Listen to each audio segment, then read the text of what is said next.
Okay, awesome. Welcome. If you are watching on YouTube, thank you. Thank you for hanging out. Thank you for watching on YouTube. I appreciate you. This is a live stream. This stream was recorded on Thursday, July 23rd, 2026.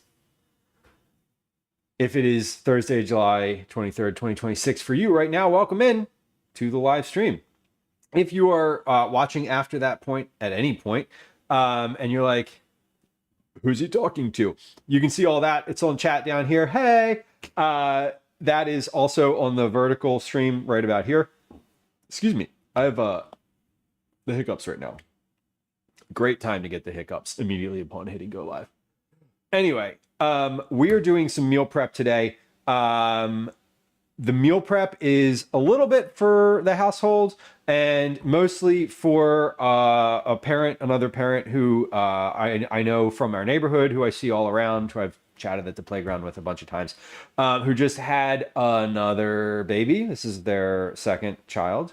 They're in like the second week of being postpartum, and I am making a bunch of things to give them that I can freeze and just hand off and be like, here, take these, put these in your freezer. Here's a couple meals for you for like, here's like a week's worth of meals, essentially.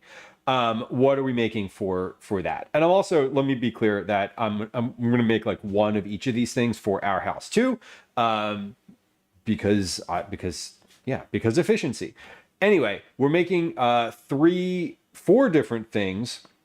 We're making quiches. We're making a broccoli cheese quiche and what is essentially a bacon, lettuce, tomato quiche, but we're not using lettuce. We're using spinach because lettuce is not a great thing to put in quiche. Anyway, we're going to do those. We're also doing a chicken soup. Chicken soup is going to have chicken and carrots and celery, as well as garlic and onion. I'm going to use some of my homemade utility stock for that, which we made on stream recently. Also making some breakfast wraps.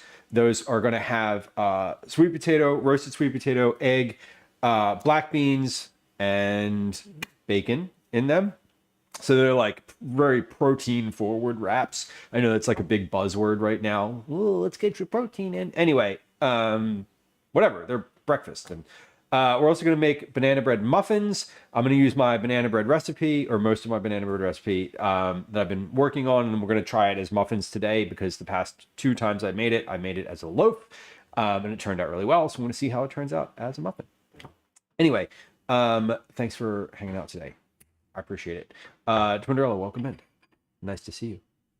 Carly, welcome in. Twinderella, I hope you're feeling better. Carly, welcome in. Hello. Gwen's here. Gwen got her steps in today. Good job, Gwen. Gwen also went to was out and about in the city today. We'll let her tell her tale if she's interested in that. I'm not gonna share secrets out of school. Anyway, that's what we're doing today. Here's our plan. Ta-da-da. Not that you could see, or even not that you could read that, not that you could see that from from your vantage point, but even if you could see it, good luck reading it because my handwriting is terrible. I have doctor's handwriting. It's kind of intentional. I can write nicely when I want to. I just choose not to because I can read it and like, who else is looking in this notebook? Nobody. Literally nobody. Anyway, feel free to drop your notebook emotes in chat if you got them, because we're using a notebook today. First thing is to bake the sweet potato, which we are already doing. So let's check that one off. So for the quiche, prep that we have to do for the quiche, caramelize some onion and blanch some broccoli, cut the tomatoes, cook the bacon, and that's it. For the soup, we have to cook the chicken, cut up the carrot, cut up the celery. Oh my God, that's so loud.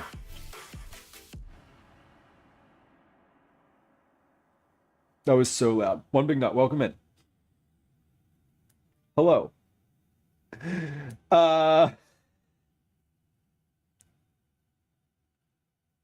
I'm easy. Hello. Welcome. Streaming just chatting. What were y'all chatting about? Whoa. Give me fries. Hello. I like your name. That emote is kind of amazing. I love that emote. Raider Ray, welcome in. La Doctora, hello. First things first, I have chat on my phone, on a phone back here, so I can see it when I'm at the stove. And the raid sounds played so loudly from there that it was actually jarring to me. So we're gonna turn the phone down. DJ Mike Carbonell, welcome in. Hello. We're cooking today. I stream what I like to call a social experiment. What's your hypothesis? I'm just kidding. Or not. I don't know. Maybe I'm not.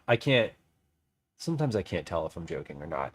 Anyway, there's a joke, command joke. If you are telling a joke, I don't get jokes. I don't get jokes. So, feel free to joke with me. But you can put like command joke in chat if you're making a joke. Otherwise, I'm going to take you seriously. Anyway, welcome in. One Big Nut. Thank you for the raid. I appreciate you. I'm going to hold on. I don't know that we are acquainted. But we are now. I have followed you, and I appreciate you bringing friends over. Friends who did just join us, welcome in. First order of business: follows are silent. So if you are like me and you're primarily a lurker and you just like to hang out and not be perceived, follows are completely anonymous. So feel free to hit the follow button, and if you want attention, you can ask for it in chat. Otherwise we're gonna carry on. My name's Lou. It's nice to have you. This is a cooking channel. We do cooking here. Primarily, we do vegetable forward family meals. I'm a home cook and a recipe developer. I'm a parent, also literally a dad. It's not just a name. I live in Philadelphia, so city, urban, East Coast, United States. If you're familiar, my pronouns are he, they. I'm happy that y'all have joined us. The stream is generally about cooking and conversation.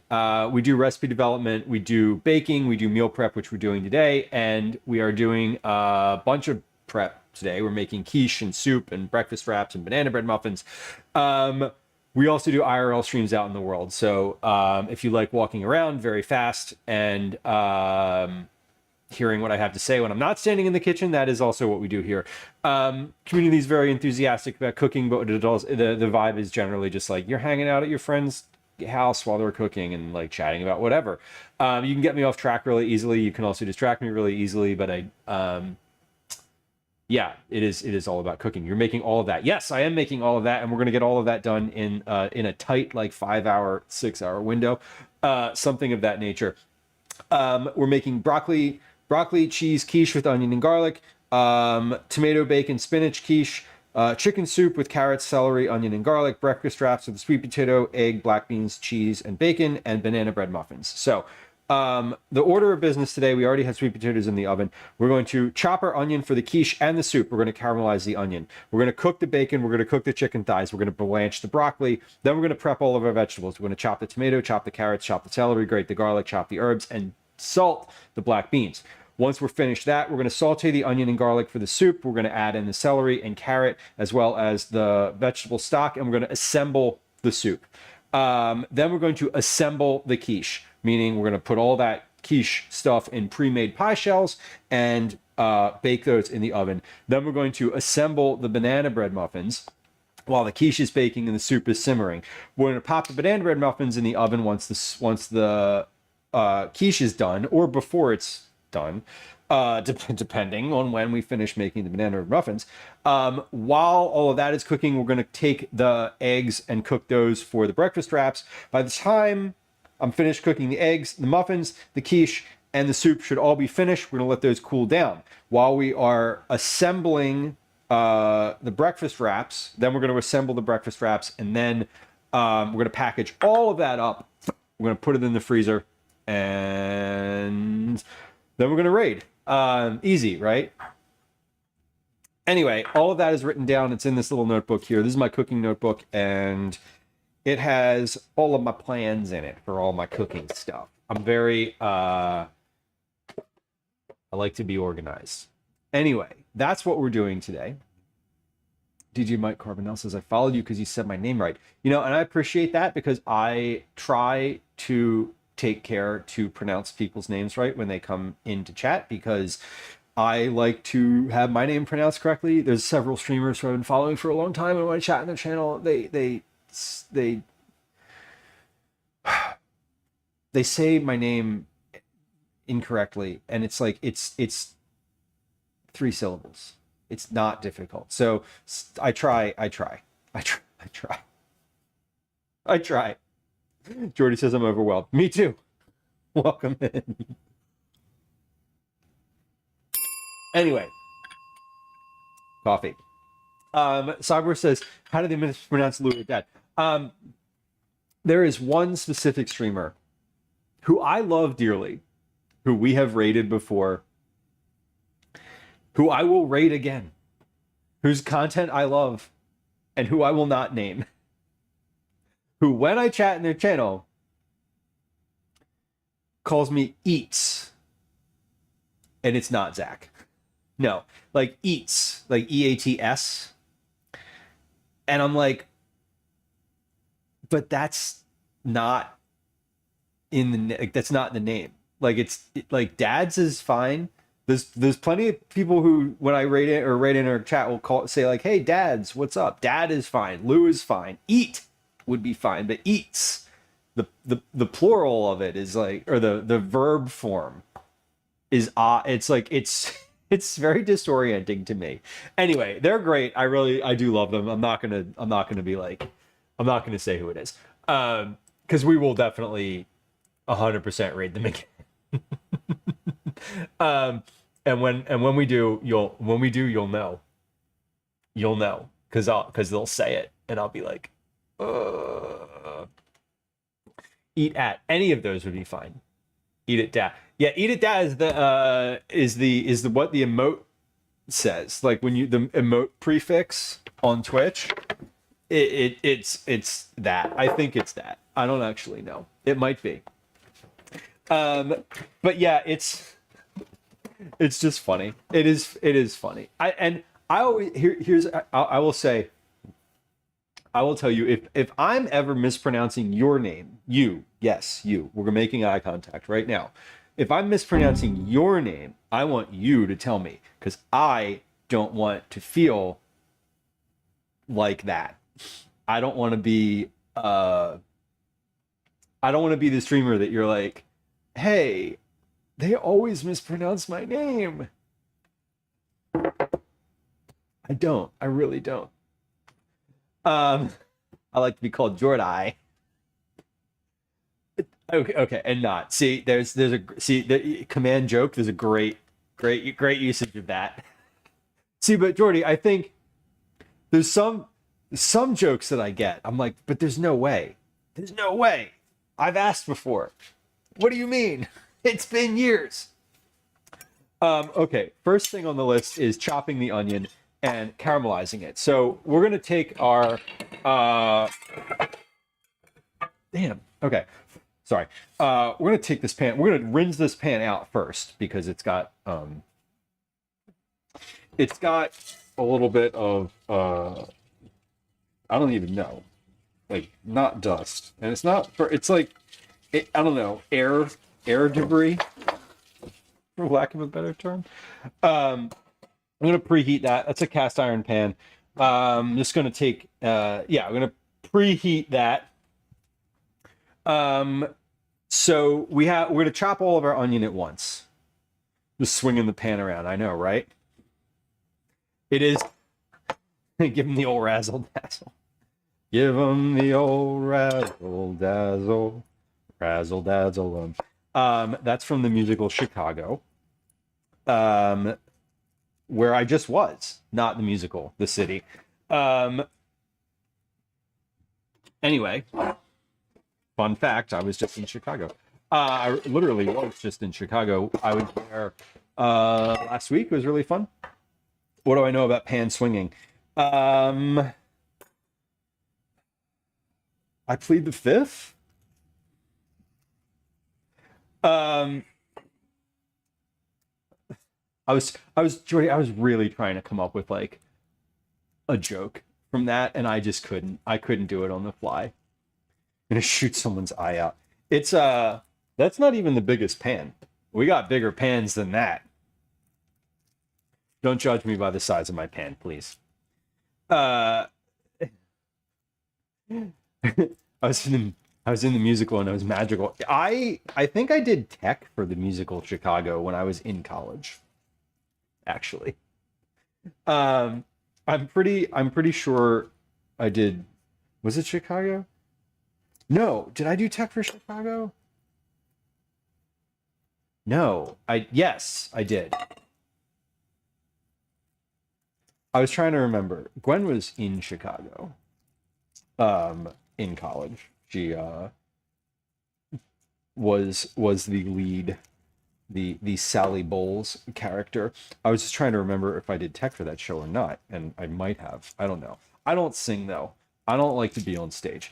I've talked about this before. No, that's not true. I do like to be on stage. I don't like to act. I don't like to play a role. I don't like to sort of be someone else. I don't mind talking in front of people, like, hello, welcome. I don't mind that, but I don't love sort of playing a role and being a different character. I'm happy to get up and talk and just be myself. Character enough, I suppose. All right, so for the quiche, we're doing onion, caramelized onion in one, no onion in the other. Actually, I might put caramelized onion in both. We'll see. We're gonna caramelize three onions, and then we're going to chop a fourth for the soup. So that's what we're doing. DJ Mike says I don't like forced participation. Yeah, it's very similarly. Um, okay with being the tree. Totally. Yeah, I was the Nile River in third grade. In our third grade play. I I I remember because my costume was a bunch of blue. It was a large white undershirt that we stuck somehow attached large like a bunch of like blue streamers to, and then like a paper mache hat that looked like a wave. Anyway, it was a play about world geographical important places, important geographic places around the world. Why the fuck am I even talking about that? Anyway, yeah, I don't mind being in front of people, right? Like, I'm happy to get up and talk. If you were like, hey, talk to this crowd of 500 people about how much you hate toothpaste or love toothpaste, done, not a problem. Like, I'm happy to do it and could do it immediately. Like, I don't need any prep time and wouldn't be all that nervous about it. But like, I don't want to like memorize lines and act a part. I don't know. It just feels weird to me. It's honestly, y'all are gonna be like, get out. It's one of the same reasons I don't like playing Dungeons and Dragons. Because it's like you have to. I don't mind playing the game, but I would just rather play the game as literally myself. And I am not like a magical creature of any ilk, so I'm not very powerful in a Dungeons and Dragons game. Like, you kind of have to have like some skills and shit. Um, but like the the the very small number of times I played it, I was like, I don't like this. I'm not enjoying myself. I just want to play the game. I'm also not a gamer. Like, generally speaking, I don't like tabletop games or board games or video games. Oh look, my pan is ripping hot because I turned it on to high and not low. Perfect. That's exactly what we wanted to do. It's not what we wanted to do. It's okay. We're gonna take that off the stove right now because that is smoky and we don't want to perpetuate this. Cyber says we did a 7 continents play and I got to be a penguin. I love that. I'm assuming you were representing Antarctica. Antarctica, for those of you who come from certain parts of the country. Anti-Arctica for others. The number one fear is public speaking, and number two is death. Right, exactly, caretaker. I'm not afraid of public speaking. That's not at all the thing. I just I don't know. There's a thing about,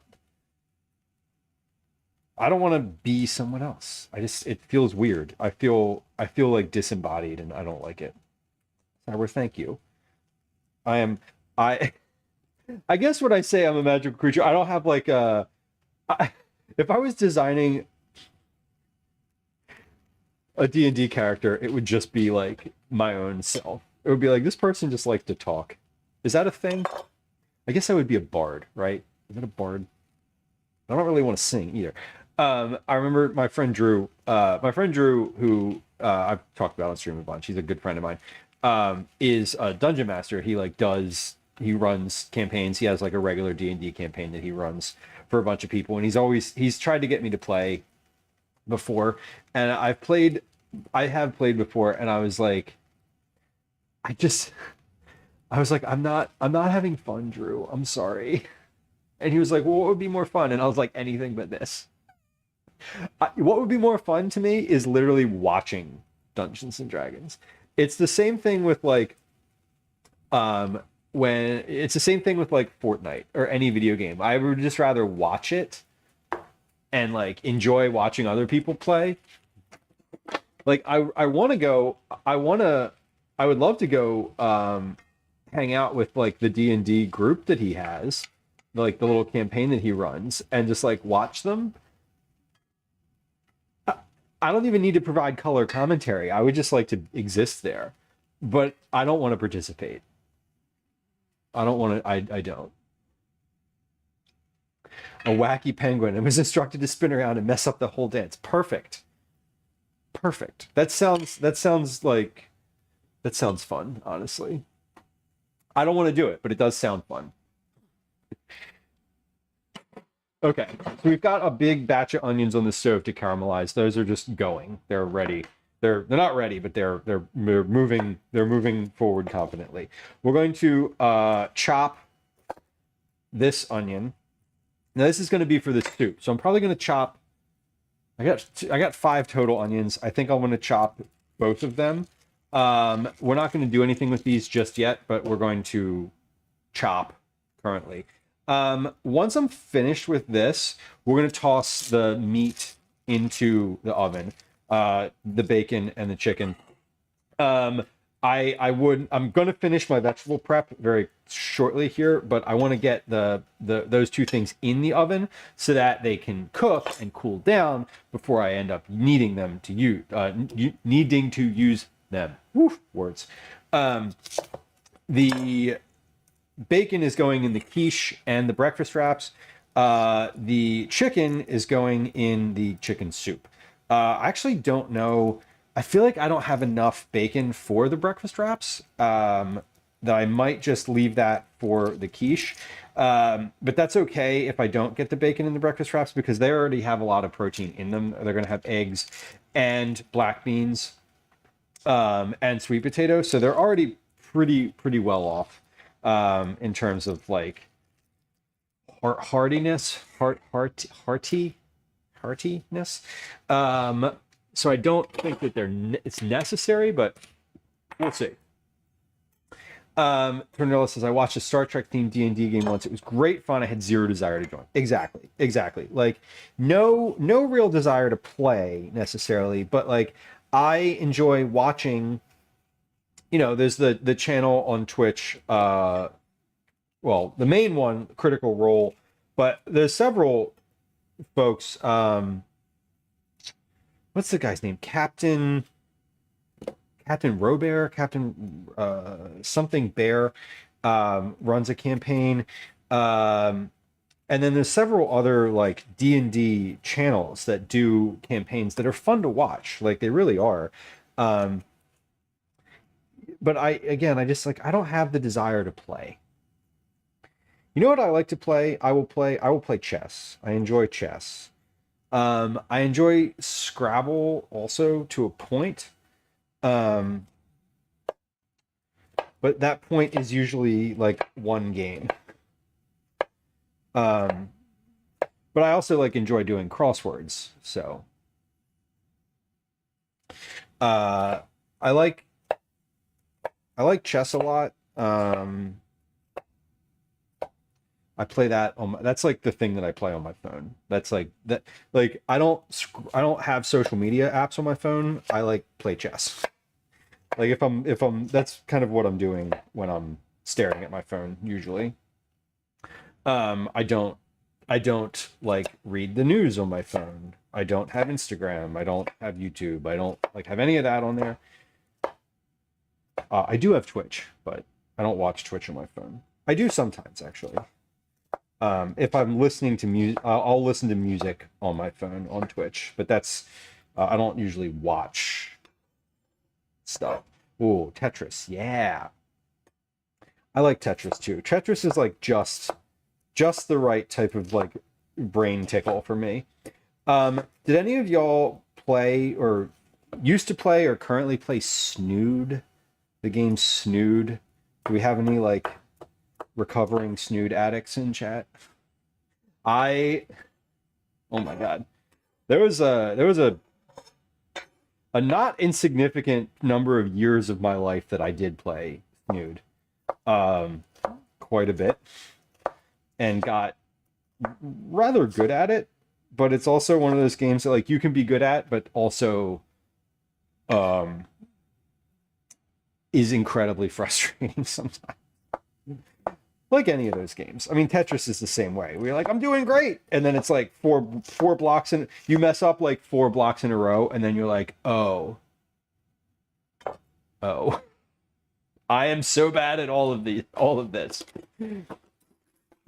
Cyber says there's specific scientific studies that have shown that playing Tetris after a traumatic event can reduce the chances of someone developing PTSD. Really? Wow. I don't doubt that. I don't doubt that. I wonder if it has something to do with the like it's like just the right amount of thought that you need to put into something, but you can also sort of ignore it. And I'm guessing there's something to do with the like creating order aspect of the game. Like if you're feeling disordered over something and like being able to sort of put things in place. Maybe? I don't know. Oh, the onion just like hit me. Ouch. That was spicy. Dan, you never played Snood. It's I can't think of another game that's similar because I'm not again, I don't play a lot of them. I guess Snood is like Candy Crush in a way. Or maybe not. I don't know. It's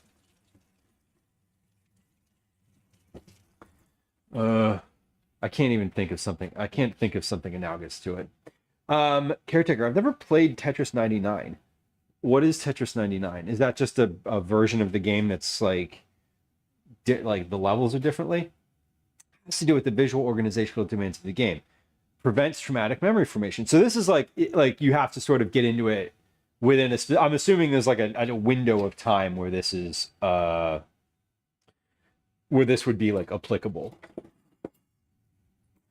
It's like after a traumatic event, it has to be like within X number of days or hours or something like that, where it's like, hey, 6 months later, this isn't going to work the same. It's a Switch online game where you compete against 98 other people. Okay, so it's like Fall Guys, but for Tetris. That's how I consider things like that. Okay, it needs to happen within hours. Okay, yeah, that makes sense to me. Honestly, like that, I could totally see that. I could very like. I don't think I need to understand the science in order to understand like that might be helpful for somebody. There's a hilarious Dungeons and Dragons show. run by Matthew Lillard called Faster Purple Worm Kill. If you ever played D&D, it's hilarious. I feel like I heard of this. I feel like that was something that I was maybe aware of. Wasn't there? There was like a movie too, right? I feel like there was also a Dungeons and Dragons movie, or probably several. All right, so we've chopped the onion, we've caramelized. We're gonna cook the bacon and the chicken thighs. I need to blanch the broccoli too. So let me get a pot of water on the stove before I throw those in the oven, because I want that to boil so I can blanch the broccoli. Yo, I was at my mom's house recently, and she has an induction stove, and she put a pot of water on the stove, and I kid you not, it boiled within a minute, and I was like, I don't think I've been impressed over something as much as I was impressed over that in a long time. I was like, wow, does that really work that fast? So I remember it was like evening, and I was like, oh, it's really late to be like trying to put a pot that large on the stove to boil for iced tea. And like I had that thought, but I didn't say it out loud. And then like 57 seconds later, it was like at a raging boil. And I was like, oh, that was intense. Very intense. Couple movies, the TV show, it's on the free streaming services. Excellent. Is it bad? I'm assuming it's bad. About 1 minute to start boiling. Bellas, that's kind of amazing. I didn't know. I knew they were good, but I didn't know they were that good. Dainty Chris, welcome in. Hello. Thanks for coming through. Dainty raid. We love a dainty raid. Shay, hello, welcome in. Woma, thank you for letting me know. Friends who were hanging out here. Dainty Chris is a friend of the stream. And let's hold on. We gotta. Is this gonna work like that? If I do it like that, do I have to put the thing? Yeah, I do. Hold on. There we go. Oh wait, no, I don't. Okay, well, it's gonna shout out twice. Whatever. Just go follow twice. You can't follow twice, but yeah, do it once, and that's plenty. Cringing Dragon, hello. Induction has most of the advantages of gas, but with a much easier to clean stovetop. Yes. It definitely seems a lot easier to clean. And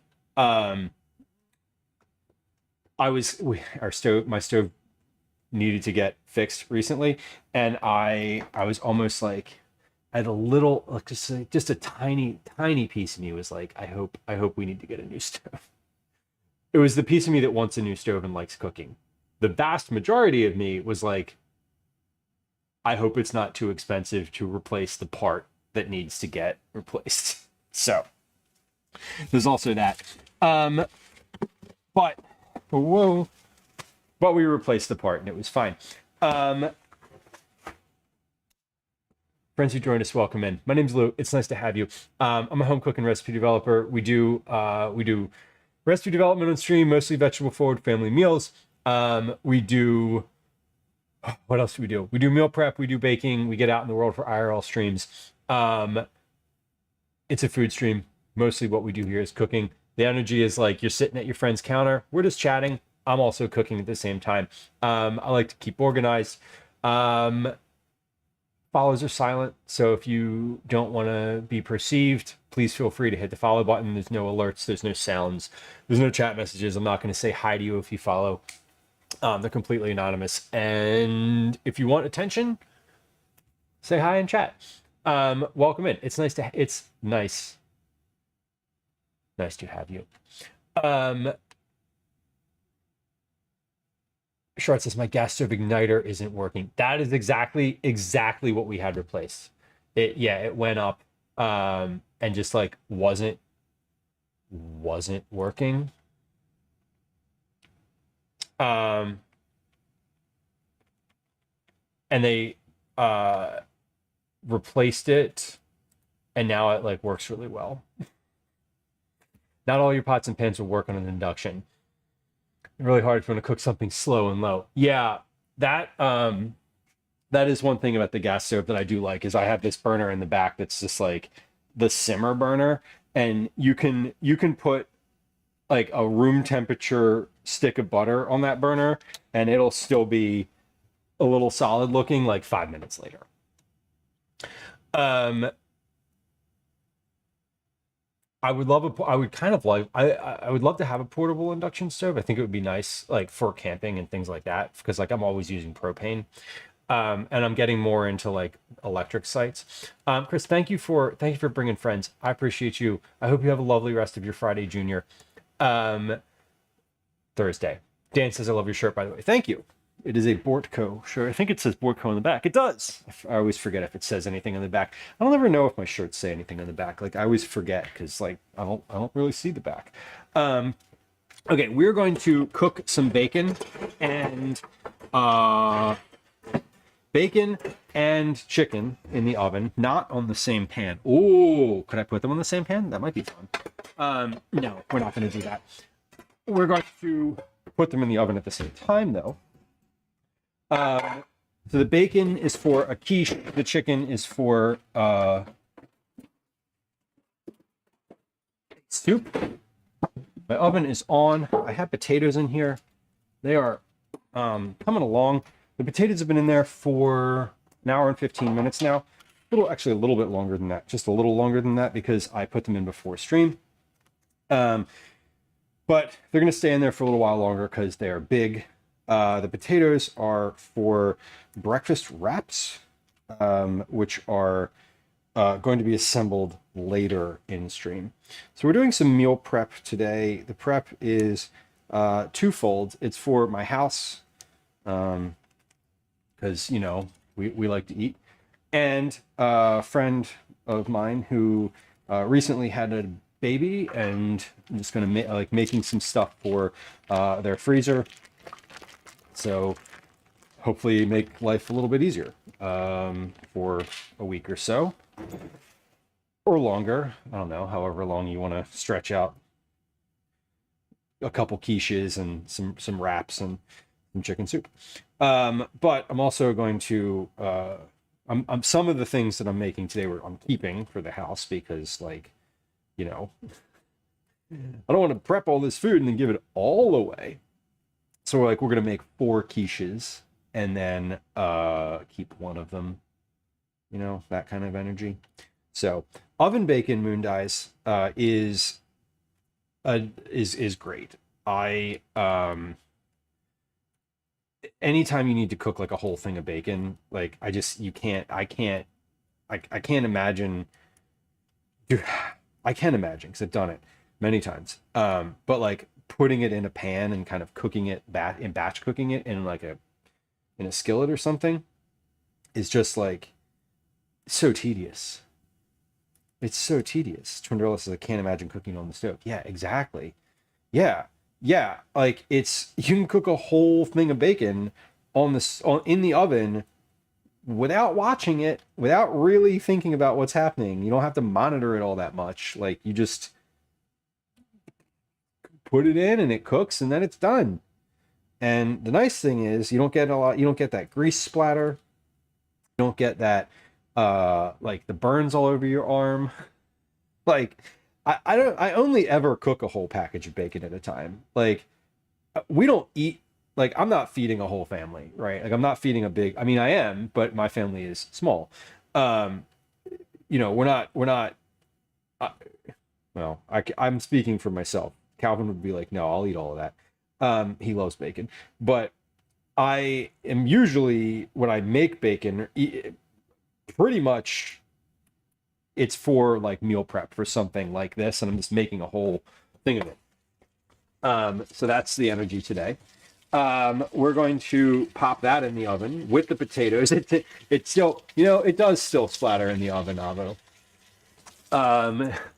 Also, hello. Yeah, it does splatter a little in the oven, but a little, like, it's not as much, I don't think. Oh, when I was like, I don't think I got enough bacon, I got 2. I forgot that I got a second one. So yeah, we have enough bacon for quiche and the wraps. Right. Okay. So I literally forgot that I got 2 things of bacon. So we're going to put the other one in the oven too.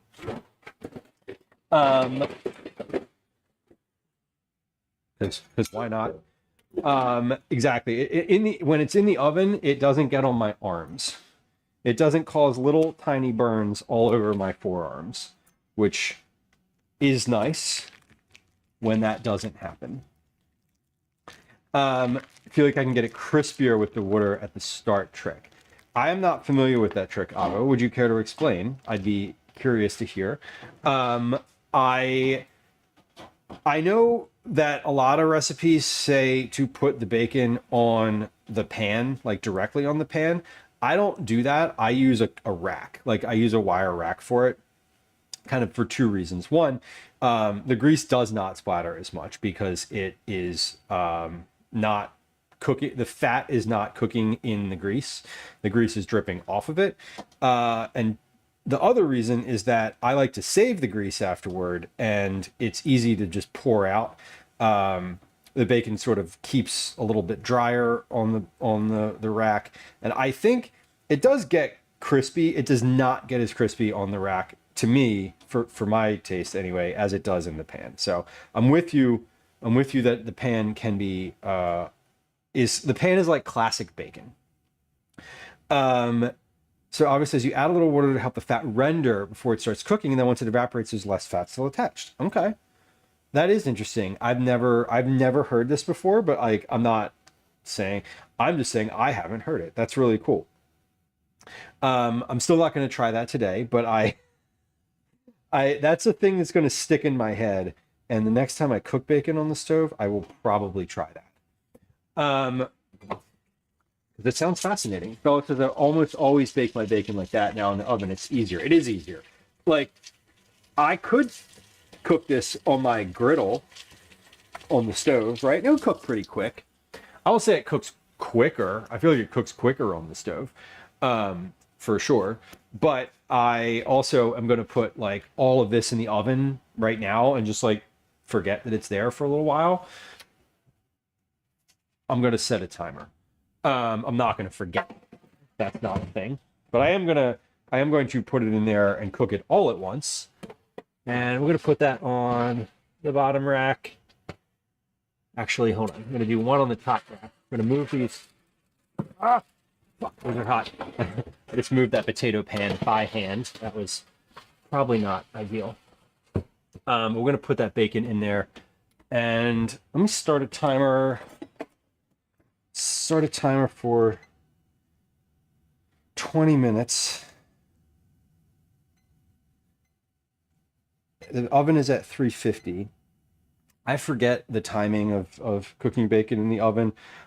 I never remember the timing. I never remember the right temperature. I always just put it in at whatever temp my oven's at and just, I'm like, I hope it cooks. And it does. It always cooks. Obviously, I'm only making like 4 to 6 pieces at a time. Yeah, totally. If I was doing, I wouldn't preheat the oven just to make like bacon breakfast for myself, or for like Calvin. If I was just doing like a couple pieces, I definitely would do it in the pan. Like I'm with you on that. I'm doing 2 pounds of it at once right now, so that's the motivating factor is I don't want it to. I don't want to stand at the stove and do that for the next 30 minutes. I just want to tray it up in 5 minutes, put it in there, and forget that it's there for a little while. Caretaker says bacon packages are not resaleable, thus 1 serving. Yup, correct.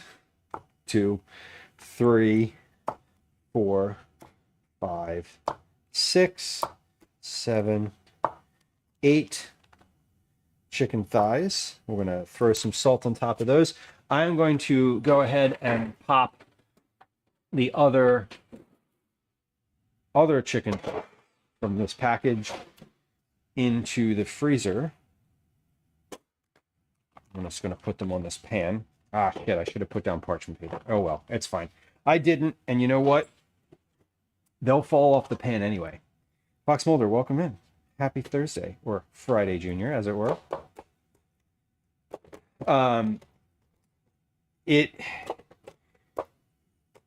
Yeah, if I'm cooking bacon, like, and I mean, if I'm cooking it, generally speaking, I don't think I've cooked bacon that wasn't an entire package in a long time. because we don't eat it for breakfast or like meals. Fellas, good luck with your x-ray. Bye for now. I will definitely still be on. We're going to be on until at least 5:30, maybe later. If I'm finished at 5:30, then we'll be all. Then we'll be done. But Calvin has karate. I'd like to take him to karate. My goal is to take him to karate. Am I going to actually get to do that? I don't know. I did confirm that Gwen can take him if I am not finished by then. So I don't have to be finished, but I would like to be finished. Okay, so we're going to take this chicken. This chicken is for the soup, so I am just going to season it with pepper and salt. I just washed my hands, so we're going to do salt and pepper and a little bit of olive oil in this pan just to kind of help grease everything. Once I'm finished this, we're going to prep our vegetables because that'll be the bacon, chicken. The two meats will be in the oven. So let's do that. I'm gonna pop a glove on right here so I'm not like massaging the chicken with my bare hands. Bacon at 400 for about 20 minutes. Chicken exactly the same, except the chicken's 425, 400 for 425 for thighs, 400 for breasts. The only way I remember any of them is because it's similar in the time and temp. You know, I just put my oven at 350 today. And I was like, everything's going in. I don't have to have, it all just needs to finish. And I'm sort of like, if it's slow, that's okay. It will finish. It'll all cook. I usually cook chicken thighs at 400, 425 though. That feels familiar. 350 is very low. I'm with you on that though.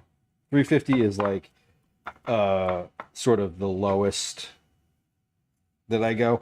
Every once in a while, I'd like to do a whole chicken at like 325, and it takes a long time, but it ends up being really, really quite delicious. All right, so these chicken thighs are going in the oven. So my oven is completely full right now. I have bacon and potatoes and chicken thighs. I'll wash my hands, rinse the counter, wipe the counter, and then we're going to go back to our vegetable prep.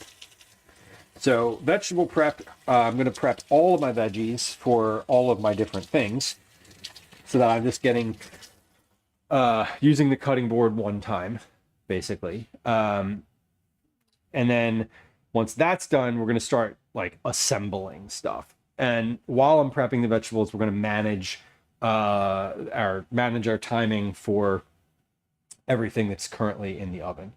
So let's wipe down the counter. Do I have a wipe here that is I thought I had Clorox wipes in here. I guess I don't.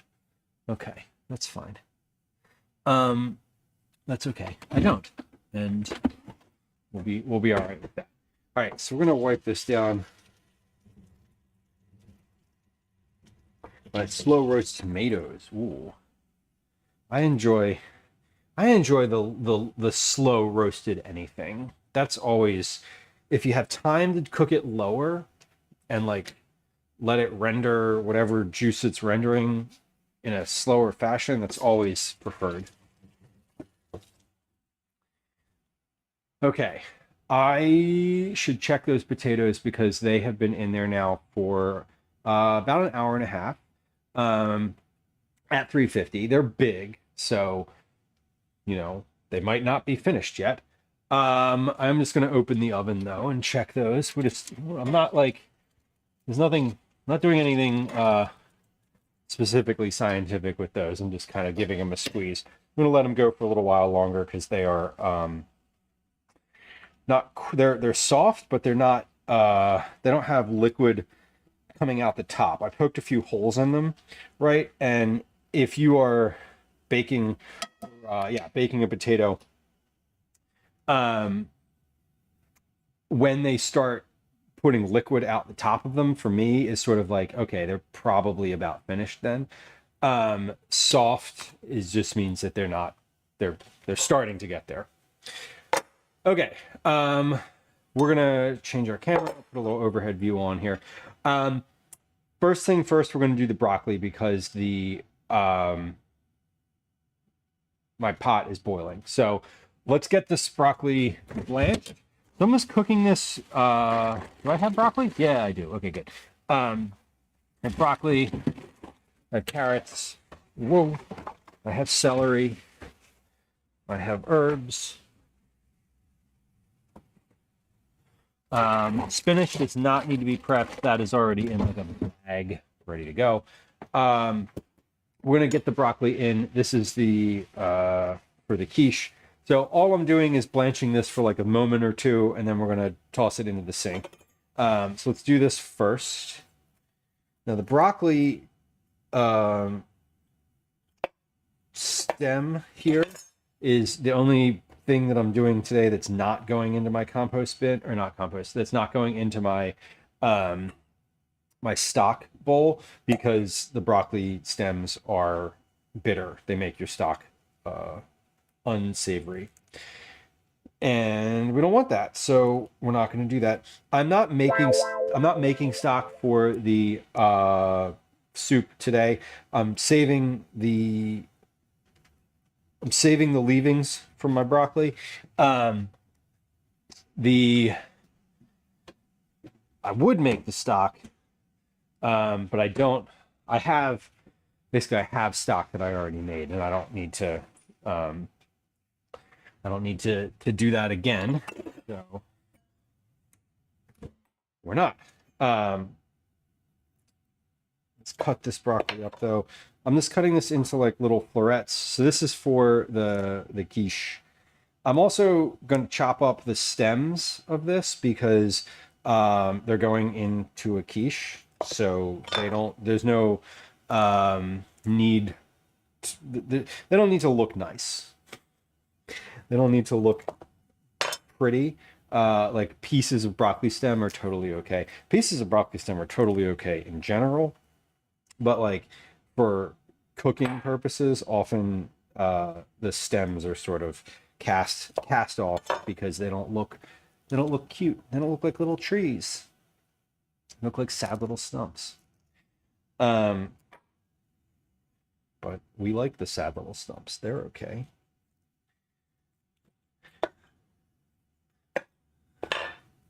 So we're just gonna take those off. I'll chop the stems up separately.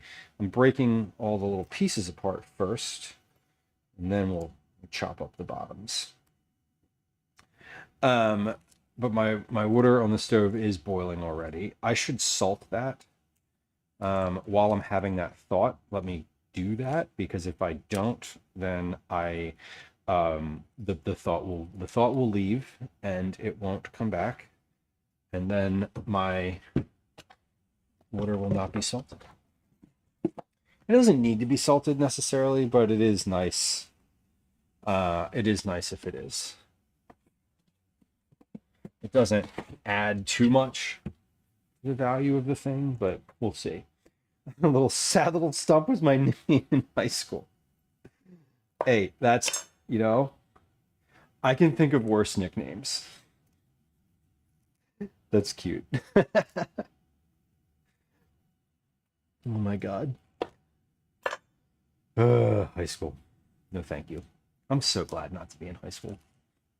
I'm glad not to be in school. Did y'all like school? Did anybody have a good time in school? I did not.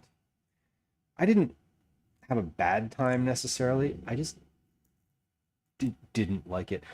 What the fuck is going on? I think my neighbor is drilling a hole into the wall.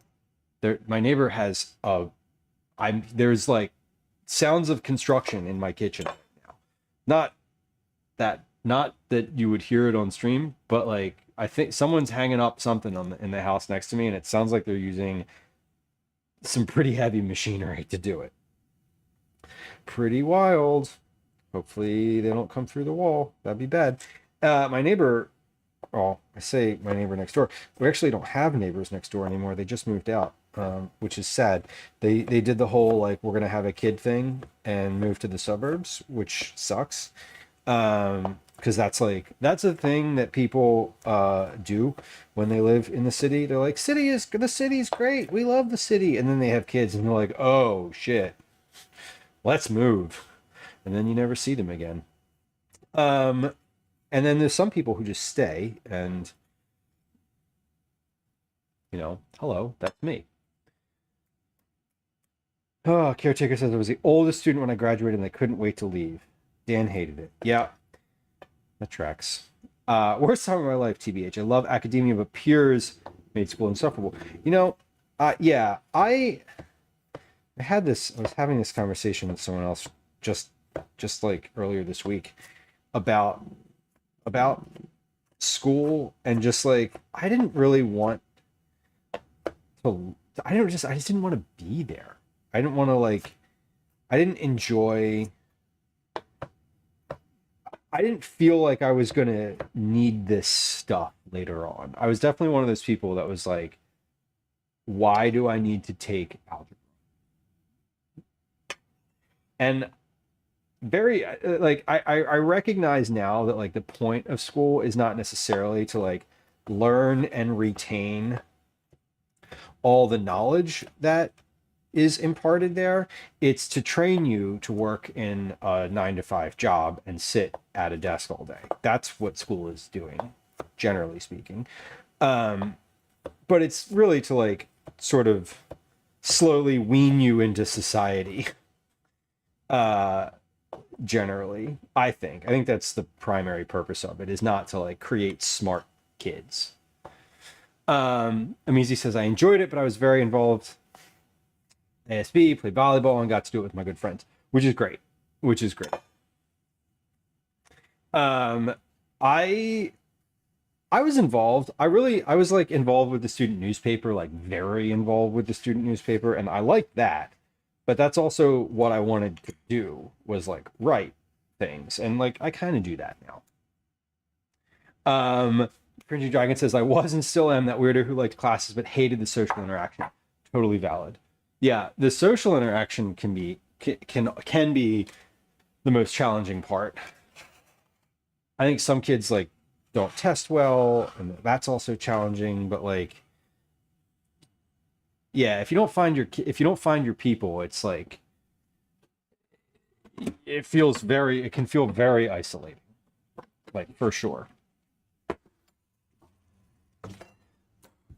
I hate it when good neighbors move too. Someone's moving in over there. They're probably moving in like soon, maybe this weekend. I don't know.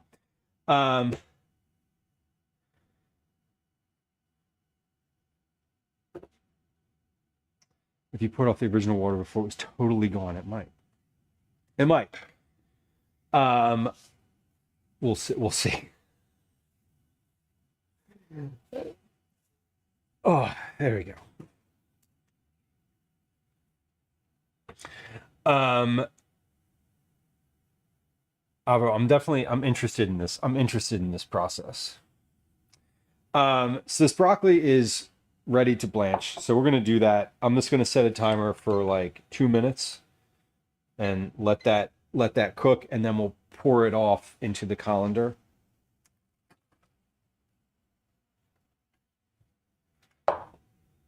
Start. Okay. We're just gonna 2 minutes from when I pour it in, not 2 minutes at boiling. Let's get the onion stirred a little bit too. So I'm just caramelizing some onion back here. It's just steaming and steaming. It's coming along really nicely. Nothing's, it's only a little bit of color so far, but cooking it pretty slowly. The onion is going to be for the quiche. This is 3 onions worth of slices. I'm going to get my colander out too. I'm going to use this colander because the other one is, the holes are bigger. And if I use it, the little bits of broccoli will go through. And that will not be great. Okay, so don't have my pen behind my head. All right, so we're cooking the bacon, we're cooking the chicken thighs, we are blanching the broccoli. Great. Let's get the rest of our stuff ready to go. From the vegetable prep perspective. While I'm waiting for that broccoli, though, let's check these potatoes again. Potatoes are looking good. I'm seeing just a little bit of, little inkling of moisture starting to come out. So the next time I check those, they'll probably be ready to go. The bacon is definitely not ready yet. I'm going to bump my oven up a little bit to 375 because that's what I'm going to bake the quiches at. So let's bump it up right now because nothing in there is at a prescriptive temperature for what it is. 10 seconds left until that broccoli is finished. The broccoli is going in the quiche, so it's going to cook. It's going to cook anyway while it's in there.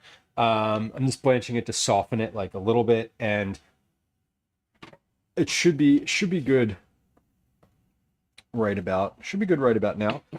Blanching it both to soften it and to preserve the green, preserve the color of it as well. So this is looking good. I'm going to drain this off into my mesh colander. I'm going to let that stay. I'm not rinsing it. Like, I'm just going to let it kind of continue to exist in the colander. It'll continue to steam for a little bit and get a little softer, and that's totally okay. Timer is about to go off for my bacon. I just looked at the bacon. It's definitely not done yet. We're going to add at least 10 minutes to that and start now. Great. Wait, no, I wanted to stop. Okay, I wanted to add 11 minutes to that because it was at 20 and I had 1 minute left. And so I want it to be at an even 30. Anyway, we're going to prep our other ingredients now for everything, all of our vegetables now. So we have carrots and celery and tomatoes and herbs and garlic. So let's do the carrots and celery first because those are like big and easy to do. I'm going to put those all in one bowl because they will all be going into a soup. They'll all be going into the same soup and all be going in at the same time. So I'm just going to put them all, I'm going to prep them all and put them all in one bowl. So that's easy to do. And I don't know if I'm going to use all of these carrots here. But I'm thinking, basically, I'm probably going to make about 4, maybe 5 quarts of soup and like 1 carrot per quart. So that is 5 carrots in here. So yeah, that actually, I'll just use all of them. Great. Let me give these a rinse first. Give these a rinse first because they are, I didn't clean them off. So we're going to give those a little rinse and scrub real quick here. Mainly because I'm seeing like a little bit of leftover dirt on here. 4 and 5.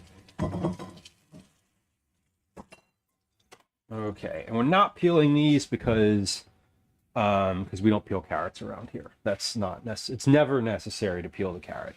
Unless there's some aesthetic reason that you need to have the carrot without the skin on it, there's absolutely zero reason to peel it otherwise. We're going to deadhead the top and bottom of these and put the carrot tops in my stock bowl. And I'm going to just quarter these lengthwise and then chop them. Well, this one I'm going to chop in half because it's long. We're going to quarter them and then chop them into like little moons, little triangles. I don't have this one I'm not. This is actually this half of this carrot I'll just cut in half because that's already pretty small. Before I cut up all of these, let's just do 3 and we'll see how much this is volume-wise. Because I don't need to go too overboard. The carrots will not go bad, and we'll end up using them for others. I will end up using them for other things, or Calvin will eat them because he likes carrots. But he also has a bag of baby carrots in there that he's working his way through. It's funny, the baby carrots in there are anytime recently anyway, anytime there's a I get the like, ugh, you didn't eat a vegetable today, did you? Or you didn't have any produce today, did you? I'll be like, go eat some baby carrots to make me feel better. And he does, because he likes them. Like last night, he had a bunch of those, those honey sticks. You ever seen those like little sticks that have little plastic sticks that they like pure honey in them? You get them at like every farm stand in the world has them. He had like a bunch of those last night, and I was like, I bet you didn't have any fruit or vegetables today, did you? And he was like, no. I was like, all right, go get the baby carrots, go get them, like go get them and eat a bunch of them. And he did. He likes them. He picked them out. Those are what I've been trying to do anyway, is be like, all right, what fruit or vegetable do you want? What fruit or vegetable will you willingly eat as a snack? Because he always gets annoyed when I'm like, go eat an apple, and he's like, I don't want an apple, and I'm like, then go eat anything. Eat a fruit out of the refrigerator, please. And he's like, I don't want to. I'm like, all right, well, I don't want you to get scurvy, so let's try. I am cutting up this other carrot because I'm just looking in this bowl, and it's a good amount, but again, if I'm trying to do like 5 quarts of soup, I will want more carrots than what 1 carrot per quart, I think, is a reasonable amount of like volume. And we're just doing all of the vegetable prep right now. So we're going to assemble all of this and kind of cook. We're going to cook everything not at the same time, but like I'm going to put the soup on, and then we'll put the quiche together. So I'm getting all of my ingredients together. This is like everything that I'm doing right now is like mise en place, and then we'll actually be making next here. Apples and bananas guaranteed for consumption, which is great, Twinderella. Gwen will eat apples. I'll eat apples. Calvin will occasionally eat an apple, but he's always like, can you cut it up for me? Can you like dice it? He wants it diced into like little squares so he can eat it with a spoon. And I'm like, come on, bro. What are we doing? But then I'm like, okay, if you'll eat it. So, Dan says Takis. Dan, you know what? You are very directly correct. When I came home yesterday, he was sitting on the couch eating a bag of Takis. And that was the thought that preceded my, have you eaten anything of like nutritional value today? And he has, like, to be fair, he is going to cooking camp this week. So like he had a really good lunch. Like he definitely ate a really good, he's been eating really good in the middle of the day all week. So that's pretty nice. I am reassured that at least at some point he was exposed to a tomato, Cutting up our fruit in Asian parents' love language. It's honestly, he could be like, can you cut these into quadrilaterals? And I would be like out there with a protractor figuring that shit out. You know what I mean? Like, I just want him to eat the thing. I don't want to force him to eat an apple if he doesn't want an apple, which is sort of why I'm like, all right, well, you don't want an apple. Like, what fruit or vegetable will you eat this week?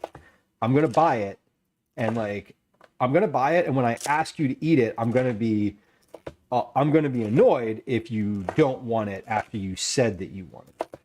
If I bought it, I'm like, hey, eat that pear, and he's like, I don't want that pear. You know what I mean? Like, okay, well, I bought the pears, and now you didn't choose them. So I try to make it a choice.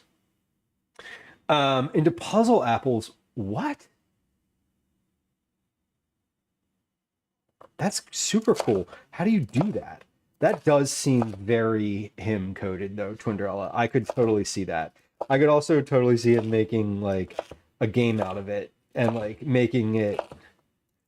I could see him getting very into it for his own amusement as well as the value that it brings. Like I could definitely see that being like a thing that he was also kind of into. Right? Like I feel like the limb I'm going out on this one is on here is pretty sturdy. Dr. Hex Mikey, welcome in. Happy Friday, Junior, aka Thursday.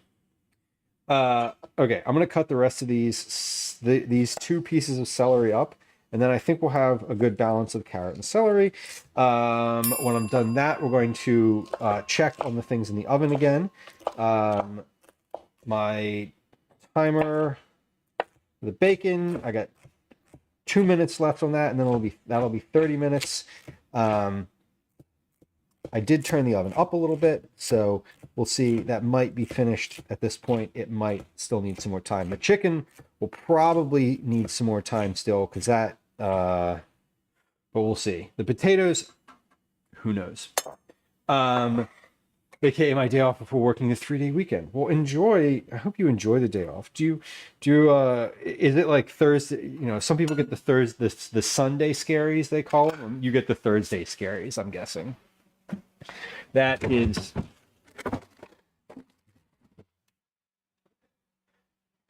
a foreign concept to anyone who like works in a corporate world.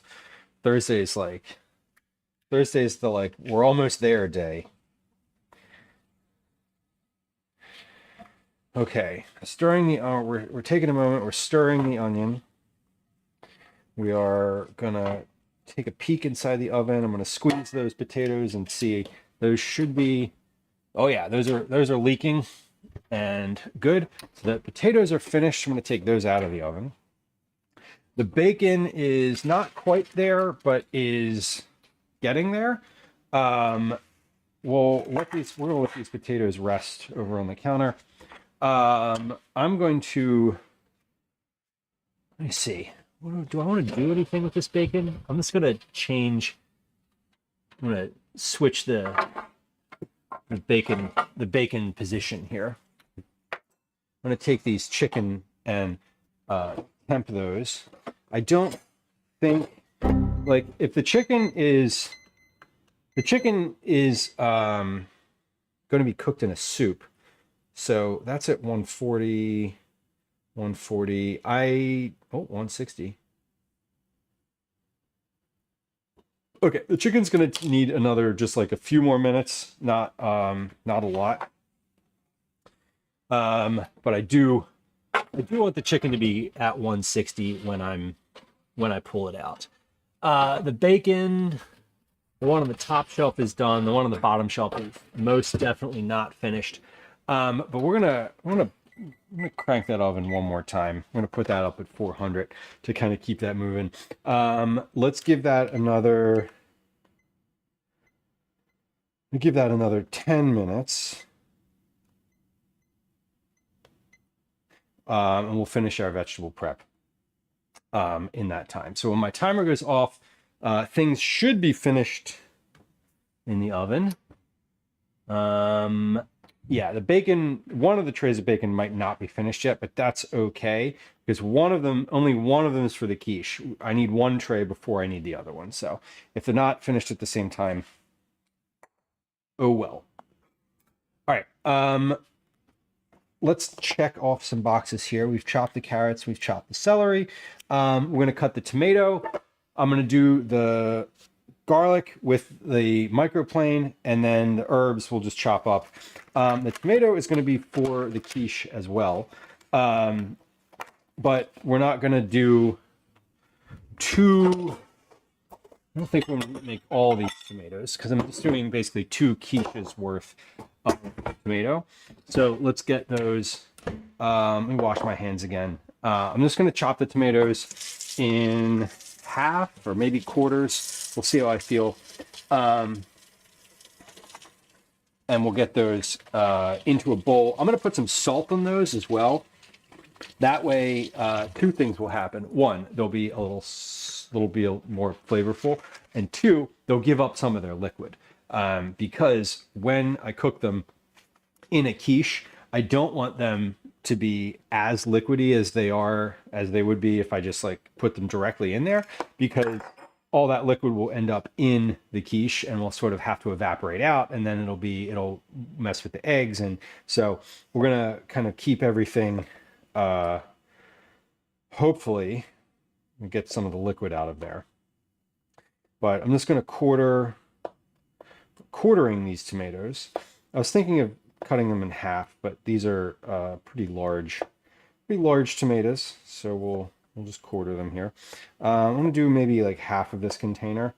The tomatoes are going into the quiche with bacon and spinach, so it's basically like a BLT, bacon, lettuce, tomato, except with spinach instead of lettuce. And then the other quiche is the broccoli and onion, and garlic. We're going to put some garlic in that, but I'm not cooking the garlic because it's going on a microplane, so I don't really need to like saute it or cook it at all. It's going to be pretty chopped up to begin with. So for the quiches, I'm doing those in pre-made pie shells. So that's like the pie shells are already ready. They're in the freezer. Like they're, I think, the Mrs. Fields deep dish brand. That's usually the brand I get. I'm pretty sure that's what I got this time. Those hold about 2 cups of solids per quiche. So what I'm going to do is put all of the solids in to all 4 pie shells, and then we'll mix all of the eggs in at once in like a big glass bowl. We'll scramble all the eggs at once in like a big glass bowl, and then just pour those over top of the solids so that I kind of get the same amount of egg in everything. So we're making individual quiches, but we're like batch making them in that way. Pie Swan, welcome in. What is Bortko? Bortko is the company that writes the script for the Nurse Huckleberry show, a fellow streamer on Twitch. Bortko is a piece of this. This is a piece of their merch. They have other products that are available, not just t-shirts.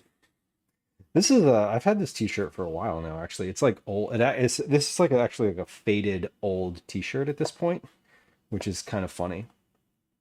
It's funny to have shirts that are like old now that are Twitch related, because I'm like, I still have this feeling of like being new to streaming, mainly because I started like, later in life.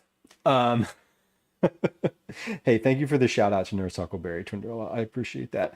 The Nurse Huckleberry show is on late night West Coast time. So if you're an East Coast viewer, it might not be as familiar to you. And Dan, there's also a shark on the fridge. You are correct. Shark on the fridge. This is the shark. It's on the fridge. I'm not going to cut up all those tomatoes. I think that's the right amount. Great fish and chips. Nice. Codfish. That's like the classic fish, right?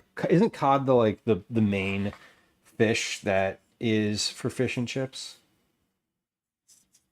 My favorite animal is the shark. The shark is a really good favorite animal to have. I mean, the shark sharks are basically dinosaurs. They're like older than dinosaurs. Like it's honestly kind of amazing. Oh, halibut. Yeah. You were correct. Cod is what I almost always make when I make fish and chips, which is not super often, but I almost always use cod because it is really firm. It's the steak of fish. Except you could use monkfish. Monkfish is like really firm too. Okay, so we're gonna grate some garlic. The garlic is gonna be for the quiche.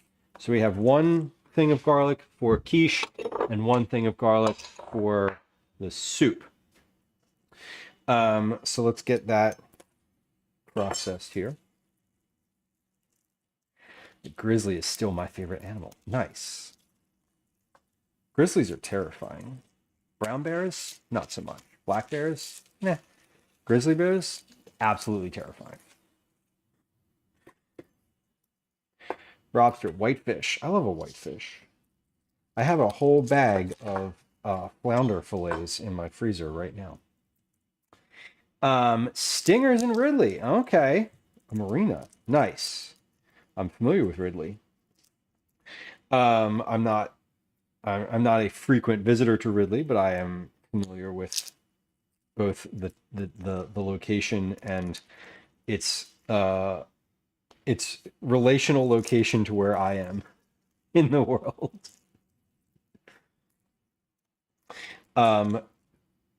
Is different than Ridley Creek, which is a really nice state park. You can't camp there, but you can hike there, and it's really fun. They have a lot of nice trails at Ridley Creek, actually. I haven't been there in a while. I feel like I have Ridley Creek on my list of places to do an IRL stream at because it's super close to here and like really pretty. And also they have a lot of trails and importantly, they have really good cell phone reception there because it's like in the middle of everything. It's in the middle of everything. And they're right on the Hines National Wildlife Refuge, a place where we have IRL streamed from before, twice actually, maybe 3 times. I also have I finally the other day mapped out a little path at I mapped out like a little walking trail all around the Wissahickon. So I know I'm sure you're familiar, but Wissahickon, for those of y'all who don't live in Philadelphia, is a massive public park forest essentially in the middle of the city. It's literally a forest in the middle of the city. I can't like just describe it any differently or any more accurately than that. It has lots of trails that go all throughout it. It's a really big public park. I think it's the largest forested area in a city in maybe the world, but definitely the country. And I've been meaning to go there for an IRL stream, but haven't, much to making me feel bad about that, me making myself feel bad about it. But it is really great to walk around, and we couldn't see the whole park in one day. Like I could walk in a circle, like I could walk a loop around it, but it would take a long time. Stingers is in Darby Creek, right near its mouth in the Delaware, which is great. We've seen the Delaware on stream, but we have not been down that far. We've been to the Hines. We've been to Hines, but we haven't been down that far. Not as far as the crow flies. It takes longer to get to by car. Totally. Yeah, and it's the same reason like I don't go to Ridley Creek State Park as often because it's like it's just far enough to be inconvenient. But not so far that you couldn't go there easily for a day trip. Okay, this is looking good. I'm going to take the chicken out. So chicken is definitely done. And if it's not done, If it's not like if every piece isn't up to temperature, it'll be fine because the um, it's going to also go into the soup and cook in there for a little while. This bacon is just about finished. I'm going to give the bacon five more minutes. Because I'm still seeing like it's still got some fat on it. It's not super crispy yet. Read there's a haunted cave in West Hicken Park. I believe that's. I don't. I was gonna say I believe that's true. That is the understanding. Yeah. Fish Creek Provincial Park and Nose Hill Provincial. Both are expansive protected parks in the city limits. Yeah, and Wissahickon is huge, like massive. It like there's like a farm within the forest within the park, kind of massive. It's neat though, and like I said, I just recently a week or a couple weeks ago, I mapped out what I think would be a good like live route to go on stream in the Wissahickon, because there's so many trails. Like what I don't want to do is go and then just like try to wing it. Like you have to plan your hike, right? The cave of Kelpius, you know, that'd be a fun thing to go see. I think we've talked about this on stream before, but are there folks that do? Oh, we have, and I know exactly when. Are there folks that do like ghost hunting on stream? I feel like that's a thing. Let me. I need to yell downstairs to Gwen to see because she's supposed to pick up Calvin from camp today, and it is right about that time where I would expect her to be leaving. Chef John went to the most haunted house in Calgary. Was what was the result?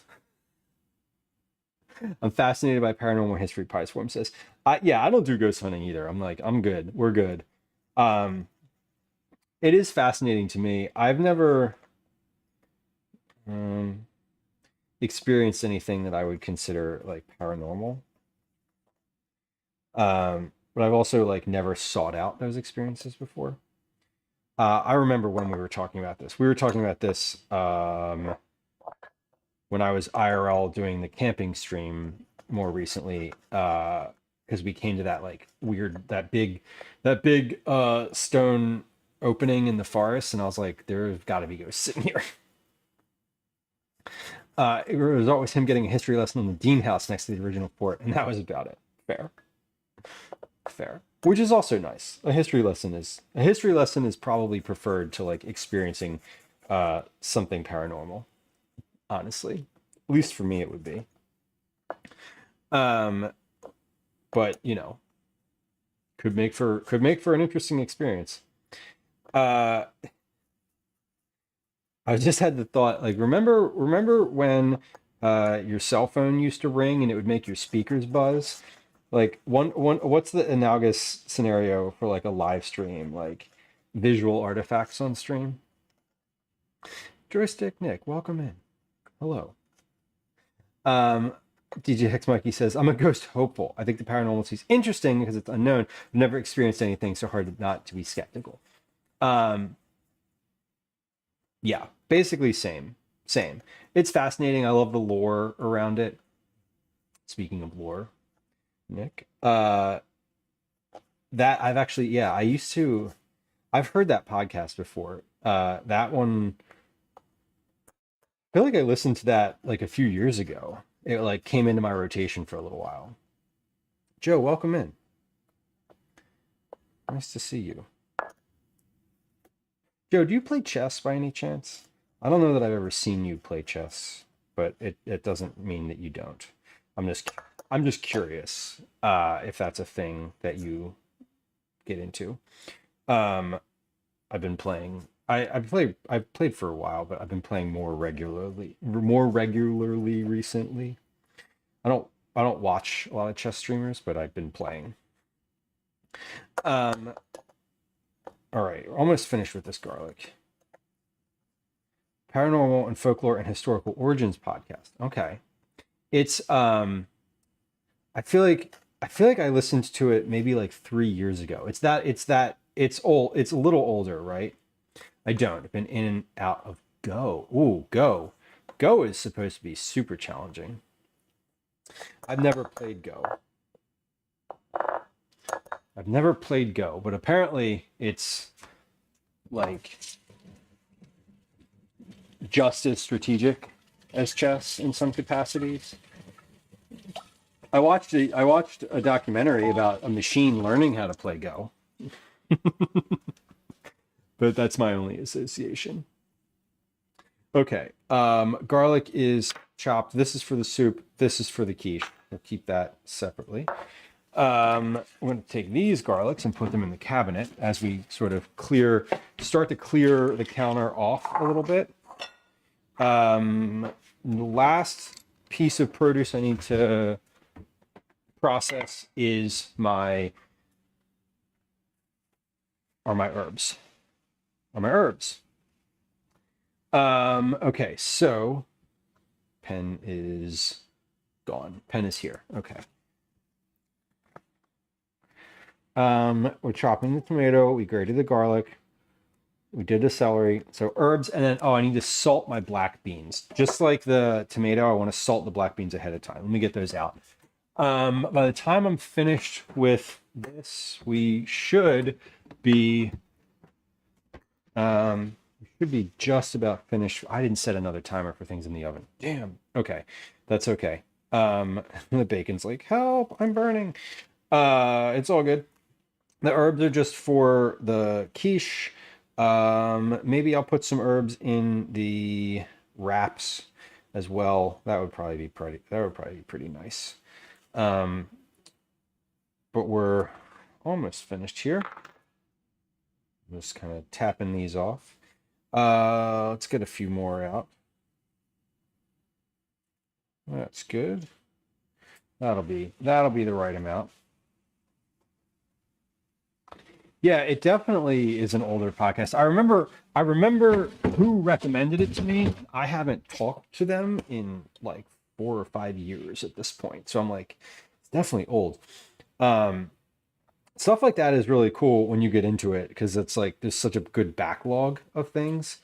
Like I don't know if I ever listened to that show as it aired live. I definitely remember listening to like a bunch of them though. Interesting. Caretaker says, for those concerned about current events with produce, blanching for 30 to 60 seconds is a surefire way to destroy the parasite. Blanching for 30 to 60 seconds is a pretty surefire way to kill anything that's in your food. For sure. Good advice. All right. We're gonna keep moving here. Let me put my eyes on that bacon in here. Yeah, that's definitely done now. So let's take this out. It's a good shower podcast. I love those. I love a good shower podcast because the shower is like when I don't want to listen to a book per se, but I don't want to listen to music either. I just kind of want, I want some talking, but I don't want obligation. Soggy lettuce. Oh, right. That's funny. Yeah, maybe just avoid the lettuce if there's concern. And it depends on where you got your lettuce. It depends on where you buy your produce from. If you like know where it came from versus like it came in a bag from an undisclosed to you location. Okay, so quiche and herbs are for the quiche, and then we'll put these in the wraps. So quiche stuff is here. Wrap stuff is, let's put the wrap stuff back there. What's going in the wraps? Sweet potato, eggs, beans, cheese, bacon. Okay, So I'm going to get the beans out. I'm going to drain those and we'll put those in a bowl and salt those as well. So I got the no salt added beans so I could salt them myself. Because that is always my preference. Let me, hold on. I mentioned that Gwen's picking up Calvin. She should be leaving now to pick him up. So let me check in with her. I'm gonna open these cans and then do that real quick. Jared says, avoid lettuce, no problem. Right?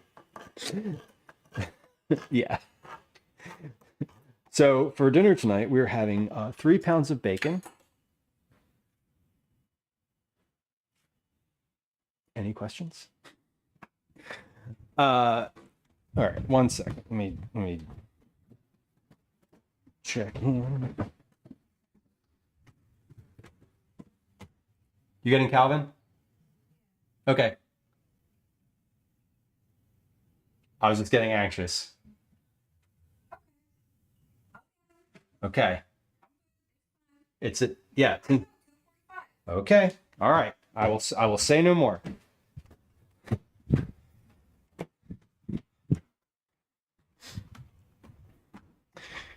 I, a human who likes to be 10 minutes early to everything, is feeling anxious. Gwen is not, so that's fine. Well, good. All right, so we're gonna rinse these off. I'm already using a colander, so I can't put those in a colander, can I? No. Bacon wrapped bacon, sauteed in bacon fat, right? Maybe we'll put a date in the middle of that that's like been in the cabinet for a year, so I know it's okay. Purple potatoes and black garlic. Whoa. That sounds really good. A lot of dark colors there. Purple potatoes are great. I feel like purple potatoes are one of those things where, like, if I was looking for them, I would never be able to find them. But if I wasn't looking for them, I would see them everywhere. I don't know if that makes sense. It feels like one of those things where if you were trying, you just couldn't get them. Oh, there she goes. Okay. We got it. That's what I'm worried about. Where are you trying? I'm always going to Reading Terminal first. That's like my, anytime I need something, anytime I need something produce related, I'm hitting Reading Terminal before anything else. Because if you can't find it at Reading Terminal, for me anyway, I know you're not at Reading Terminal. If I can't get it at Reading Terminal, I can always just go right around the corner to the couple produce vendors in Chinatown, and they also usually have it, whatever it is. All right, so I've salted the beans. We chopped the herbs. We salted the beans. We are now ready to cook. Like, we're ready to cook things. Though I need to clean up. Let me clean up a little bit here. So what I think I'm gonna do is okay. What I'm going to do is we're just going to clean the counter for just a moment. I'm going to put the bacon on a plate because it's like on these trays right now and it's like kind of all over the place. The trays are really big. It doesn't need to be on the trays anymore. So we're going to put the bacon on a plate. We'll clean up the things on the counter. I'm just moving the cutting board over here next to the sink because that needs to get washed. I need to give these onions a stir. Oh, the burner for my onions went out. That's why they're not cooking anymore. Okay, that's fine. It's totally fine. They're caramelizing, so whatever. Who cares? They just are caramelizing a lot slower now without the burner being on. Okay, so we're finished with my cutting board. So we can put those things away. Finished with this bowl. So I can put that in the fridge. I should have made stock today because I have 2 bags ready for stock, but that's okay. We'll make stock again later, and I will have plenty of ingredients for it. And mostly what I have in there right now is corn cobs, which is a different kind of stock than what I want to make today. So that's fine. Well, we're going to freeze this in there. It's ready to go. This bowl can go over to the sink. I'm going to pop this in here for now. That is sink bound. I don't need my thermometer anymore. Don't need this knife anymore. Don't need this anymore. Those can all go. And then I still am going to need that timer. And then we'll wipe the counter off and be ready to start assembling after I get the bacon onto a plate. Oh shit, I want to chop the bacon up. Okay, I will just get that cutting board back over here real quick and we'll do that. We'll do that and then we'll put the bacon in like a bowl. And then we'll truly be ready. Yeah. Okay. So chopping the bacon for the quiche. For the wraps, let's see. How many wraps do I have here? I have 6 tortillas. So I have 2 packages of 6. So I have 12. Let's keep 12 pieces of bacon whole because that'll just go into the wrap as it is. So we'll put those on a plate. And then the rest of the bacon, we're going to chop up and put in a bowl. And that's just going to go in the quiche. So this is greasy and I don't really want to get grease all over my hands. So let's get some gloves on for a moment here. For the purple potatoes, Nick says, I'm going to hit Wegmans. If that doesn't work, the Whole Foods. And if that doesn't work, a shit ton of local produce vendors that may have some weird stuff like purple potatoes. Totally.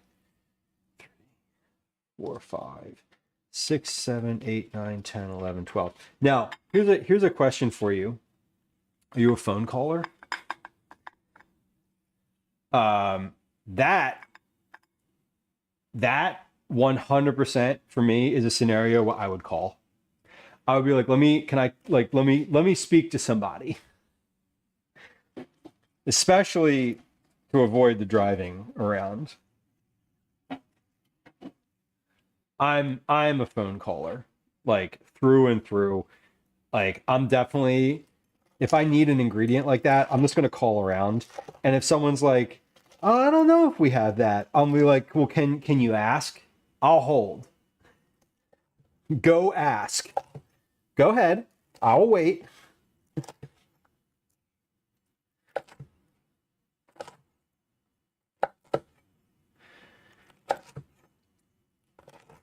Oof, okay. Perfect. This is good. And I'm just going to give it a lengthwise chop like this. It says I was once on hold so long I ended up driving to the place and walking inside. That's great. You walk in, you're like, hey, you can hang up now. I'm here in your face, and now you can talk to me. They're like, oh, great, this guy again. I'm just like, I'll get on the phone for anything. I don't mind at all. One of my, for most of my life, job wise, like I've had all sorts of different jobs and all of them have required being on the phone for like 80% of my day. And So I don't mind at all. Just like, I'll call somebody. I get unreasonably annoyed when I can't get a human on the phone. There's certain places that you just can't get a person now. Like when I call the pharmacy at CVS, you literally cannot speak to a human. They have no possible way to get a person on the phone. And I've asked because I want to, and I've gone over there before. I've literally like gone to CVS, talked to like the pharmacist, and been like, hey, do you all have a direct number? And they're like, no, we actually don't. And I'm like, interesting. That sucks. It's kind of annoying, honestly. I am also kind of annoying because I'm gonna call you. I don't like texting, but I will chat with somebody on the phone. I grew up in that era, though. I grew up in the era of like knowing my friends' phone numbers and calling them when I wanted to hang out with them. Like, I still remember my best friend's my best friend's phone number from elementary school. I could call his house right now, and someone would be very confused because nobody who knows him or me lives there anymore. But I could. I'm so glad to be out of that era. Twinderella says, I am sometimes. Like, there's an era of efficiency that we've entered in some ways that is quite nice, right?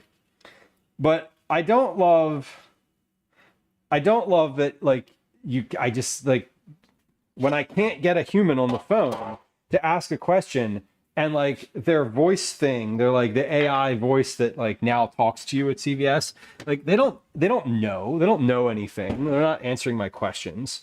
So it's frustrating in that regard where I'm like, hey, I have a real question that I'm asking, and your thing is like, we don't know. Can you please put in your prescription number? And I'm like, I did. 3 times already. So that's fun. We love that. Cut to me just screaming operator at the AI. You ever had an AI answering service like that hang up on you? I have. Some of them will hang up to you if you start cursing. I've learned this from experience, having cursed and gotten hung up on. They don't love it. They're always a little annoyed at you when you start cursing, which I think is funny and also frustrating. We're also going to take this chicken and shred this for the soup. So we're basically going to get everything prepped now for our things. I think this is the last thing that I actually need to prep. Aside from thawing my stock, which I'm not going to do until I need to cook it. Well, I guess I should do that now, but we'll get to that in a moment. Yeah, shredding the chicken for the soup. Everything is ready. It's like I have a whole counter full of stuff over here that's like ready to go in things. And so for the next like 3 hours, we're going to spend cooking, not just prepping. So that's the agenda coming up here. Yeah, I've got chicken. I've got the broccoli's done, the onion's done, the garlic's done. The cheese is already shredded. The eggs do not need to be done until we're ready to put them in the quiche. The tomato's done. The bacon's done. The spinach does not need to be touched until it's ready to go in the quiche. Cheese is already shredded. Eggs are already done. For the soup, the chicken is finished / in progress towards being shredded and complete. The carrots are cut. The celery is cut. The onion is cut. The garlic is cut. So for the soup, everything is ready. It's chicken noodle soup, but you don't put the noodles in until you're cooking it for serving. I'm just going to use like it's just like a bag of egg noodles, right? Like when you cook it, you just put the egg noodles in, plus an extra like 3 cups of water. for the breakfast wraps, the sweet potato is done. I need to get the sweet potato out of its skin and put that into a bowl. The eggs I need to cook for that. But I think I'm going to put the eggs on a sheet pan in the oven like we did before, and just cut like strips of egg off, scrambled egg off, as opposed to doing like fried eggs. Black beans are seasoned, cheese is already shredded, bacon is cooked. Banana bread muffins need to be made, so that's a totally different thing from anything else that I've been doing, which is why I haven't touched the banana bread muffins yet. But those should come together pretty easily. That's like a baking thing. We'll just get my ingredients out. We'll measure it. It's all in one bowl. I'll put it in muffin trays. I'm going to cook them in muffin cups so that they can be popped out of the tray really easily. And then maybe they just look a little nicer, I think. But that should be pretty straightforward also. Those potatoes should be good now to get out of their skins. So we'll do that next. And then I really think we'll be pretty much prepped, like meased, completely meased, with the exception of things that need to happen for the banana bread. The onions are almost finished caramelizing back here. I'm going to put a little touch of olive oil in this pan because they're starting to burn on the bottom, and otherwise they're almost finished. I'm getting much less steam coming off of them right now. So all of the moisture is almost gone, which is the goal. One picked up. And banana bread? Totally. Muffins, though. Muffins arguably are more complicated, but the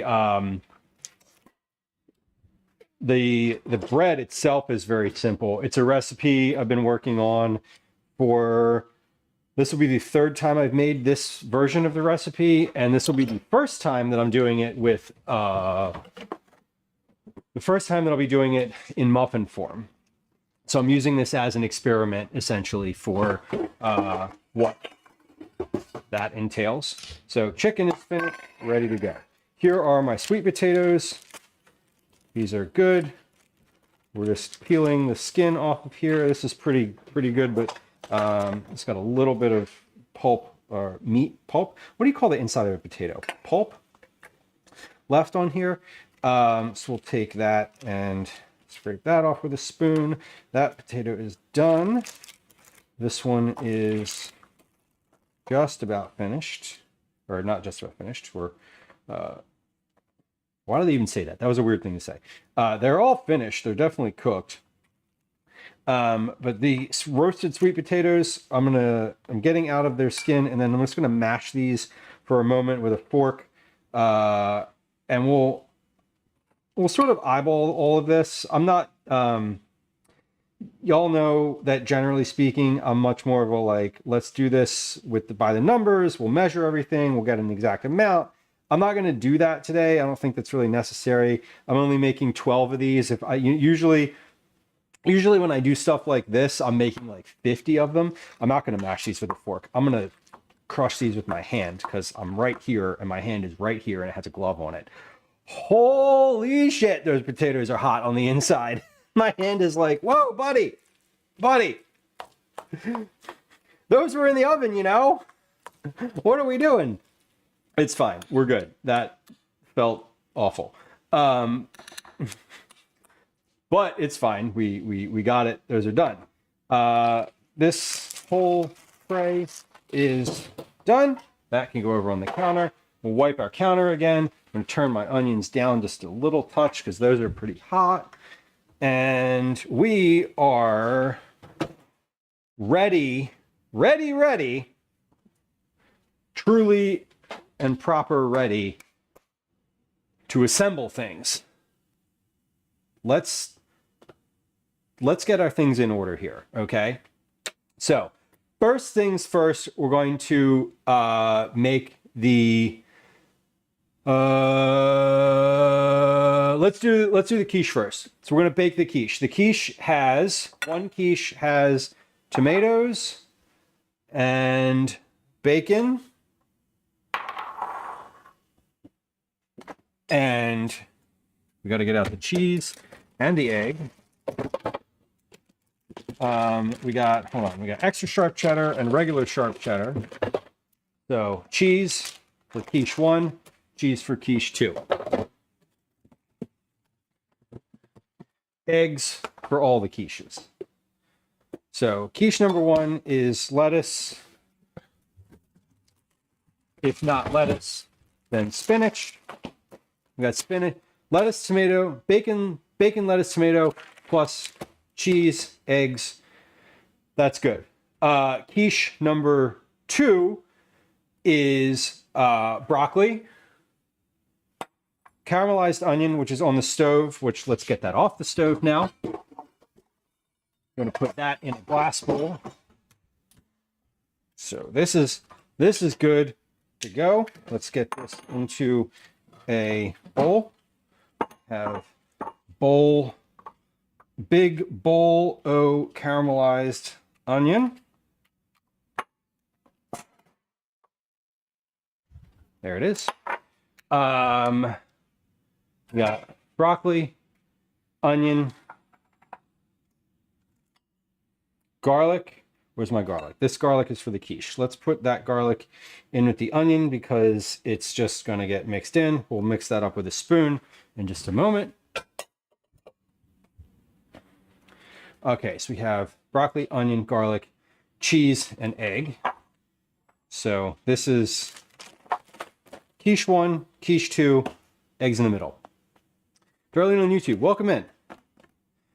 Nice to see you. For the soup, we have our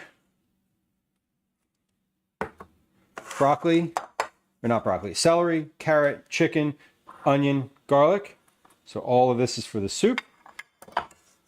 And then for the wraps, we have our bacon, black beans, sweet potatoes, cheese. I also have cheese in the fridge. More cheese. We have Mexican style cheese for the wraps. Plus eggs, which we're going to cook. We're going to cook those on a sheet pan in the oven.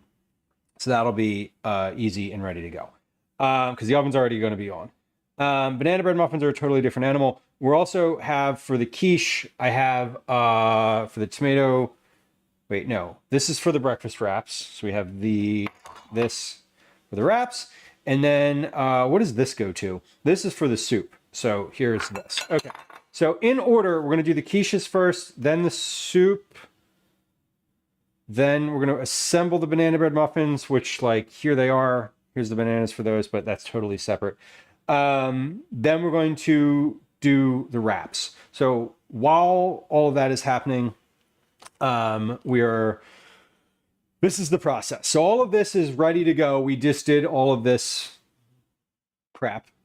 I'm going to slide these things back over now on the counter, but they're in sort of the relative order and location of where I want them to be, which is great. That's for the wraps. This is for the soup. Onion, garlic is first, then these, then that. Okay. Quiche number 1, quiche number 2, and we are ready to assemble. Okay. We got it. The meat, potato meat, the entrails. That's a good one. I call the inside of the potato the otato, one says. I like that. That's a good joke. Thank you for that one. Well, I appreciate that. Darlene on YouTube, welcome in. Happy Thursday or Friday Junior happy Friday Junior if it pleases you. Let's get our quiche shells out. Where are my pie shells? There they are. Okay. So I also need to manage some of this stuff in the freezer because I'm going to need to put quiches right here to freeze. Here are my pie shells for the quiche. This is chicken that I popped in the freezer earlier. That was leftover that I wasn't using for the soup. That is cold enough now that I'm just going to take that and pop it off of the tray into a plastic bag.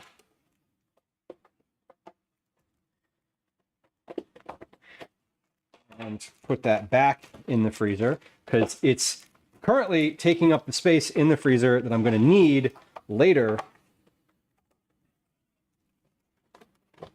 to freeze all the things that I'm making today. This chicken is just for later use. I don't know what it's for. I just bought the family pack of chicken thighs and didn't use all of them. Maybe I'll just toss these in the basket of stuff that I'm bringing over and be like, here, also have some chicken thighs. Here's 1 meal worth of chicken thighs. It could be fun and could also be like, what? Whatever. So quiches, here's the deal with the quiches.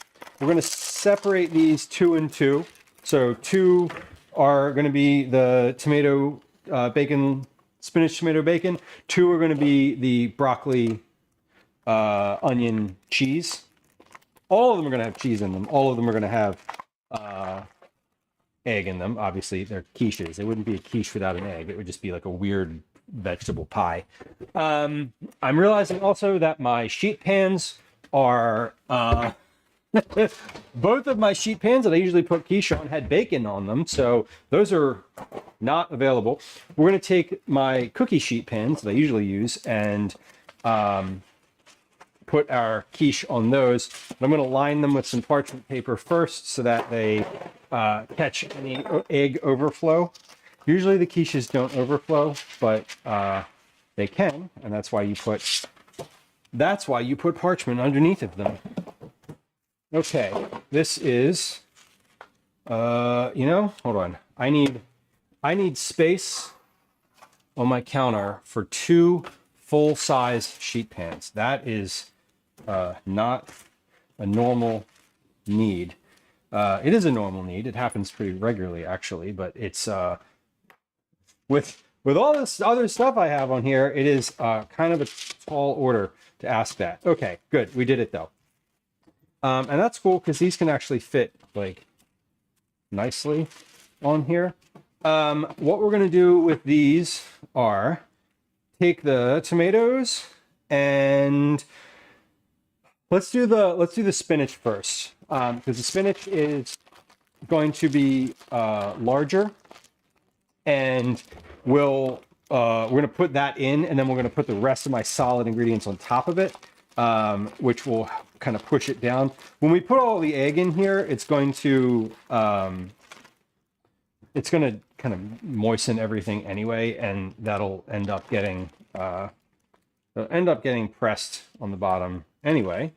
We're going to put some spinach in here, not a ton,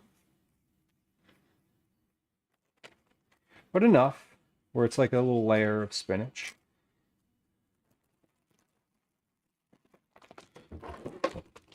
And back in the fridge. Tomato is next, so we'll do the tomatoes. I'm going to take this and pour the juice out of here into the sink. So I salted these earlier, so they had a bunch of juice in the bottom. I'm going to separate these roughly half and half. And again, I'm only doing 2 quiches with tomato. So we have tomato and spinach and bacon in one, approximating like a BLT energy, for lack of a better term. And then as I'm finishing with these, we're like clearing them off the counter, which is really nice. So we have bacon, lettuce, and here comes the bacon. What I don't end up using with the bacon here, I'll just put, if I don't end up using it all, which I don't think I'm going to, that's quite a bit. So we'll put that on the plate with the other bacon for our wraps. Into these two quiches, we have broccoli. So we have one, these are the broccoli and onion. So we got broccoli and then onion and garlic. I'm going to give this a little mix here because I just dumped the garlic on top. So let's kind of stir the garlic in.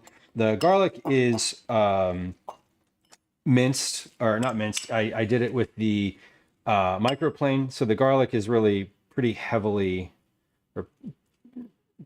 chopped. So this is good. We're going to spread cheese on the top of this. And then when I put the egg in, I'm going to take a spoon and just give these a big stir. With the egg, I'm going to do, let's see, I have 18 eggs in that container. I'm definitely using all of those. So we're going to do one container.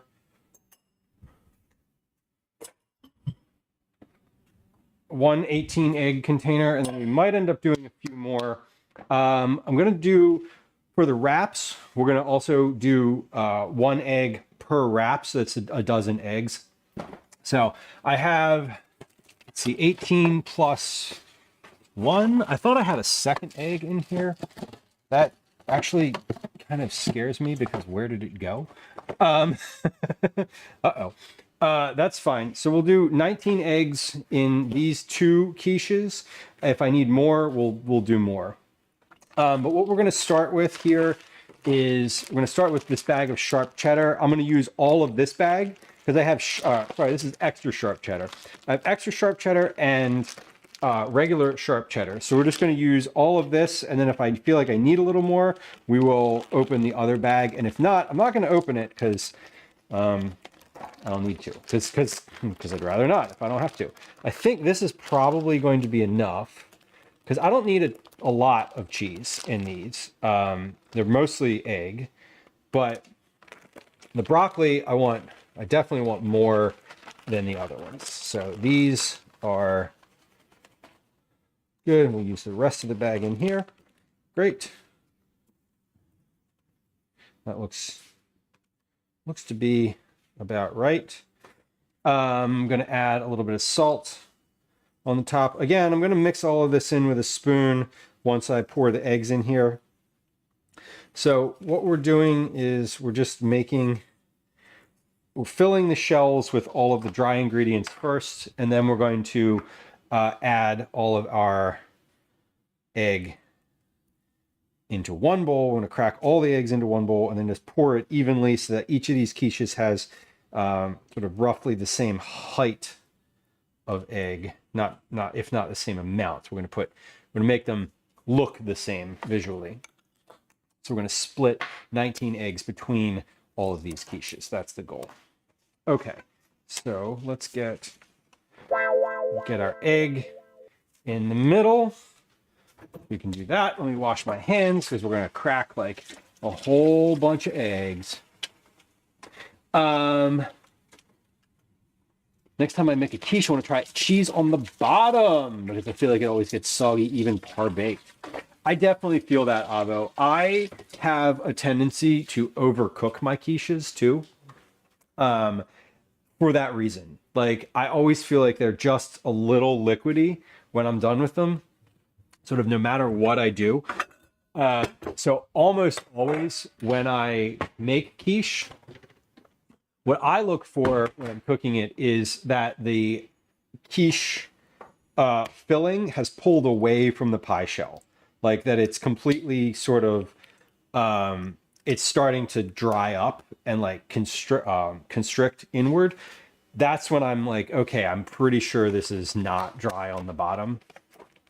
I feel like there's a temperature that I could be aware of, which would be nicer for me as someone who loves that kind of exact nature of things. But I haven't quite considered what that would be. That's a thing that I would probably want to experiment with for my own self.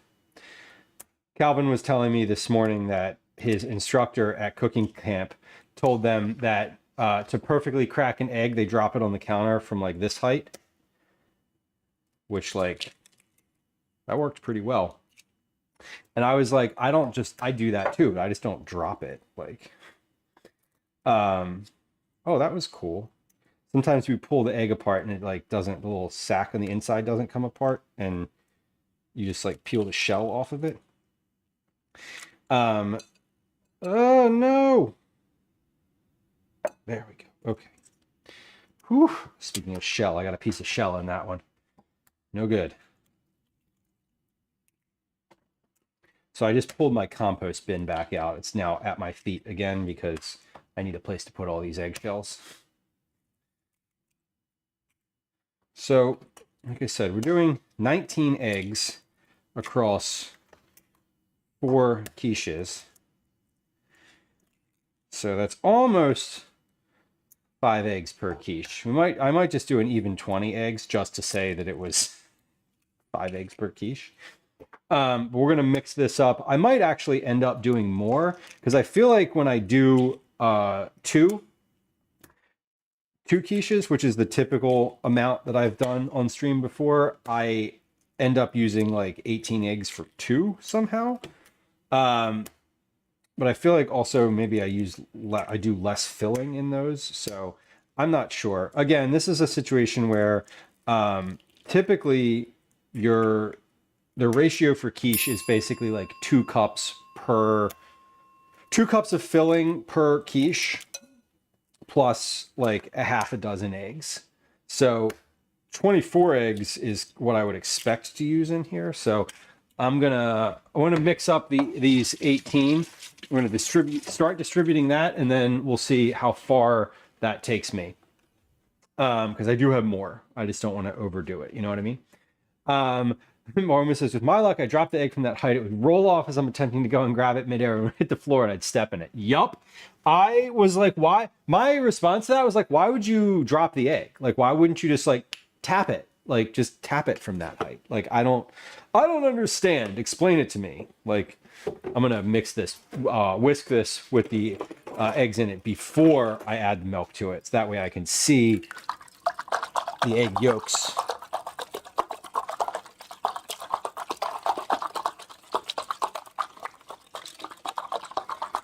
There we go. Okay. Good. 18 eggs. I never buy the big carton of eggs like that. That's I always just buy dozens because the market doesn't have big cartons. But I got those at Wegmans because they have them, and I was like, I'm going to use all of these for sure.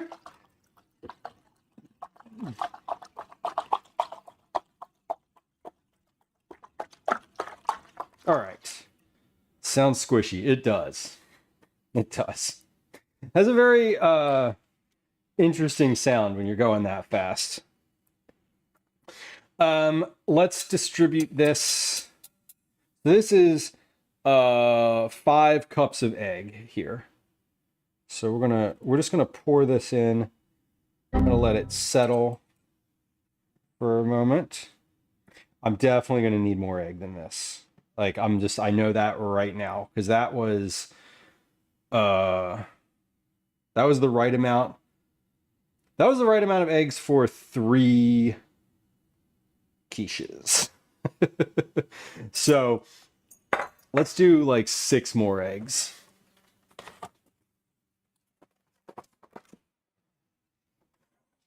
Yeah, like 6 more. Before I do that, let me just make sure and like distribute these ingredients here. We're going to kind of give this a little stir, as I mentioned.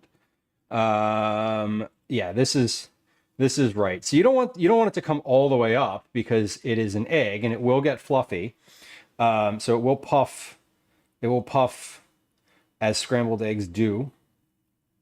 So with quiche, you want to make sure that your egg is just kind of below the lip of the pie shell. Unlike, say, a custard where you want it to like come all the way up because it's not gonna get any bigger, it is going to be what it is. So this is looking good. The broccoli cheddar, I can stir a little bit more than the other one because the other ones have spinach on the bottom, and I don't want to disturb that too much. So that looks good. These are looking good though. Like visually they look great.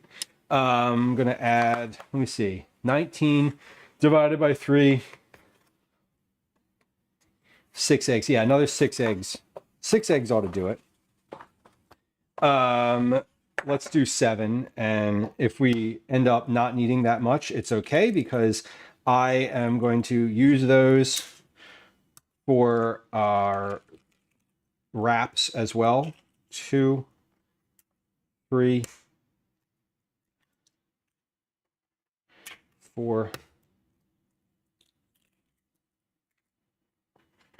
5. And so after I'm finished with these quiches, I'm going to pop these in the oven, and then I'm going to crack the rest of my eggs that I need for my wraps and put those right into this bowl. So we're just doing everything egg related all at once, just like we did everything meat related and everything vegetable related. We're just working in batches here. Not batches, we're working with what kind of one thing at a time. So I don't have to go back and do this again.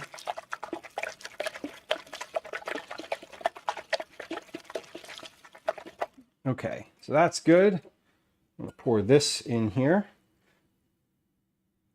That is, yep, that looks like the right amount. I am just gonna go ahead and add the rest of that to the other quiche. Give that a stir. And we're gonna go right ahead and pop these in the oven, because we got other stuff that we're doing with the oven today. So I want to get these in right away before I even start cracking those other eggs. Let's get the quiches in.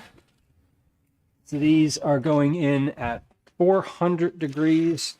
I'm going to drop my oven down to 375 because 375 is what I would usually bake these at. And I'm going to start a count up timer. No, I'm not. I'm going to start a 45-minute timer to count down, and that is good. So quiche is in the oven. We have deployed the quiche, ready to go. I'm going to crack the other dozen eggs here, and we're going to put those in the fridge because I don't have any room in the oven right now.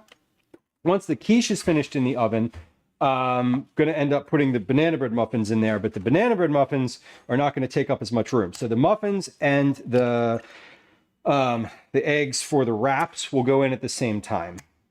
So instead of baking or instead of doing like fried eggs, I was considering doing just the like scrambled eggs on a sheet pan for my for the wraps. One, they have a little bit more of a volume to them, and two, they are going to be easier to manage and get even. And also, just like I don't want to stand there and fry a dozen eggs separately.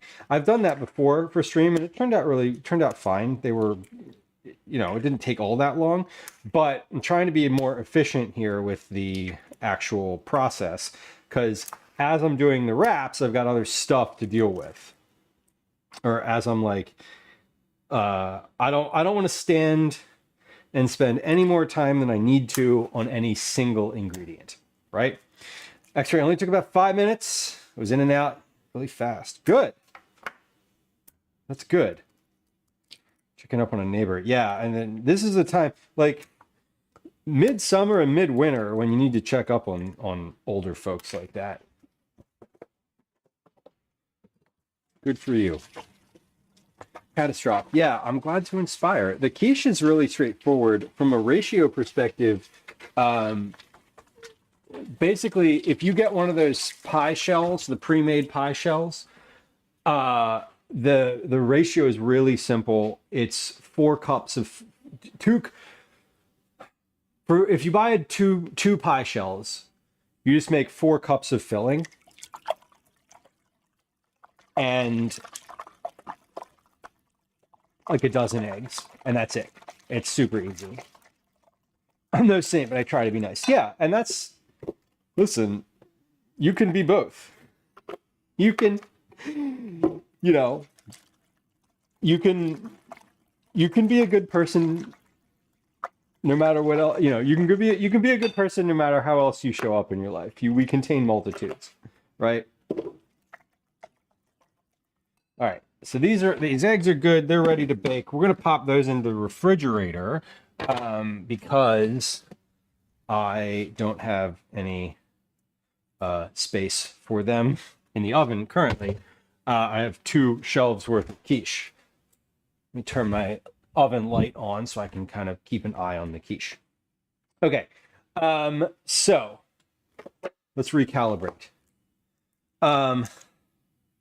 We chopped the herbs. We've salted the black beans. We have assembled the quiche and are baking the quiche. We're going to work on the soup now because I don't have an oven available for the banana bread muffins. So we're going to get the soup on, and then we'll get the soup on, and then we'll assemble the banana bread muffins. And by the time that's done, the quiche will either be finished or not. And we'll put it in or not, and that's okay. But let's do the soup now. I'm going to get my Dutch oven out for the soup. Actually, no, I'm going to do, hold on. This butter is, I got that butter out for the banana bread. It is warm now. It's like more than room temperature. It's warmer than room temperature. So we're going to put that back. I didn't use that other thing of sharp cheddar. So here's what we're going to do. I am going to get 2 pots out. One is for the sauteing of the soup, and we're going to put the soup, we're going to make it in that pot. The other one is for our stock, because the stock is frozen. And it needs to be not frozen. So I need to get that to a place of being ready to use. I should have done this earlier. I should have put this out on the counter in this pot earlier today, but I didn't, and that's okay. Totally okay. Joe says, you can yell at AI on the phone and also send people cookies. Yup. Fun fact, AI isn't a person, so you can yell at it all you want. Say the meanest shit possible. I get unduly annoyed when this is so silly. I get annoyed when Gwen and Calvin call the, is this soup or is this stock? No, that's stock. It's just cloudy. Call the Google or the Alexa devices that when they gender them. Because every once in a while, Gwen will be like, oh, I asked Alexa and she said blah, blah, blah. And I'll be like, it's not a she, it's a robot.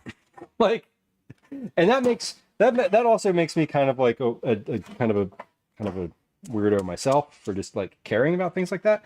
But I'm like, let's not normalize giving human trait to a thing that is distinctly not human.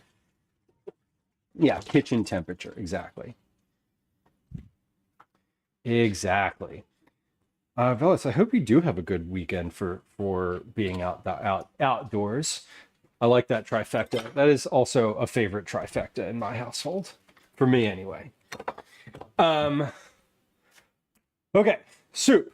Ready to go with the soup. Let's get our onions and garlic in here. So this is heating. So I have this on high right now. This is going to melt hopefully quickly. If not quickly, then it won't, and that's fine. Also, I'm considering like future thinking here. I might end up cooking those eggs in a pan, but if I do cook them in a pan, we're going to cook them in my largest cast iron pan, and then that would be fine. I could do that on the stove, and I would be okay. I'd be okay doing that. I need to turn the air conditioner on in my house because currently my house is Drum roll, please. 28 degrees. That is 82 Fahrenheit. So currently it is 82 degrees in my house, which is too hot. Okay. That's way too hot. Okay. There we go. All right, it finally came on. Dumbass cheeseball. Perhaps ironically enough, the robots are non-binary. Yeah, that is actually kind of ironic. Welcome in. Yeah, I know that like they try to make AI all nice, right? And like it speaks to you, it like talks nicely to you, but like I'm not all about that. I'm sorry. I'm just like I'm not having it. I don't need this. I don't use it. Also, to be fair, like I am a non-AI user. I don't hate it in the sense that there are people who are like, we shouldn't have this. It shouldn't be a thing at all. I get annoyed when it's like, I get annoyed when like that is the only source of information that someone uses. When it's like, oh, you know, I found that like the Google AI said that blah blah blah, and I'm like, cool, did it validate it? Like, oh, come on, man. Alpha Victor Charlie, thank you. Twitch was glitching. Good to know. It could be me. It could also be me. That's not unreasonable to assume that it's something on my end as well. Okay, let's get this stove camera ready to go. So we're gonna do our soup here. I'm gonna start with our onion and garlic, and before we do that, we're gonna say hello, which is fine because it gives my my stock time to melt. Timmy, welcome in. Good to see you. Callie Kong, hello. Welcome in. Pauline, welcome. Nice to see you. Persephone, hello. Happy Friday, Junior. Stitch Lover, hello. Don't forget to hydrate. I will at some point. I probably will. I might not. Also, I had what did I drink earlier? I had a coffee 3 hours ago. Timmy, welcome in. Friend of the stream, Timmy Buble. Were you playing on stream today, or were you cooking? I know today. Usually, it is a gaming stream today. There's a shout out in chat. Friend of the stream, fellow food and drink streamer, as well as random various gaming streamer as well. Timmy Buble, welcome in. Nice to have y'all. Welcome. My name's Lou. This is a cooking stream. It's almost always a cooking stream, except for when I'm out in the world doing IRL, walking around. I'm a home cook. I'm a recipe developer. I live in Philadelphia. I am, in fact, a parent. That's where the name comes from. My pronouns are he, they, and it's nice to see you. Welcome. Followers are silent and anonymous. There's no alerts or sounds, and I'm not going to say hi to you if you hit the follow button. So if you, like me, are a lurker and don't want to be perceived, please go ahead and hit the follow button and chat if you want attention. We do cooking here. I do recipe development on stream. We also do a lot of vegetable forward family meals, baking, meal prep, which we're doing today. We make snacks, we make cookies at least once a month, and sometimes we get out in the world for IRL adventures. We like to chat, think about it like sitting at your friend's counter while they are making a meal or dinner or whatever. You can get me off topic pretty easily. You can get me back on topic just with the same ease, and I'm happy to have y'all. Welcome in. Callie says, I want attention, but not weird attention. Well, I wanted weird attention, which is why I started streaming. So I can relate, but also not relate. Alpha Victor, the cameras look nice. Thank you. We have 3. There's this one here, which is the main camera. There's this one here, which is above me, which you can't really see, but it's like literally right here just off camera. And then the one that's on the scissor arm on the stove, it moves all around. It goes over on the sink. It goes out into the oven. It doesn't go in the oven, but I use it for the oven. You can also see my feet on that one. Command feet. Just kidding. There's no command feet. Let's not do that. Don't do that. And yeah, there's three cameras. Feet pics. Not for free, you don't. Anyway, it only depends. It's on that site. That's the you'll find it where you'd expect to. Command Discord for more information. We're going to. Is he joking? Is he joking? No, he's not. We're going to move over to the stove now. Because we're doing a bunch of meal prep today. So we're doing, we have quiche in the oven, or I'm working on a soup. I'm going to do banana bread muffins kind of in between all of that. And then I have wraps, breakfast wraps with bacon, black beans, sweet potato, and cheese, and egg that are going to be coming next soon, roughly. Homemade fettuccine in a walnut sauce. Hell yeah. That sounds really good. I love homemade anything. Homemade pasta is great.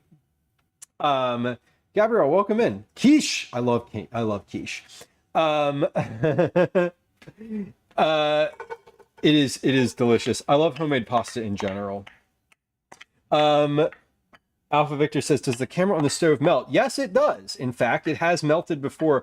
Oh, there's a command for that. Command camera melt, I think, will take you to a clip of me melting the camera, or the camera actively melting in like on stream. Like you can't see the camera melting because it's the view from the camera, but it is the visual of the camera getting worse and worse and worse and worse until I realize that I'm melting the camera. But I am using the camera on the stove is an Elgato face cam. So that one is the overhead camera for the counter and the one on the stove are both face cams. The main camera is a face cam pro. All of the stream tech information is in the bio on Twitch. It's one of the panels down below. There's a lot of panels on the profile page. If you've never checked out the panels on my profile page, feel free to give them a little peruse. They talk all about all of like the stream details. So I have melted the camera on the stove. This is in fact my third stove camera. This one is better because I can zoom it in and not have to drop it down as low to get the same view, which is honestly kind of helpful. What we're doing now is a start to chicken soup. So earlier in stream, I chopped up the onion and the garlic, the carrots, the celery, the herbs, and I roasted the chicken. And now we're just going to put all of that together with some homemade stock. It's not, the stock is both vegetable and chicken. So I'm using, I had chicken bones and vegetables. I make my own stock most of the time. It's a mix of like kitchen scraps, so I don't have a recipe for it. It's never really the same. I just save all of my kitchen scraps and then cook them into stock. So that's also on the stove right now. I had frozen it, and it's yeah, it's a I think I put 5 quarts into the thing. Mums, welcome in. Also, you owe me a sub. I got you. You know what? I do, and I will. Here we go. You ready? Hopefully this works. I mean, I know that it works. When I say hopefully it works, I mean hopefully it's still connected to my payment method. There we go. Hey, Eat It Dads, thank you for the gift subscriptions to Moms. We appreciate you. Why did I just gift a subscription to Moms? Well, that's because they were a cookie club winner this past month, and one of the prizes for Cookie Club, command cookies in chat if you're like, what are you talking about? Moms, refresh your screen and all of that will show up for you. We do a drawing every month, and one of the prizes is if you win, is homemade cookies, but you can also pick a gift subscription to any channel on Twitch or credit to the merch shop. All of that information is is on the website, which is currently in chat. There's a link to that. You can click it. You can get all the details. It is, in fact, completely up to date. I updated it recently, that page on the website. So, hey, we see a big cookie. The Cookie Club winners can opt to get a gift subscription to this channel in addition to, or not in addition to, but or any channel on Twitch. But if you've ever gotten a gift sub through Cookie Club, you'll know that I ask you to remind me while I am live, because here's what I don't want to happen. I don't want to gift you a sub and then not stream for like 2 weeks, which happens not regularly, but like recently I didn't stream for a week, and you know, if I'd have gifted a sub before then, it's like it's like a week wasted. You know what I mean? Potato soft tacos, nice. Potato tacos are so delicious. A lot of homemade stuff in chat. Timmy made homemade pasta. Man, I love cooking. I love cooking. It's so nice. That sounds delicious.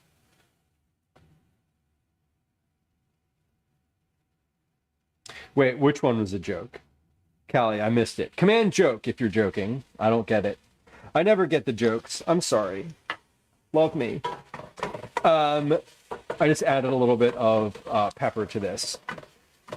The auto mod thing. Oh. Sorry. I didn't see auto mod. I don't have auto mod on my I don't actually have that on my thing. How do I do that? Oh, there we go. Sex-based terms.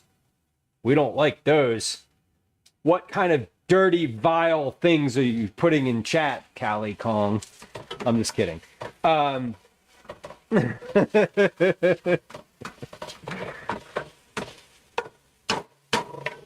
This is a very puritanical stream, haven't you heard? All right, so we're adding our carrot and celery to this now. We're going to saute all of this together for maybe 5 minutes, a little more than that. This doesn't need to be super complicated here. We're going to add, again, we're going to salt as we go. Everything gets salted and peppered as we go. Layers of flavors as we, I was going to say as we say, but that's literally not something I've ever said before. So as we say today and today only, but this is our base for our chicken soup. The chicken is already cooked, so once these are cooked, I'm going to start putting my stock. Once the carrot and celery are a little softer than right now, we will start putting my stock in here. It's not organic for a reason. It's no. Do I have a recipe for this? I do not. Everything I'm making today is just like made up. Not made up. I mean, I'm not working from any kind of recipe today. We're just sort of making soup. I do have a lot of published recipes. If you hit command recipe, it will take you to a link that has a bunch of different recipes. They are mostly family friendly stuff that's, you know, 5 to 7 ingredients. A lot of dinners. There's some cookies. There's some soups. There's some desserts in there. But no, nothing is from a recipe today. The only recipe that I'm using today is for the banana bread muffins, and that is a recipe that I am working on. So I don't have a published version of that anywhere, but it is my recipe. I do have a ton of commands. For subscribers, all of the sounds are command based. And then there's just like, there's a lot of them. If you do commands, it will give you a list of every command in chat. It will spit back out a list of every command that you have access to. And that is they're different for subscribers and VIPs. So there's a kind of a lot of options. A lot of options there. Okay, we're gonna let this cook for a few minutes here, and come back on over to the counter. Just a little housekeeping note. My son and my partner have just arrived home. Usually when they come home, it's a little bit more noisy. I'm less focused for about 5 to 10 minutes while I say hello and like ask him how he's doing and blah blah blah. So we have that's happening, is going to happen. So he's probably going to come in and talk about his camp today, which is a cooking camp. So anyway, just FYI. Does the stove have 4? Yeah, there's 4 burners. There's two that are the same, that are like medium burners, and then the front burner where this pot is currently is like a quick boil burner, and then the back one behind that is a low simmer burner. So yes, it does. What? I see what you did. Hello. Calvin is here. This is my son. He's home from camp today. They did cooking camp, or he's at cooking camp. So I will put these things in the fridge. ETA 3:32. Oh, Ed's coming? Okay, awesome. So they're almost We here. made Alfredo pasta.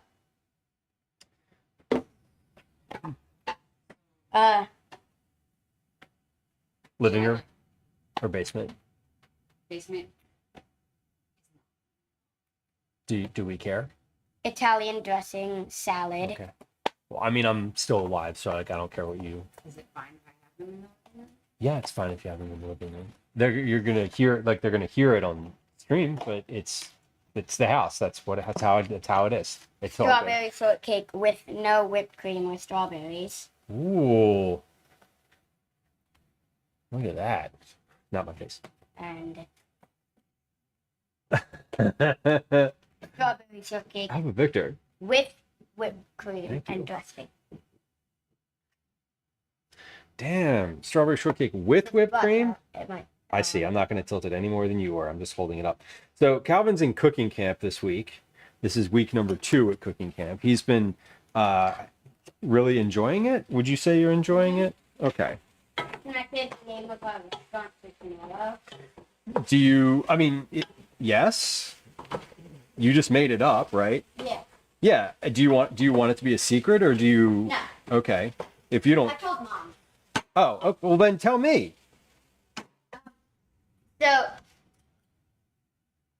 it's Moonlight, welcome. tomorrow. We're kind of like making a restaurant for our parents, and the name of our restaurant is Bonta, BONT''A. And does anyone know what that is in Italian? BONT in apostrophe English. A. Bonta. Any paper? What do you? They can. Okay. I just wanted to write it down. You mean to show? Yeah. BONT''A. Yeah. I put it in chat. Okay.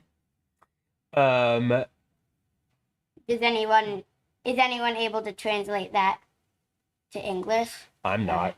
Timmy, I would have loved cooking camp too. We did when I was a kid, we took home ec in school, and that was my favorite section in home economics was cooking. We also did sewing, which I was not super good at. But what does bonta mean? Deliciousness. Oh, okay. That's So, cool. The name of our restaurant is pretty much deliciousness. That's very presumptive. Okay. I haven't gotten home economics either yet. Yeah, they don't have home economics anymore. We don't do that. Mathematics only. Cool. What we're going to be giving them for the appetizer is going to be Caesar salad. For their entree is So hold on. Caesar salad appetizer. yeah. Okay. It's going to be, and for the entree main course it's gonna be bolognese linguine pasta.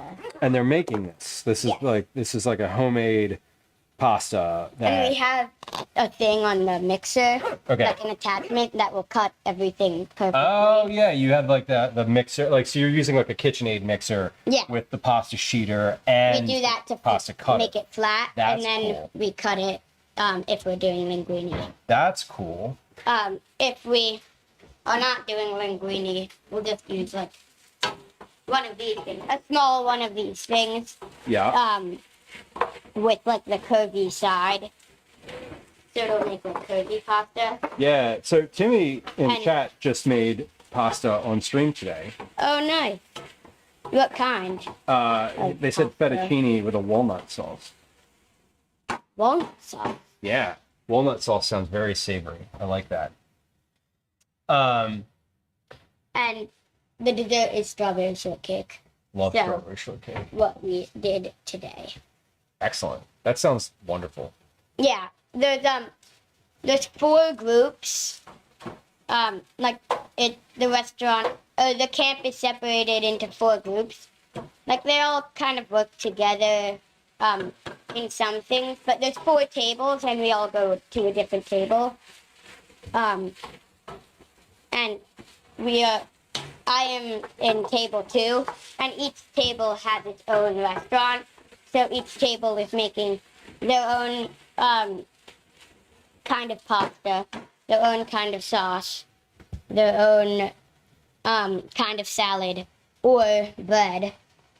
But everyone's making strawberry shortcake. Proud of all. See you soon. Thank you for hanging out. That's great.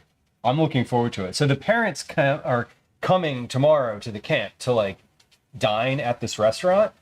And so I am this one and his group are making food for the parents as like part of the camp experience. So I'm like, hell yeah, let's go. I'm into that. Hopefully the parents are good tippers. Yeah, you better give us a tip. Yeah, I mean, to be fair, I already paid for the camp. That's true. Can I put it in the eat first? I'm gonna put this. I'm gonna put this in the fridge so that you can just keep facing the camera. Oh yeah.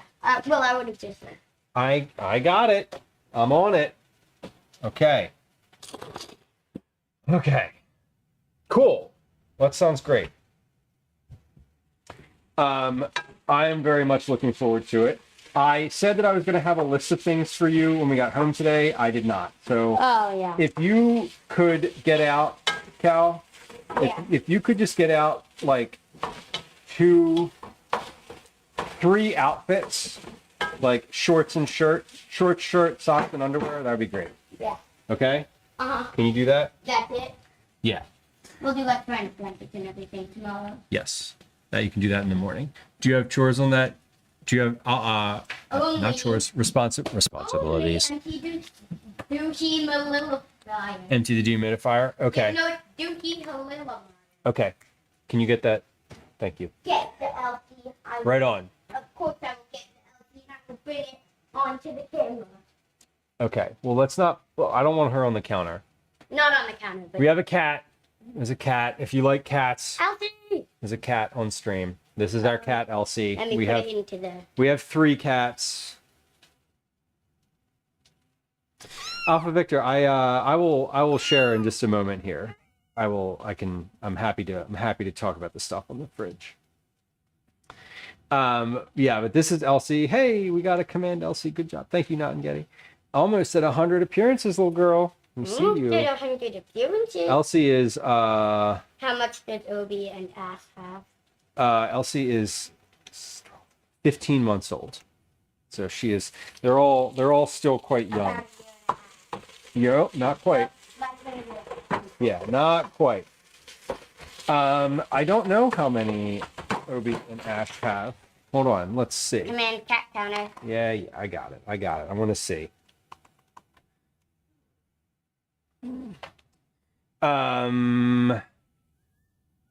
Oh, Ash is almost at 100.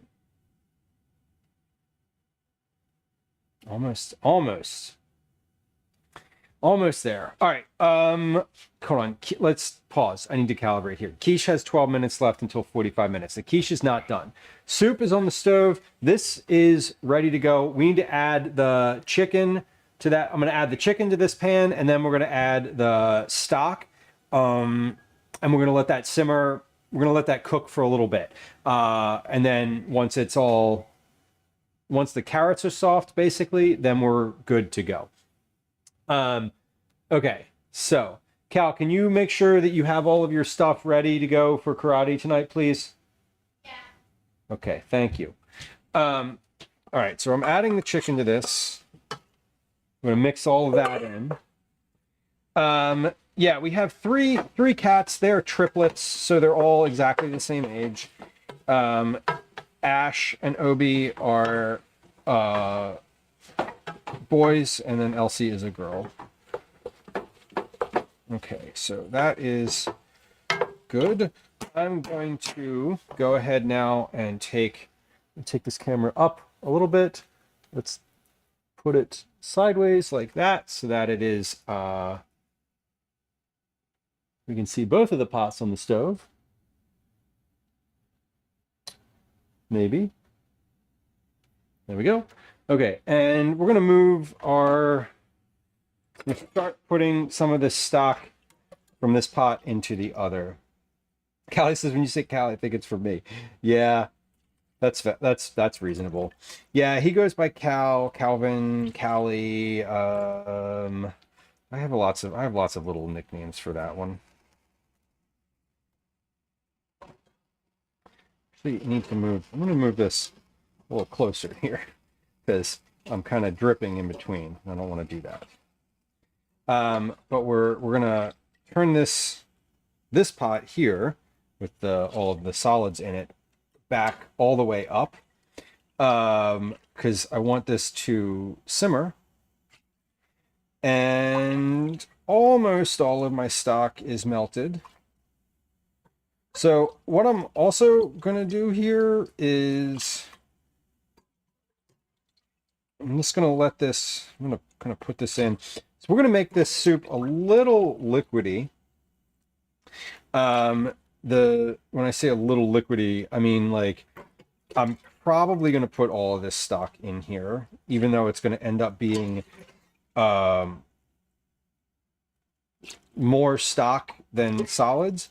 But I want to do that because I'm going to let it simmer for a little bit, and I'm also since this is a noodle soup, I'm not adding the noodles yet. And when we do add the noodles, they're going to take a lot of that liquid and absorb it. Alpha Victor, how do you make the stock? I save a bunch of different vegetable scraps and put them in the same pot that I'm cooking in right now and simmer them until it's done. Sorry, something came up by. Well, I appreciate you hanging out. I'm happy to answer your question about fridge things if you have returned at a later time. We have a little stock left here. I'm just going to go ahead and put the rest of this into this pan. That way I can just have one pan on the stove. There we go. And this, we're going to let this come up to temp. Let that come up to temperature. Simmer that for just a bit, and then we'll be good to go. So this soup is, sorry for the swinging around there. This soup is just going to come up to a simmer now. That's the goal.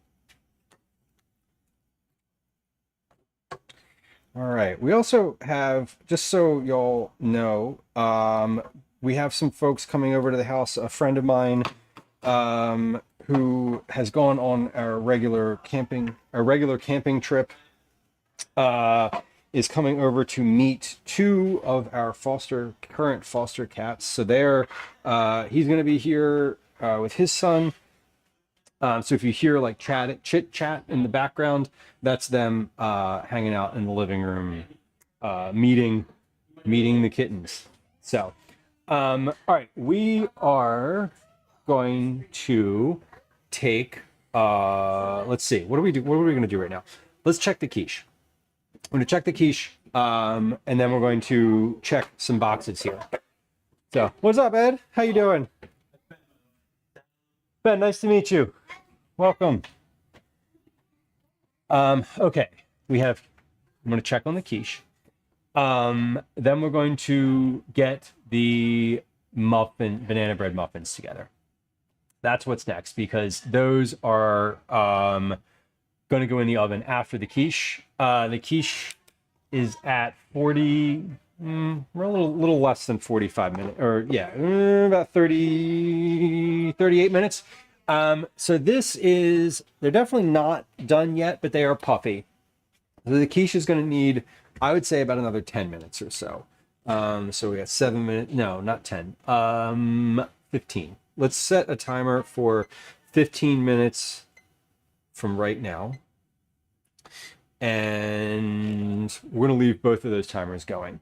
Okay, so what I need to do now is get out my banana bread recipe. I think I printed it out recently, but let me check. Is it over here? Corn tiramisu. Nope, that's not it. That's not it. That's not it. That's not it. I thought I printed it. I guess I didn't. Let me check in my notebook. If I didn't print it, it's okay. I know where to find it. Let's see. Banana bread. Oh, here we go. Perfect. Yeah, pecans, eggs. Shit, I don't have yogurt. That's okay. What can I use instead of yogurt? 2.5 ounces of yogurt. Nothing. We're just not going to do that. It'll be fine. Right? No, I was going to say maybe I'll do something else, but I'm not. Instead of yogurt, I might just add another banana, and that'll be fine. Oh, you going up to in Calvin's room? Oh, okay, cool. So we have kittens in the basement. Gwen is a cat fosterer, and we have some folks over right now. So Link, we have currently there's 6 cats in the house. 3 live here. Obi, Elsie, and Ash live here. We have Link, Ganon, and Zelda. Link is already spoken for. Ganon and Zelda are getting looked at, evaluated, maybe, I don't know, whatever. They're meeting a potential foster family currently. So a friend of mine who is looking for cats and his son are over currently meeting 2 tiny little kittens that just got spayed and neutered yesterday. So they are literally available for adoption starting like tomorrow, maybe a day or 2 after that. So they're like, yeah, pretty soon we might have 0 cats in the house, or 0 foster cats. So it says, do you know how Pluto is doing in his new home? He's doing great. Yes, I do know how Pluto is doing. Gwen got feedback from the foster family. So Pluto and Saturn, it's not their names anymore, but they got adopted together. And they are doing great. They have acclimated. The family says that they're very friendly, that they really kind of came around basically within a day and got they're super friendly. They said that they play together all the time, that they have been just like they're like fully acclimated now. So apparently they're doing great. He'll always be Pluto. I know, same. I don't even, yeah, I'm like, once they leave this house, I don't keep track of like what their name becomes, right? Because I don't care. Like, not that I don't care, but like he was Pluto for 2.5 months here. Like, he hasn't been gone for 2.5 months, so he's still Pluto and to me anyway. Same.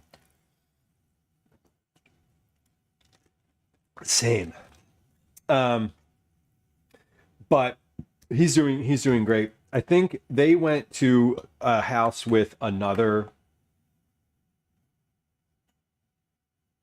cat that was a little bit older, and apparently they're all like they're all doing great. So it was definitely good to hear. I was pleased that was the case.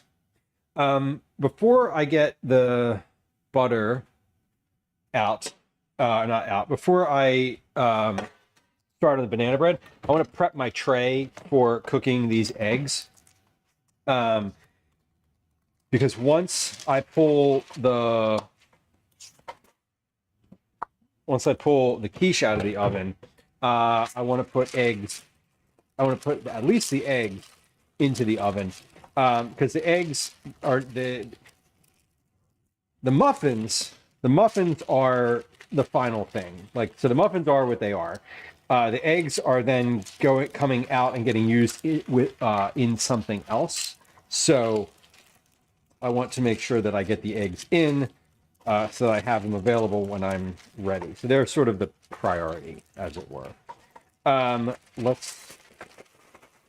got this in the tray around the edge. We're going to crumble it up so it lays flat, as we do.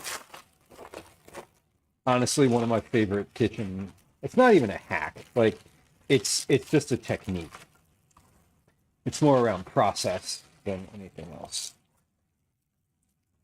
But the eggs are going to bake on that tray. I'm going to get those out now, because if I don't get them out, I may honestly forget to put them in at all. I need 2 eggs for this, so we'll get those out. I'm going to get the rest of my ingredients out too, for the banana bread. So soften the butter, got it. Grease the loaf pan, coat with a thin layer of flour. I just need to get out my muffin tin and my muffin cups.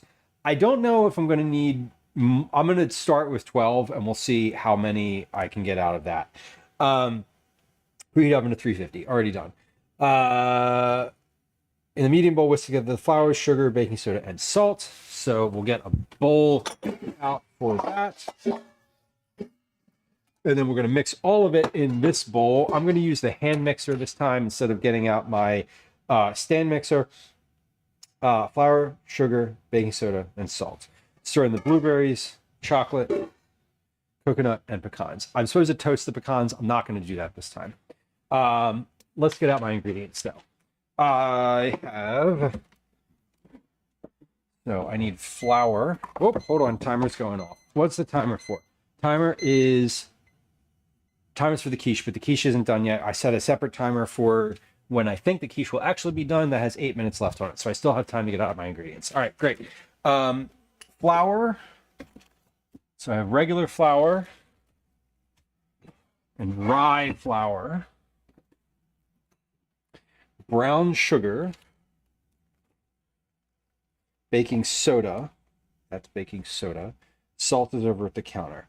Okay, let's move these things over here. So here's what we're going to do. We're going to measure these.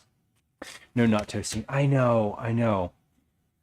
I don't think I'm going to today, because my oven is just like in use right now.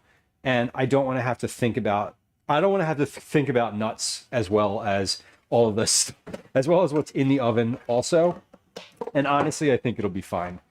Otherwise, I'm going to make the recipe the same, so it'll be okay. It'll be okay. Wait. So we have all that out. Blueberries, chocolate chips, coconut, pecans. So chocolate chips.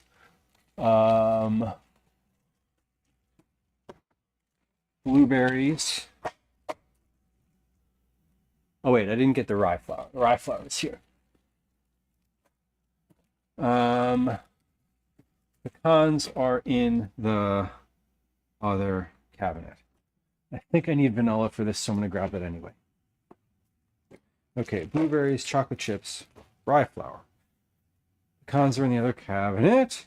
Butter is on the counter. Eggs are on the counter. Yogurt I don't have, but we're going to use another banana, vanilla extract. Okay, and then I have 5 ripe bananas. Let's get a 6th. And we are ready to go. Let me get the pecans out though. Pecans mysteriously are in a separate, I always keep the pecans in a completely separate location from the rest of my baking stuff. Or do I? I think I moved it. I do. I think maybe I moved my pecans, or did I use them? Shit. Did I use all my pecans? No. No way. No way. There's no way. Hold on. Hold on. Nope. Not there, not there. Those are sunflower seeds. This is rice. Did I really use all my pecans? I guess we'll use what should we put in here instead? Pistachios? We think pistachios will be good? I think pistachios would be fine. Why not? Okay. In the medium bowl, whisk together the flours. So I have 213 grams of AP flour. I feel like pistachios would be okay in here. I like pistachios. I hope they're not allergic to pistachios. I asked them if there were any allergies, and they said no. I said, do you have any allergies or any preferences? Like, we don't like onions would be a nice thing to know. And they were like, nope. So, pistachios it is. Or maybe we just exclude the nuts entirely? I don't know. 68 grams of rye flour.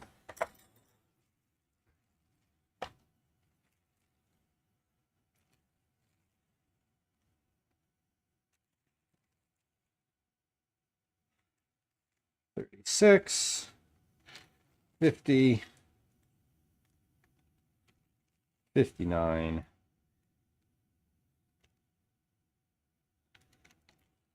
$67, $69. Close enough.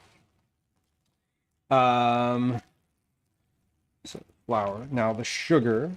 3/4 cup of brown sugar, 148 grams of brown sugar. This is dark brown sugar, which is fine. It just says brown sugar. I wasn't prescriptive. 148 grams of brown sugar. I almost always use dark brown sugar though. Unless the recipe calls for light brown sugar, I usually do dark. Because that's what I have more of in the house. 647, 50, 150. Close enough. Again, close enough. Baking soda. So I need 3/4 teaspoon of baking soda. So that's a half teaspoon. So we'll do 1 of those and then roughly a half of 1 of those. Okay. And salt, 3/4 teaspoon of salt. Again, we're just going to use kosher salt for this. So that's a half a teaspoon, 1, and half again of that. Whisk together the flour, baking soda, sugar, and salt. So we're going to whisk that so that it is incorporated. This brown sugar is not old, so it's still pretty it's not chunky. When you have old brown sugar and it's all in like one big super solid chunk, it's kind of annoying. There's a trick to keeping it soft, and I honestly forget what it is. I think it's like keep a paper towel in the bag. There's some sort of trick to keeping brown sugar from going chunky while it's in the bag, or from getting too solid. But I can't for the life of me remember what it is off the top of my head.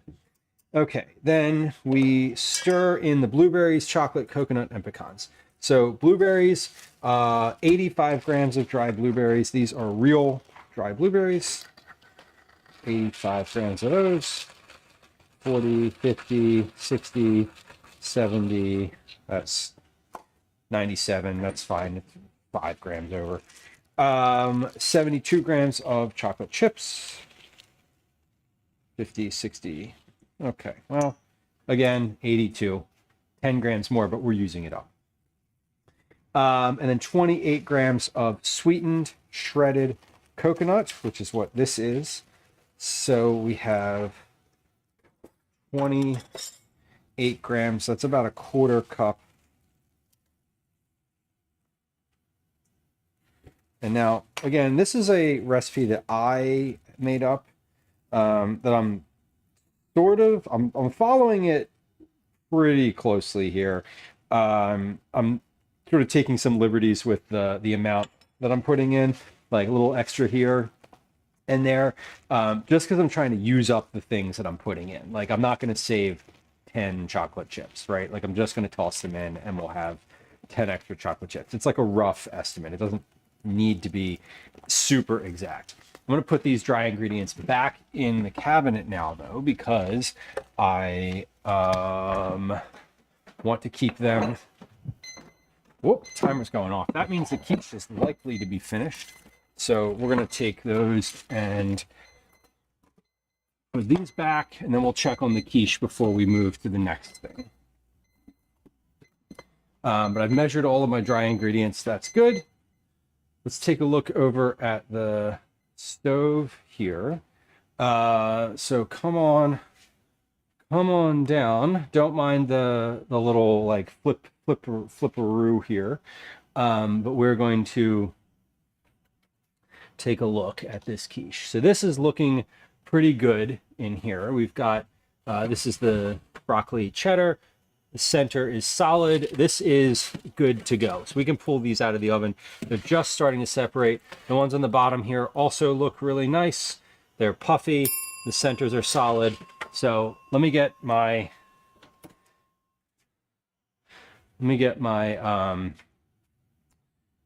pot holders, and we're going to take those out of the oven, which is great. That means I want to put my eggs in the oven. So before I pull the quiche out, let me get the eggs ready to put in. Also, that will give me space on the counter to put the quiche down to cool.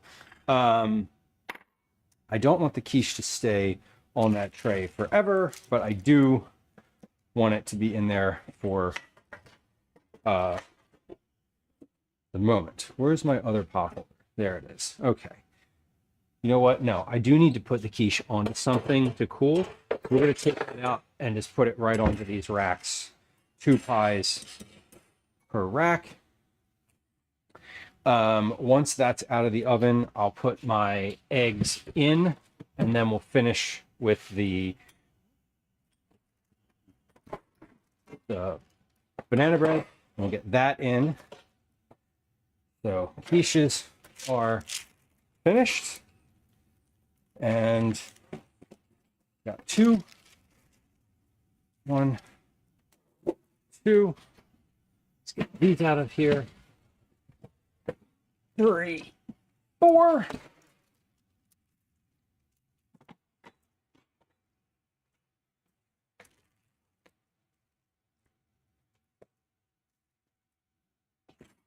Two, 3. All right, 4 quiches out of the oven. What I'm going to do with this is we're going to take my egg. I'm going to put my tray in the oven, and then when it's in the oven, we're going to pour the egg in it, like while it's in there, because I don't want to transfer it. I don't want it to go too far. So we're going to take this. This is a dozen eggs, and we're pouring these in just like that. I'm going to take some salt, put them on there. So a little salt over the top, a little bit of pepper.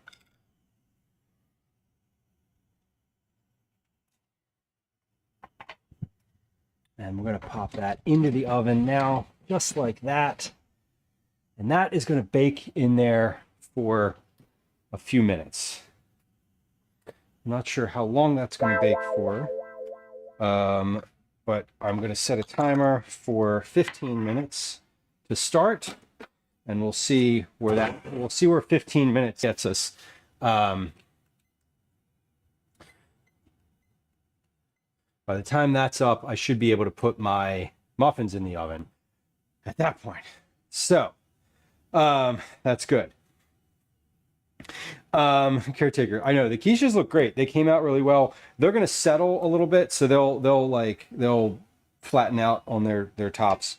While they're doing that, though, we're going to finish assembling the banana bread muffins and then get those in the oven alongside the egg, or underneath of the egg, rather.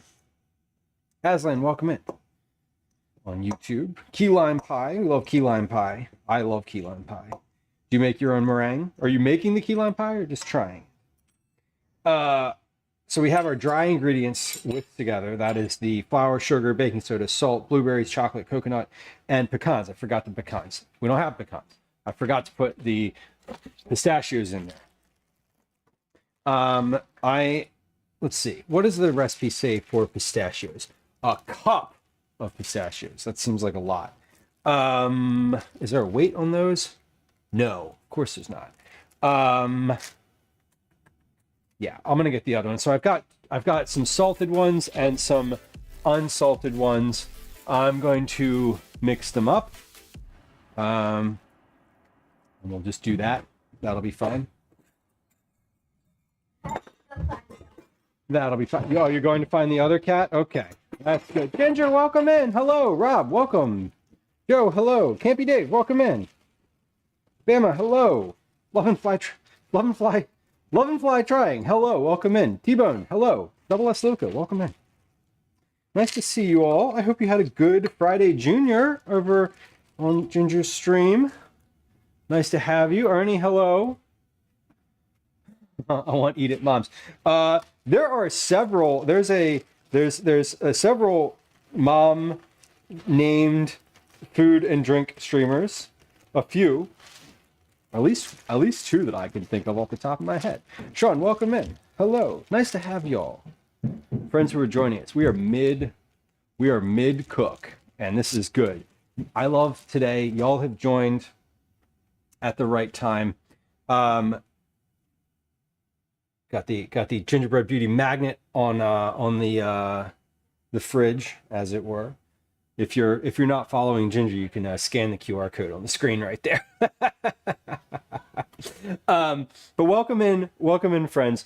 Friends who are hanging out here.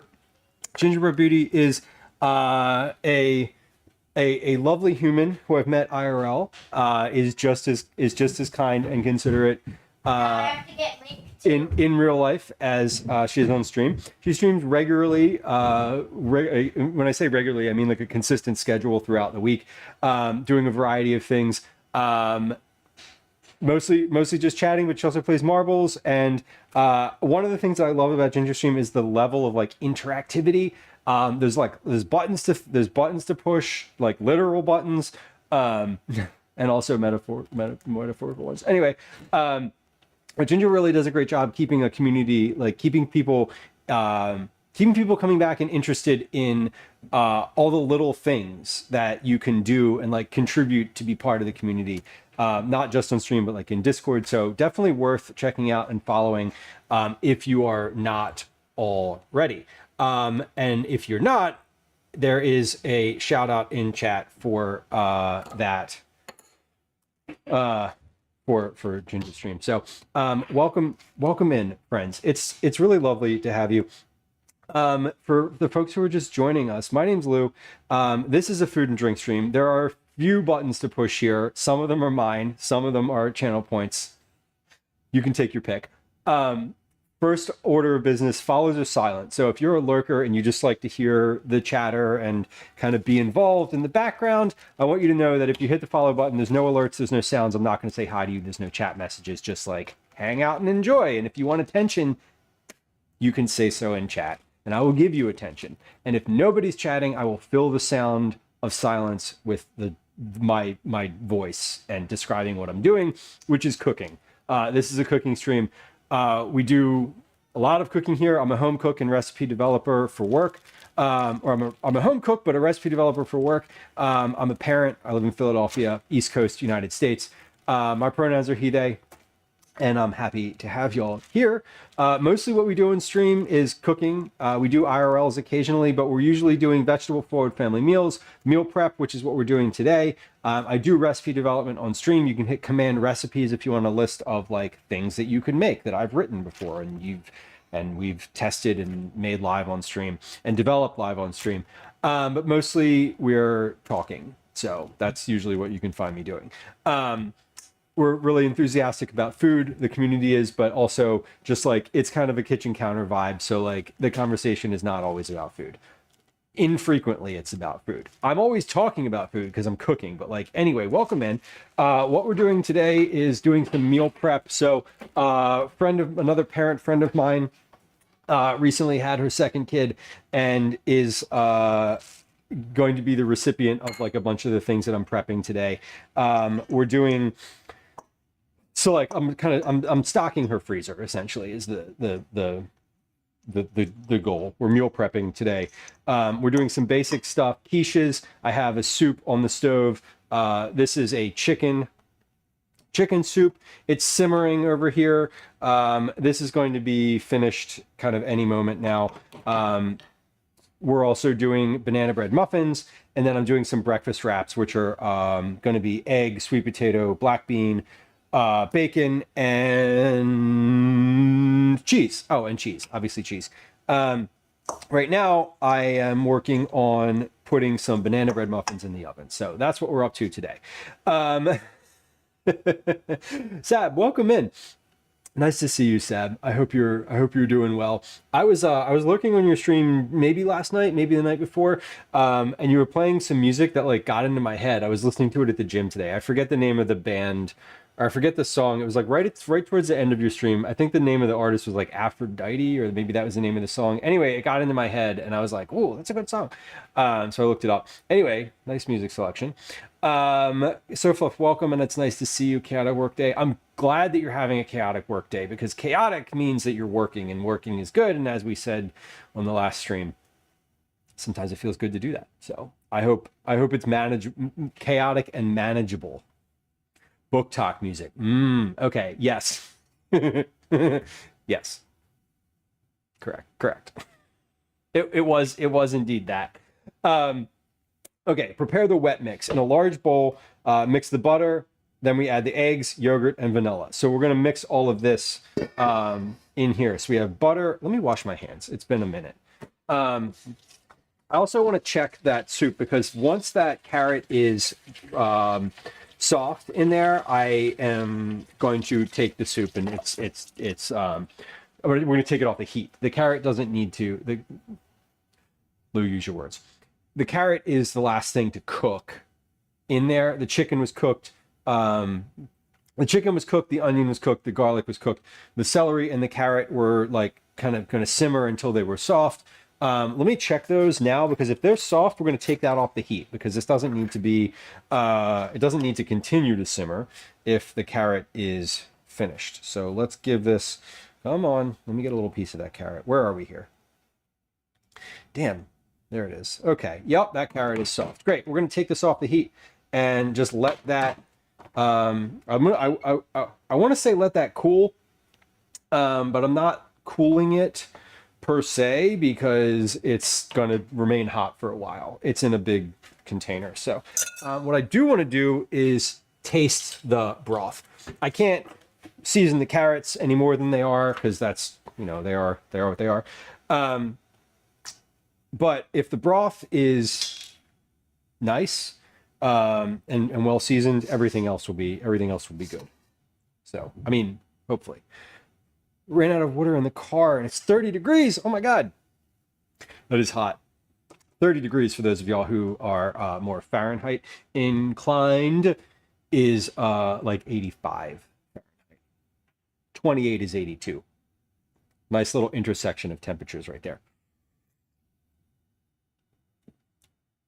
Oh yeah, broth is good. Okay. Broth is good. I could use a little bit. What could that use a little more of? A little bit more salt. Not a ton. A little bit more pepper. Just like a little bit more spice. I say spice. Spice is not.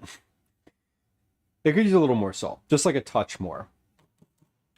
I also want to mix in a little bit of MSG to this, just like a little tiny bit. And we're going to put some, if I can find it in here, I'm going to, oh, do I have it? Oh, it's right up front because I was using it. I'm going to throw some nutritional yeast to get a little extra umami-ish flavor, and then some just dry dill.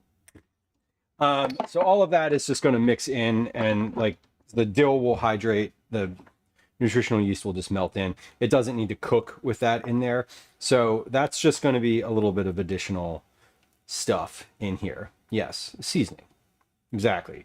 Like when I say spice, I usually, like, I'm putting salt and pepper in it, Paulie, but like seasoning is more accurate because, you know, spices would be like nutmeg or coriander or ginger or, hey, ginger. Anyway, I hope stream was good for the folks who came in from Gingerbread Beauty stream. It is always a good time over there.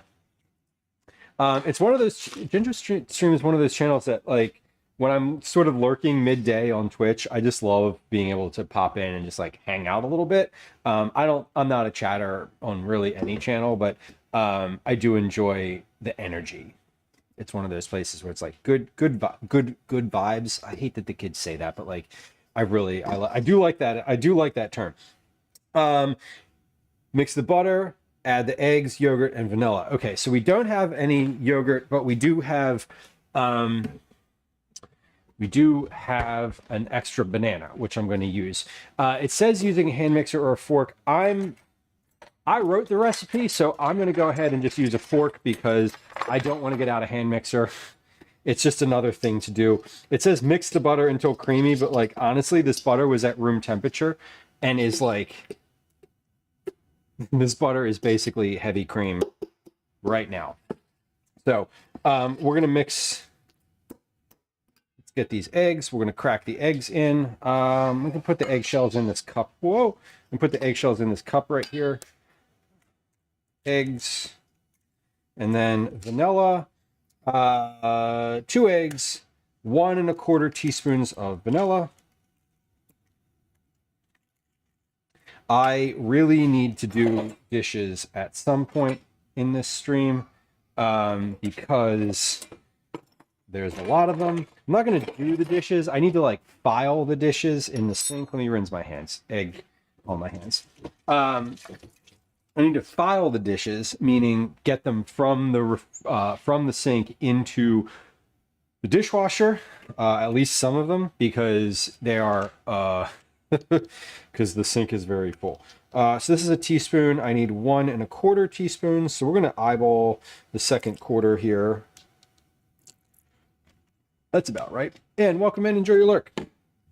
Thank you for hanging out today. Good to see you. All right. So we have our eggs and butter. We're going to mix those together.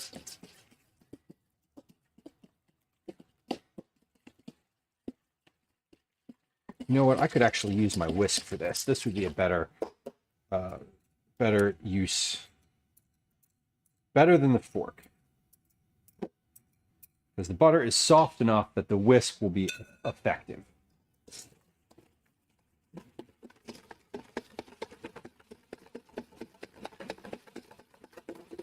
I did not add yogurt to this yet.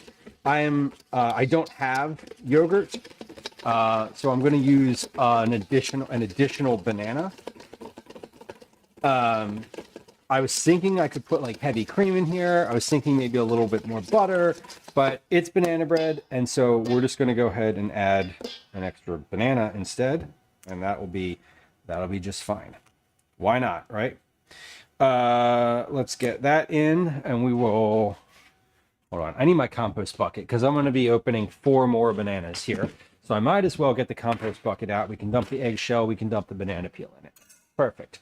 Pause. I have eggs in the oven. That's what that camera is. I am, did I set a timer for those? I did. There's 10 seconds left. My sense of internal timing is like great today for some reason. Usually it's not. Occasionally we get a day where it's like, hey, I feel good. About my timing, I generally feel good. I don't stream, I don't go live on days where I don't feel good. Mentally, emotionally, physically. Anyway, a little bit about me, a little aside. So we're going to mash that banana in with a fork, and then we'll mix this a little bit more. So this banana I want to be like fully mashed in. For this banana bread in general, this recipe calls for like partially mashing the bananas, because I personally want a banana bread that has a bunch of visible chunks of banana in it. Now I know that's not everyone's favorite, but that's okay. There's plenty of banana bread recipes on the internet. This is not one of them. This is one that I have been working on myself. It is my recipe. But it combines a few different versions of a banana bread recipe that are things that I like out of banana bread. So, adding eggs, yogurt, and vanilla, we did that. Mash 4 bananas, leaving some large chunks. Combine. Now, so we're going to mash our 4 bananas into this. Finish with the fork, or finish with the... Sorry, finish with the whisk, not the fork. Let's get our 4 bananas and mash all of these in. So 1, 2, hold on, 2, 3. Now these aren't, these bananas are like good ripe bananas. They're not super dark brown yet. So I'm interested to see how these hold up in the baking. Usually when I have, usually with banana bread, there is, you know, they're like rotten, quote unquote, bananas, which is to say they are soft. Because these are a little bit more solid, I'm wondering how they will end up. I'm also not making bread today. We're doing muffins. Typically, so this was the 3rd time I've made this recipe on stream. The first 2 times we did loaf bread. This time I want them to be muffins. So they're not going to turn out exactly the same as they have in the past. So I don't think I'm not. Basically, today is not a recipe test, so to speak, because I don't have all the ingredients. And I'm making them in a different format than how the recipe states. So this is just me trying it a different way and seeing how it is. 7/10 of the way, Uncommon, exactly. Hello, nice to see you. With a spatula, fold the dry ingredients into the wet mixture until just incorporated with no dry spots remaining. Okay, so we have our wet and our dries in one big bowl. We're going to fold this together, and then we're going to put this into muffin cups. I don't know whether or not, I don't know how many this will make. I'm sure there's some ratio available out there that's like for every loaf pan, 8 by, you know, whatever size loaf pan I happen to have, I forget. You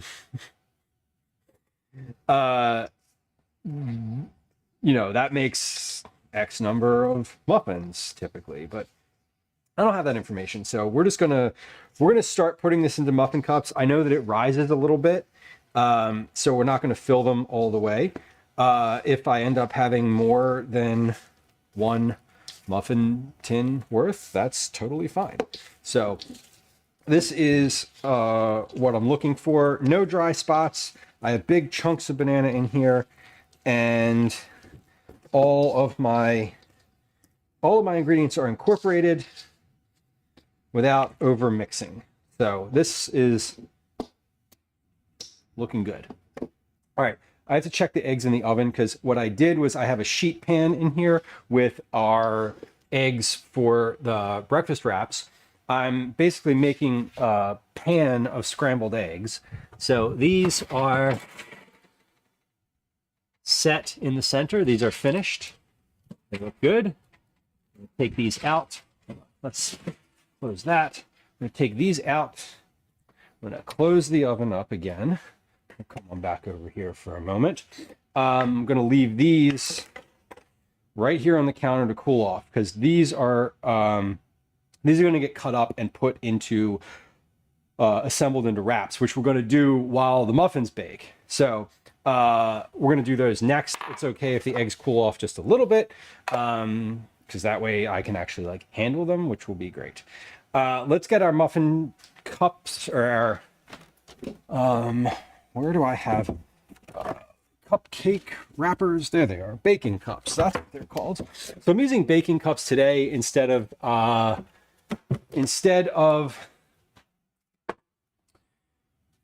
putting them directly into the pan, because I just want to be able to like serve them and have them look nice. Now, oh, question. Nope, never mind. We're not going to make it. Nope, not even going to go that route. I was going to say I have a pan down here that's like large muffins. So this tray holds these trays hold 12 muffins. I have pans down there that are 6, so they're like double the size of these.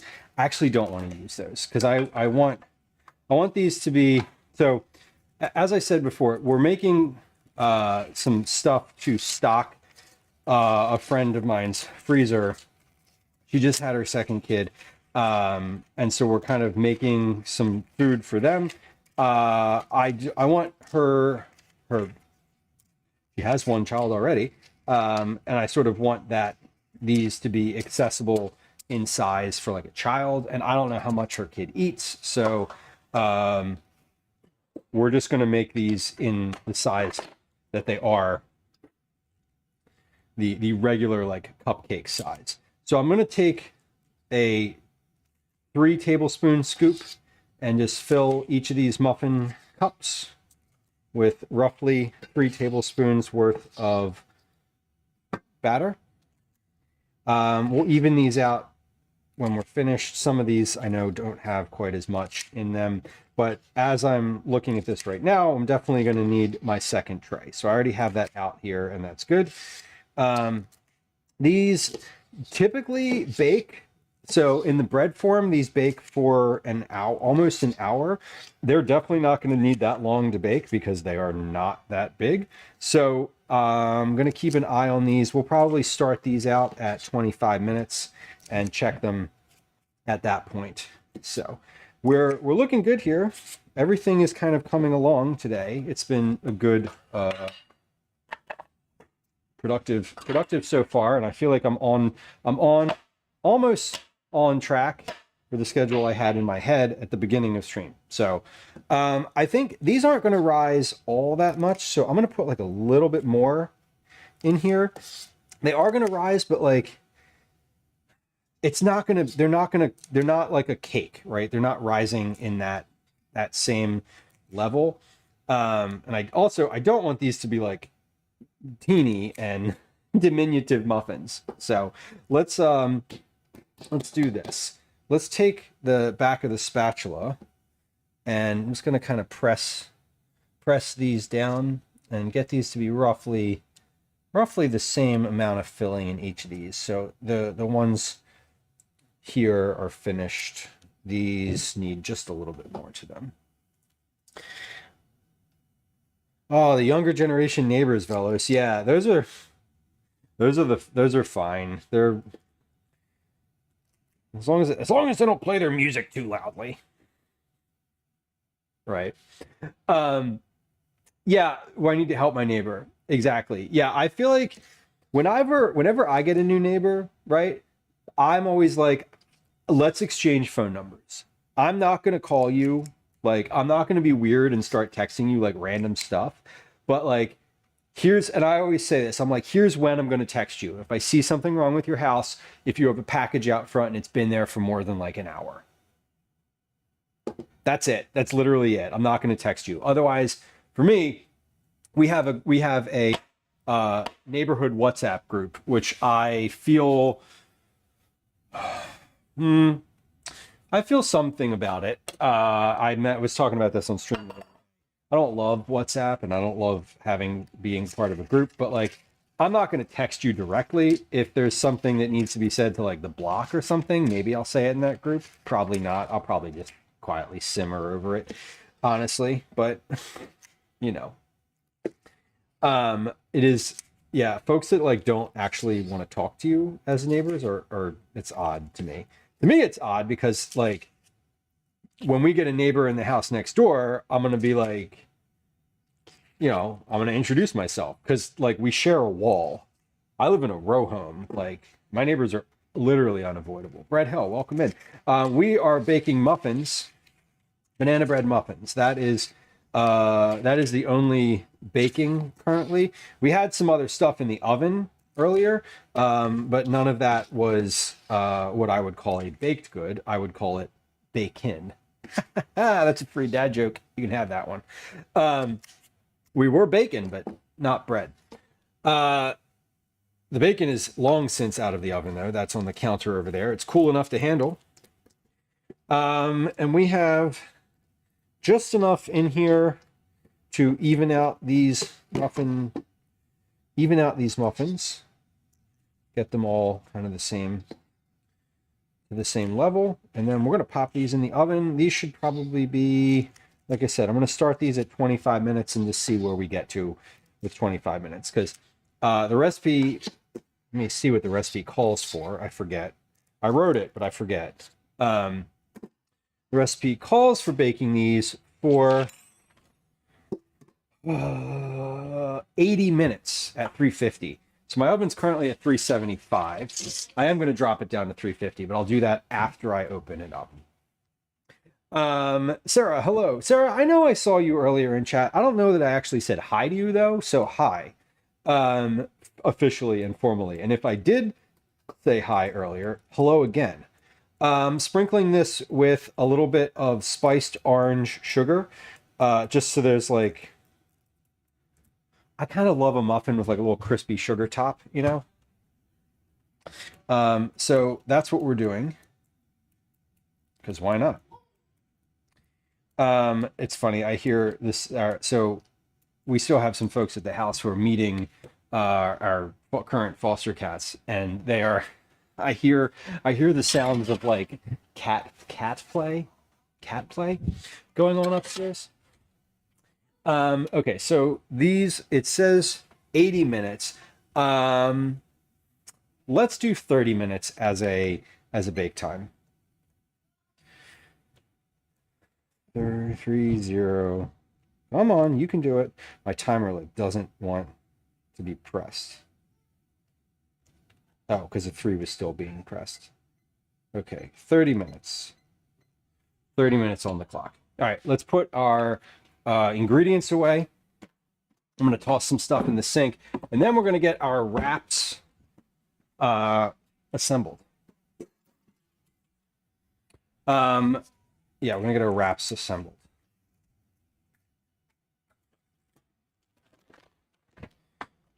That'll be the next thing. So the wraps are breakfast wraps, for lack of a better term. You could eat them anytime, really. They're supposed to be filling. The goal is that they are protein focused wraps, meaning they have a good bit of protein in them. Those are, we're going to do 12 of those, so not a whole bunch. Let me clear my counter here. We're going to clear the counter and wipe this off again. I'm going to cut those eggs so that they are ready to go. I still have my soup over on the stove. So the soup is finished. It's just cooling. or it's not cooling. It's just not heating. It is cooling, but very slowly. We're gonna package all of this up eventually. I might not package the soup on stream. We'll see. We might.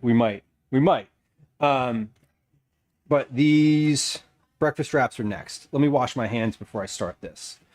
So these are just going to be basically a roll, like a burrito tortilla with a bunch of different things in it. I have all my ingredients together. So we have bacon, black beans, sweet potato, cheese, and these eggs. I have tortillas. So these are whole wheat tortillas. I'm gonna get out a cutting board so I can just kind of have something that's not my bare counter to put these on. All right, so I have six. There's 6 per package. Yeah, 6. So there's 12 total.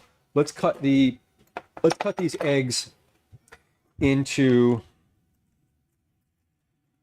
Let's see. Let's do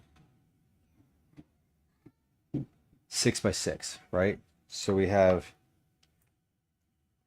not 6 by 6. I'm just going to start cutting. It'll work itself out. Okay, so now I need to cut 6 total because I cut this in half. So we do half.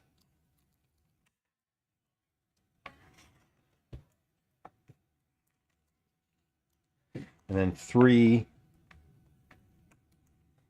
and 3. 1, 2, 3. Oh man, math is fun. So when I was saying much earlier in stream, I was like, I didn't like school.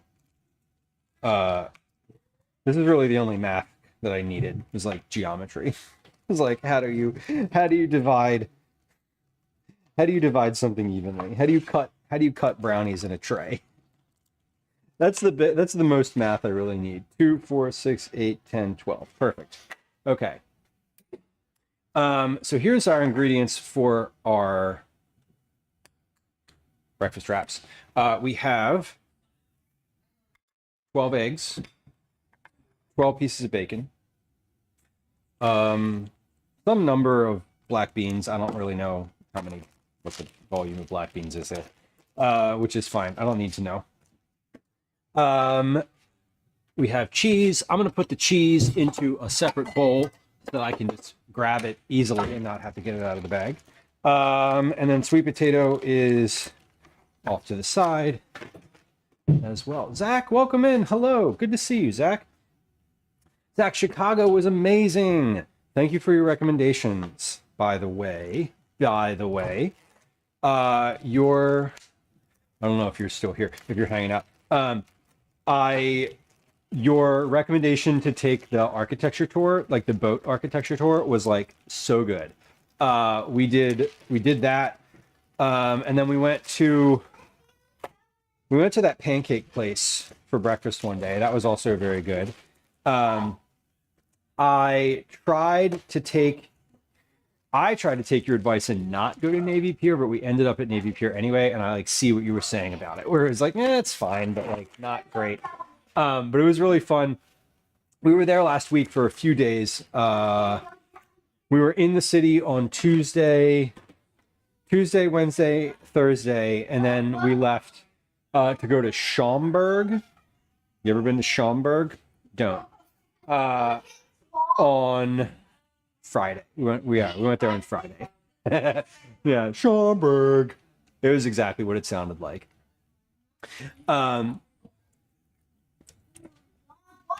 Anyway, Schaumburg was where Calvin's karate thing was. So we went there, but not like intentionally. We didn't choose to go there. So yeah. How'd y'all make out? Yeah? Take it. Adopting 1 or 2? 2. Yeah, they're better in pairs. I promise you. It's not kids. 2 is easy. Thanks, love. Yeah, man. We're making a bunch of food. Looks great. Oh man, we're almost there. Okay. Yeah, man. Enjoy.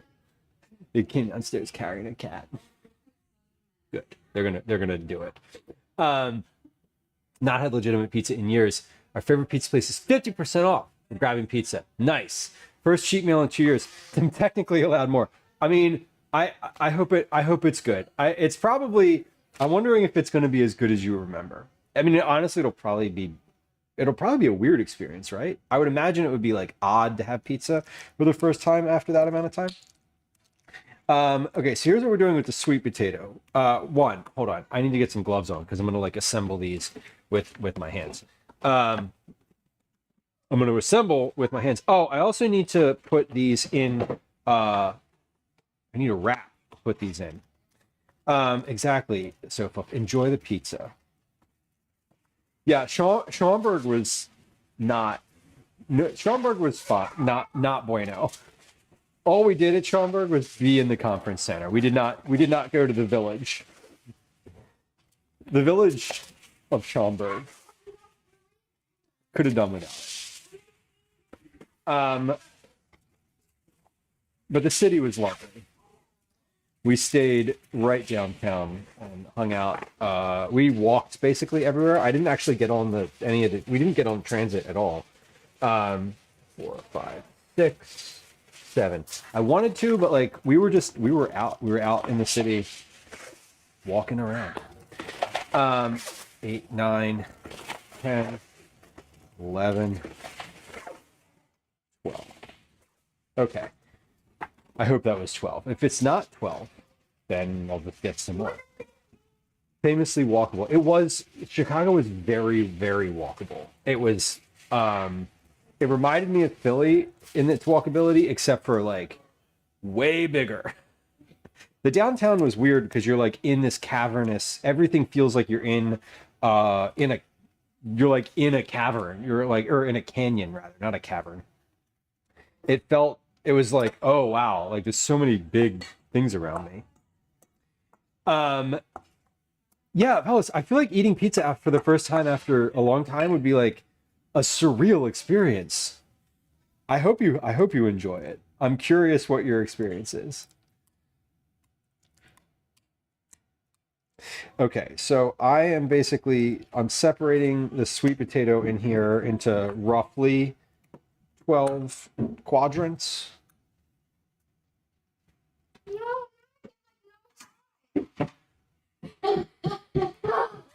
You're gonna be up late watching Big Brother anyway. Not you, Calvin. Big brother! Big Brother! Big Brother! Yeah. On the way home, me and Mom were watching the podcast. Calvin started watching Big Brother this year. Ernie, thank you for the follow. I appreciate you. I hope you have a really good rest of your day. I did make quiche, Calvin. Right now I'm making wraps. These are breakfast wraps. Oh. Okay. So all of this stuff, Cal, by the way, what's that? Breakfast? No, this is all, or much of this is for, I don't think you actually know who this is from the playground who just had another kid. Her name's Meredith. Is it the person that on one of our books at the end of Daisy? Yes. Pregnant? Yes. Yes. Yeah. So some of this is for us and some of this is for them. Okay. Yeah. You're welcome for taking that for the guests. Yeah, they sounded excited. Oh my. They sounded really excited.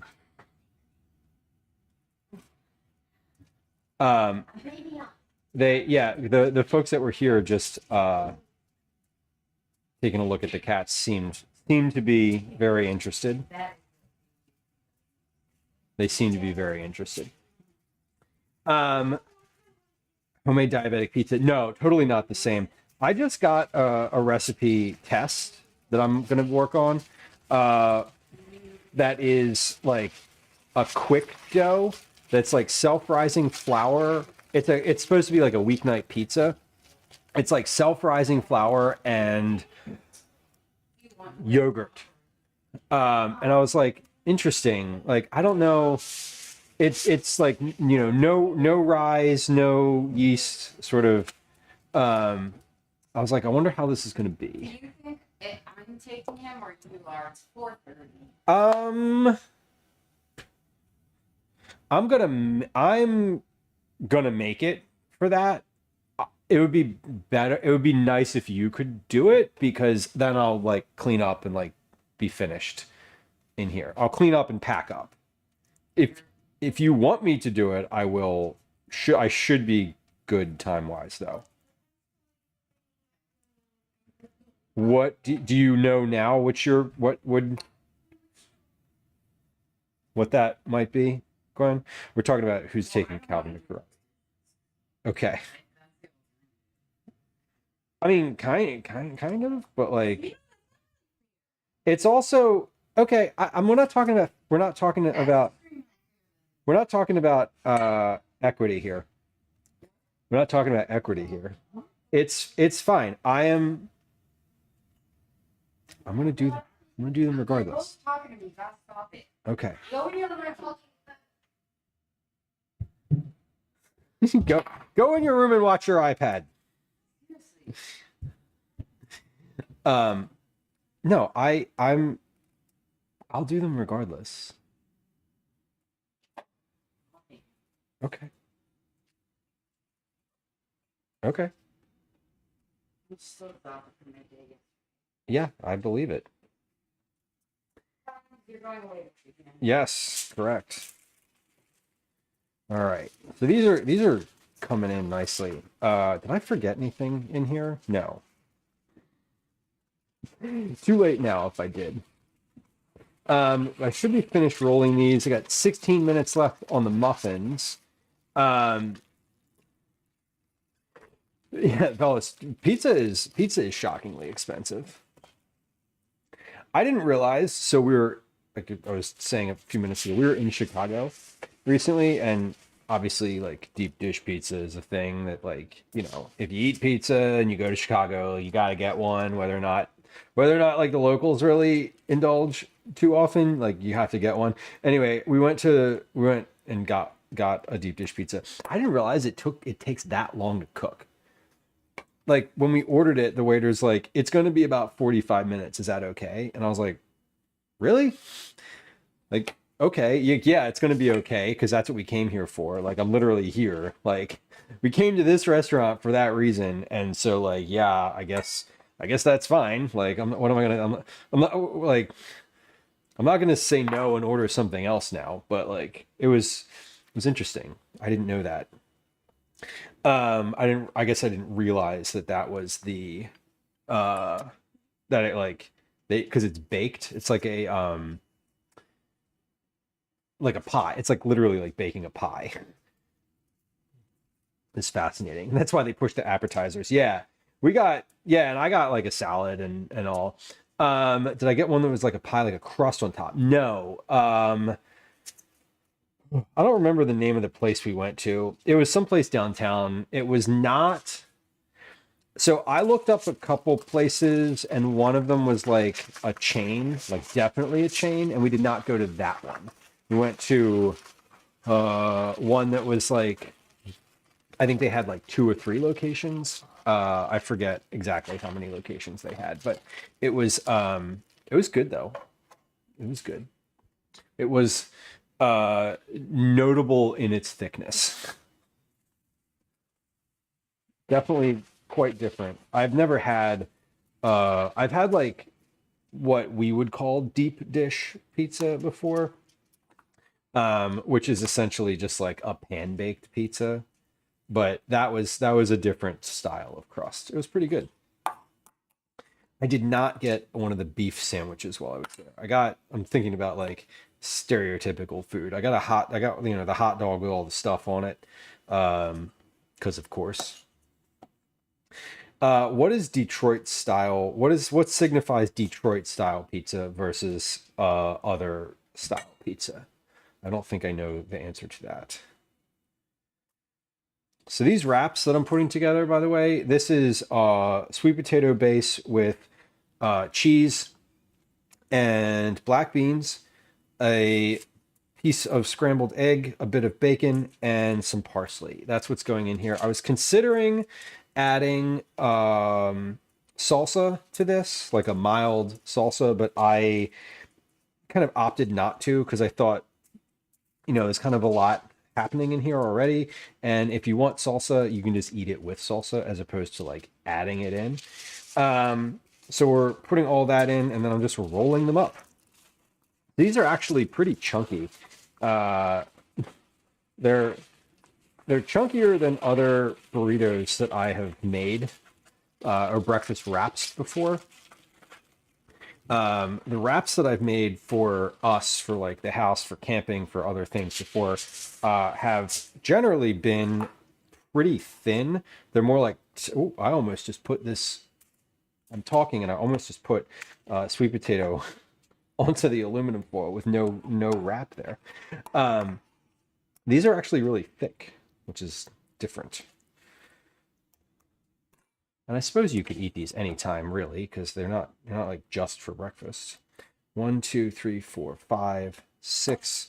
So I should be about one burrito away from being halfway finished all of my things here, which looks to be about right. It's basically a focaccia crust, Detroit style. It's made with brick cheese, crispy edges. The crispy edges are what I like. The like burnt sort of edges where it's like browned and charred a little bit. That's so good.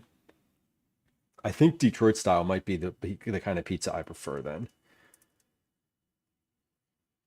Oh man, that's awesome. That's super cool. I was thinking the last time I made pizza, I was thinking about like what if I put this in like in a cast iron pan? Like what could I just do my regular pizza crust in a cast iron pan?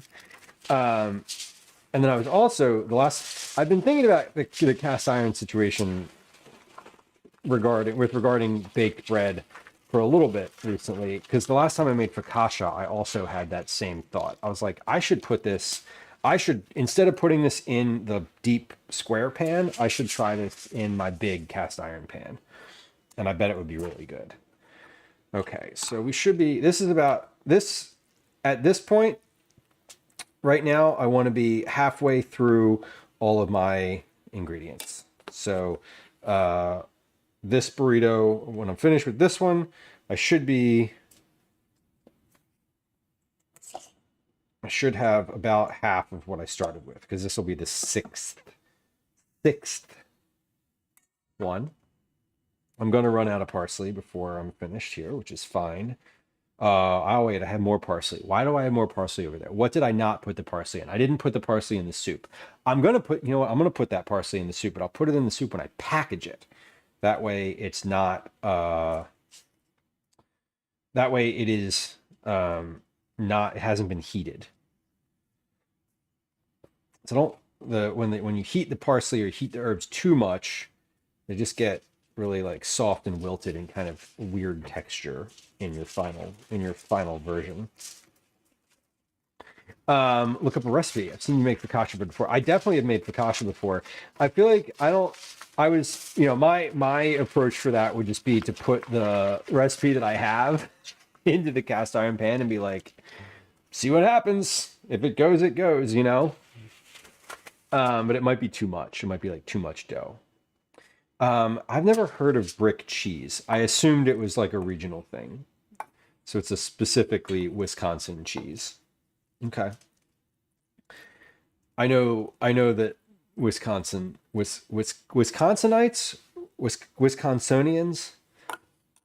I'm really butchering that one there, I'm sorry, are pretty specific about their cheese varietals. So I don't want to presume anything when it comes to Wisconsin specific cheeses.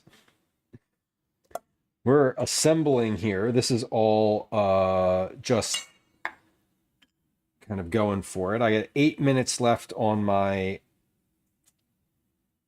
muffins in the oven before I want to check those. I can smell them right now, so that's a different. We're at 20, 22 minutes so far, and I can definitely smell them. So they might be finished at 30. They might be finished now, but I'm gonna check them at 30 because right now I'm in the process of rolling. I had 16 minutes on the clock when I started. I just finished my 6th burrito and I have 8 minutes. So I'm probably going to finish these just about with like the exact amount of time left. 7. I just finished my 7th burrito. I should finish these with like seconds to go on my muffins, which is great. That's good timing. So when I'm planning a stream like this, where I'm like, I just want to meal prep and I want it to take as little time as possible, the goal is 0 downtime. And I feel like we've done a good job of that today. Like basically once I start moving, I don't want to have any moment where I'm not actively like doing something.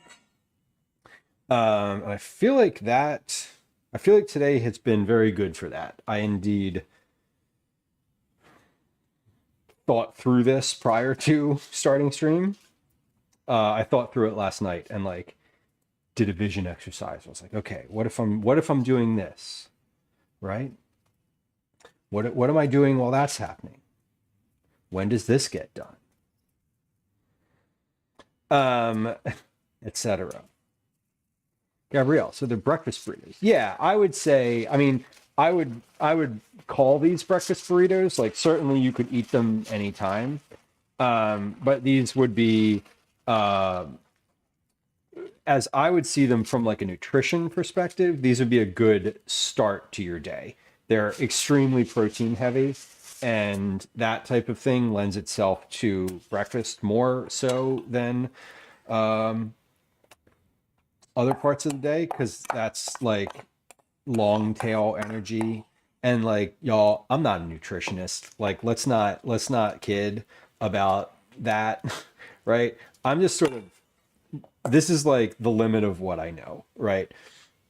I do know that like a bit of protein at the beginning of the day helps keep your energy up longer in the morning, like helps get you through to lunch better, I guess. And these certainly, pretty much everything that's going in here has protein in it. So we have sweet potato and black beans, cheese, bacon, an egg, scrambled egg, and then I'm putting them on a multi-grain tortilla.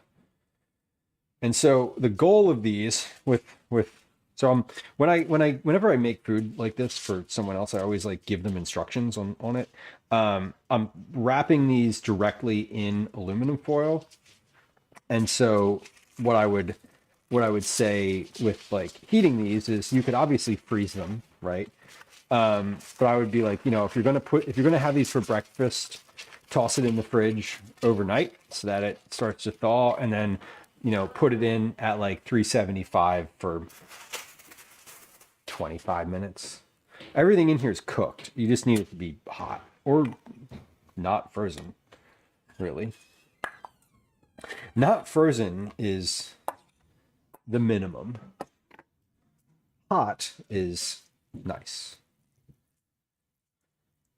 But yeah, these are definitely, I would have these as a breakfast item.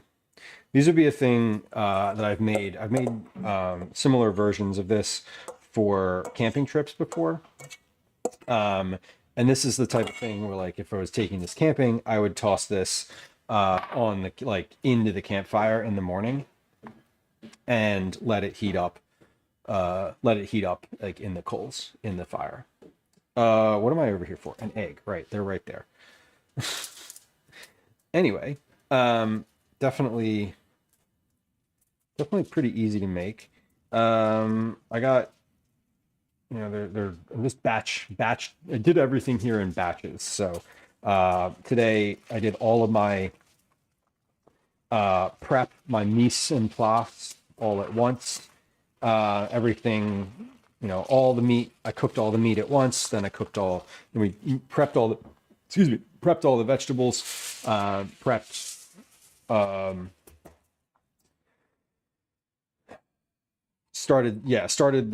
basically just started everything. Whoop. Did I miscount? I have 2 eggs left. I don't think I put an egg in one of those. I don't know which one. It's fine. I definitely miscounted somewhere along the line here. Or I think one of these didn't have. Okay, I think one of these packages might have only had 5, and I will like when I watch the VOD back, I will count this. But I think one of these packages only had 5 wraps in it, because I had 2 sections of sweet potato left also. And I had 2 pieces of bacon. So like, I think it was the last one. This is the last one. I'm gonna open this up and see. Because re-rolling it is not hard. If I just kind of go back in the process. No, that one has an egg. That one has bacon in it. It's somewhere along the line. I either missed something, or one of these only had 5 tortillas in it. And I missed an egg and a piece of bacon and a sweet potato. So that's where I'm saying I think one of the wrap bags only had 5 in it, because the likelihood of me missing 3 different ingredients in the same wrap, I feel like that's a pretty low potential. Maybe. I don't know. Whatever. It is what it is. This is the last one. And yeah, and I've got a minute left on the clock. So a minute and a half left on the clock. So I should have just enough time to have wrapped one more. I think that one of these bags only had 5 tortillas in it. That's what I think. 1, 2, 3, 4, 5, 6, 7, 8, 9, 10, 11. Okay.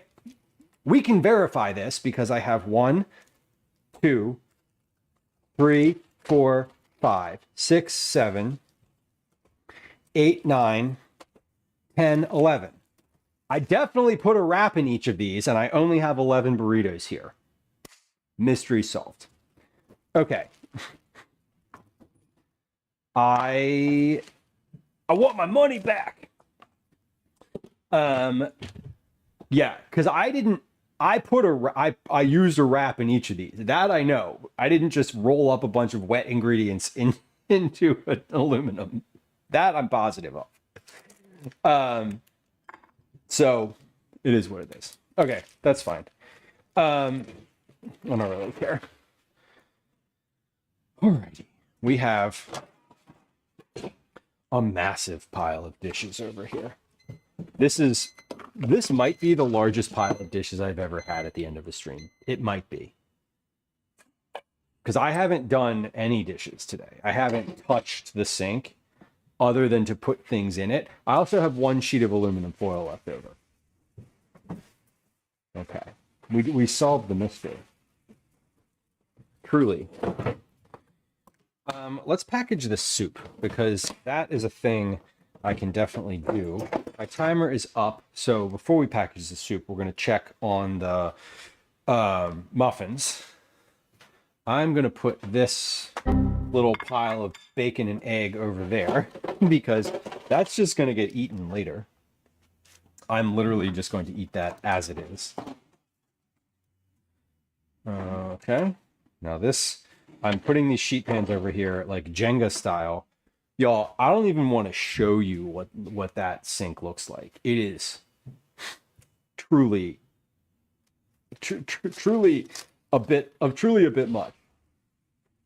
Okay, these wraps are going to get frozen.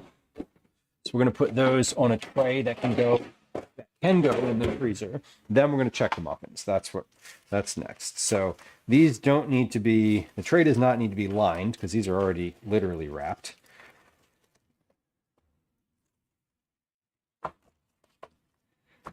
All right. And we'll sit these over there. We'll package the soup up next. Let's check the muffins. I might need to get the muffins out right now. These could be finished. Let's take a look. I would say those are finished. They're soft in the they're still like a little soft in the center, but not too bad.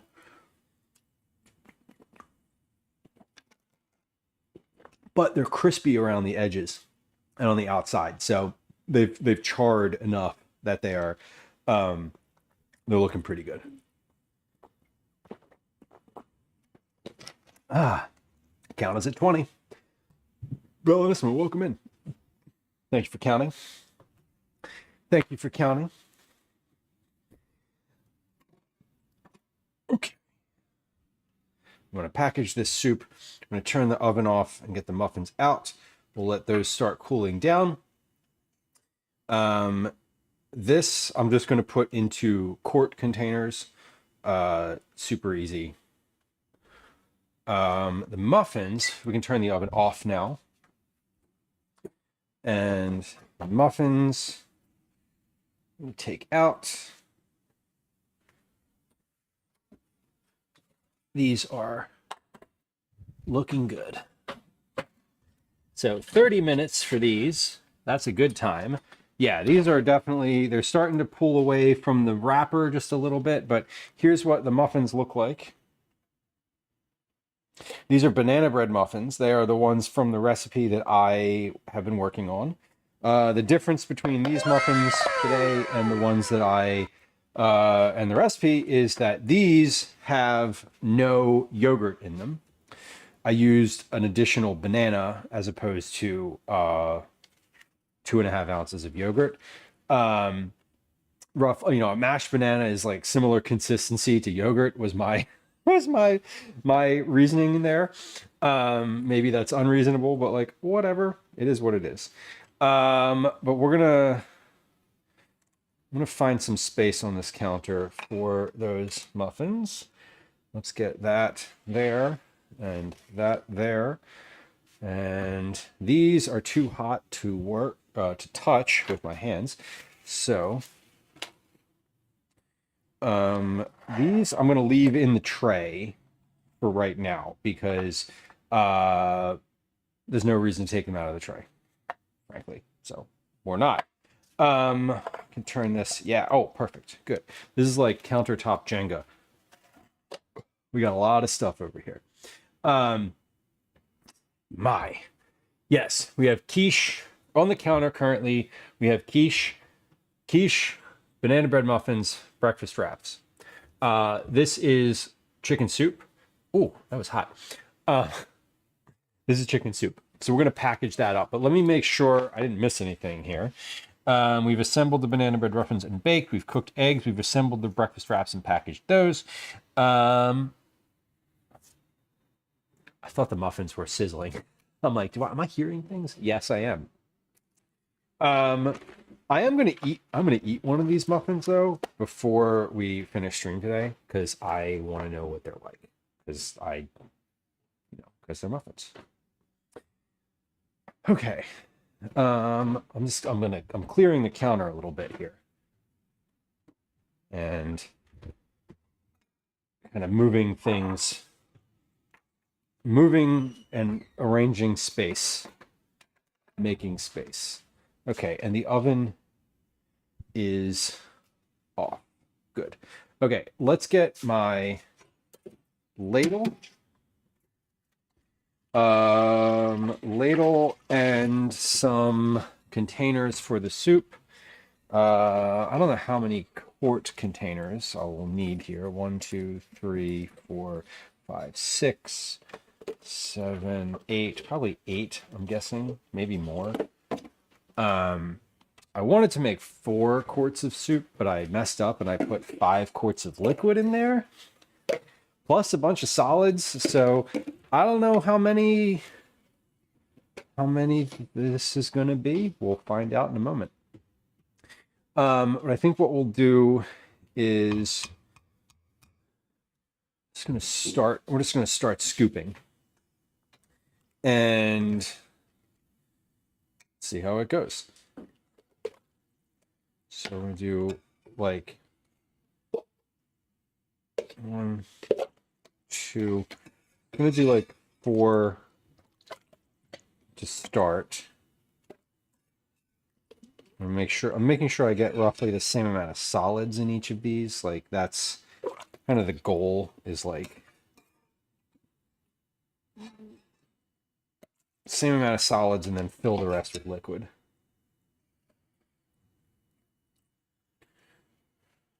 Okay.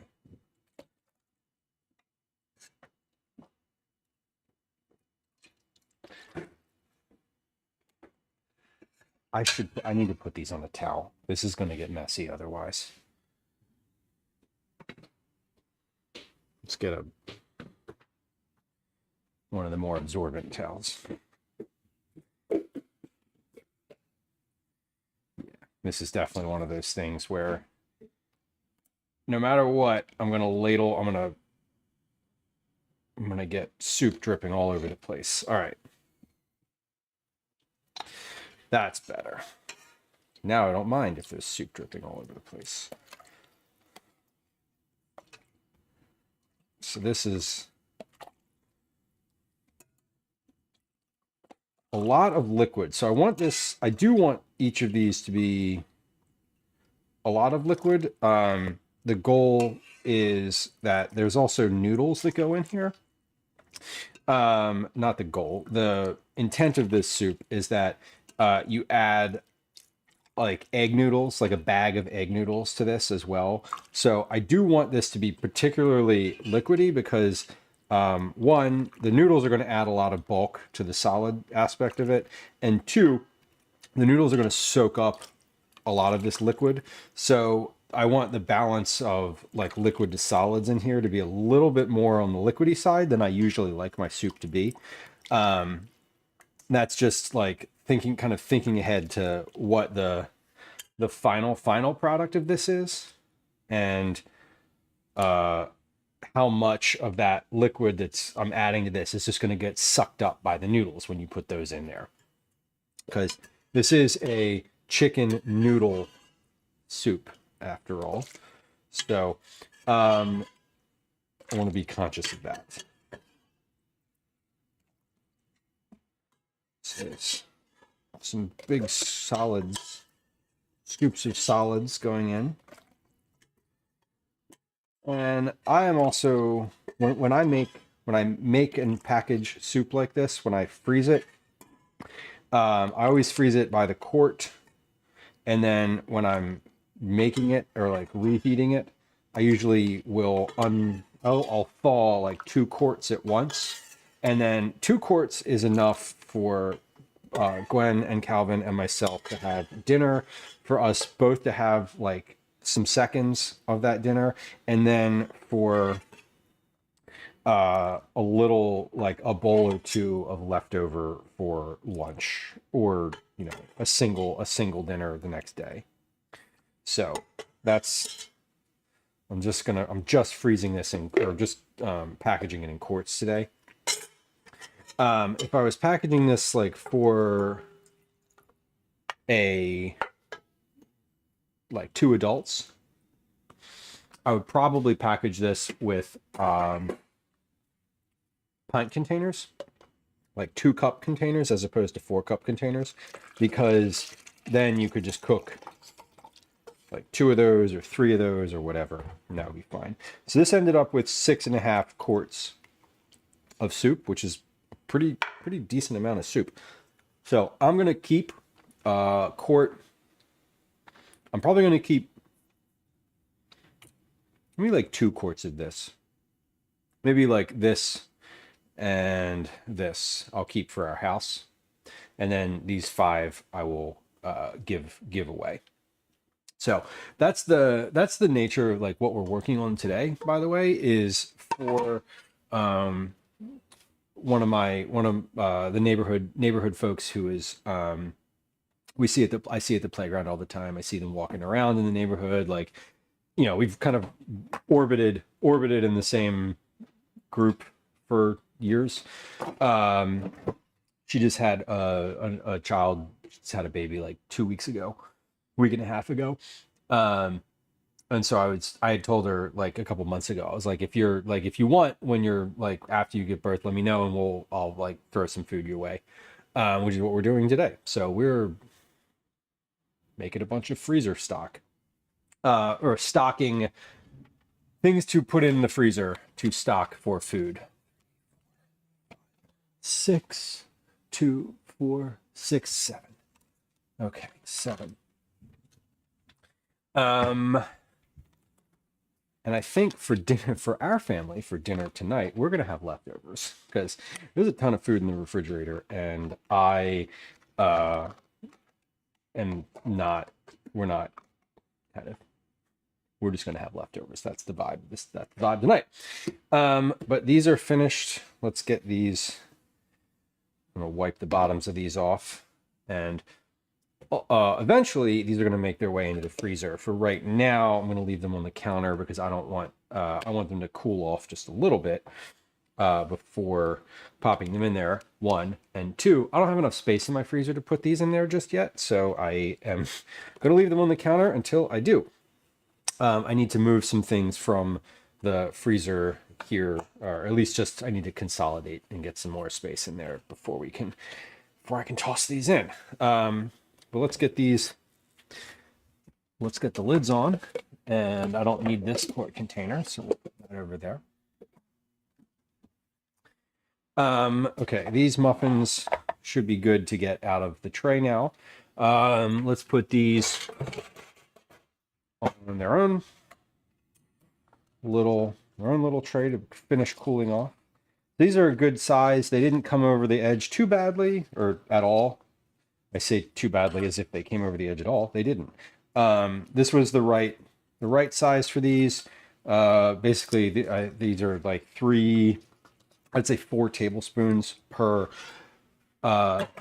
muffin cup, which was just about right. And these are good for whenever. I guess these could be snacks. I would. 2 of these things are sort of what I would think of as breakfast foods, the muffins and the wraps, and then 2 are sort of, dinner foods, but some folks eat quiche for breakfast. So I don't really care when they eat it. It's not up to me. So I don't need to tell them when to eat it. I'll just tell them what it is, and they'll figure it out. Alrighty. But this is good. We did really well. We're at the dishes and packaging and final dishes and putting things away stage. I'm also going to put those quiches. Once the quiche is frozen, I'm going to put those in not freeze dried. We're going to put them in the vacuum sealed bags so that they stay nice. That's the move for those. But I did say I wanted to try one of those muffins, so I think we should probably do that before anything else today. Let's see. I wanted to look at my calendar here because I don't know when. I have no idea when streaming is happening for like ever this summer. It's real bad. Okay, that's good to know. Okay, awesome. I was like, when did I have the next stream on the calendar? I do have it on the calendar. Command calendar if you want to see more about the actual calendar for when things are scheduled. But let me take a look here. Who is live in the food and drink Food and Drink Club. I'm just kind of taking a look around. We got some folks here who are co-working, who are doing a bunch of different stuff. And then who is live that I'm following? I'm not sure where I want to raid today, honestly.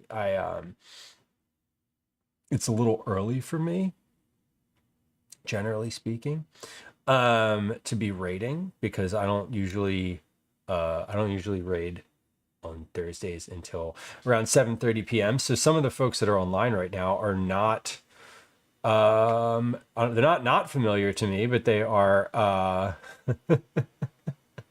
different folks.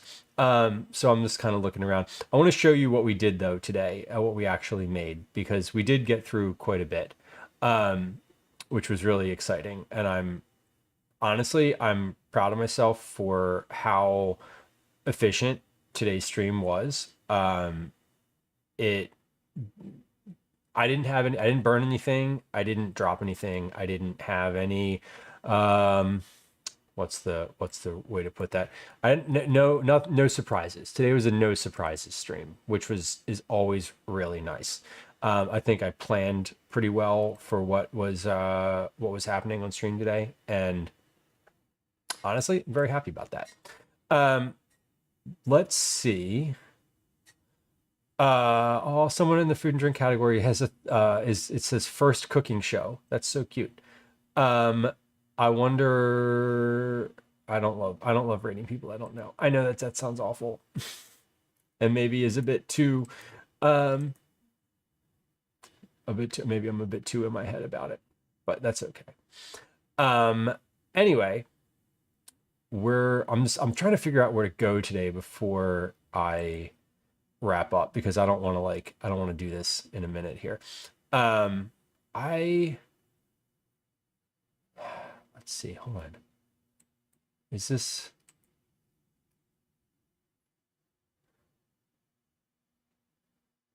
Oh, there's a kid on that one. Okay, we're gonna blind raid someone who I've never who I have not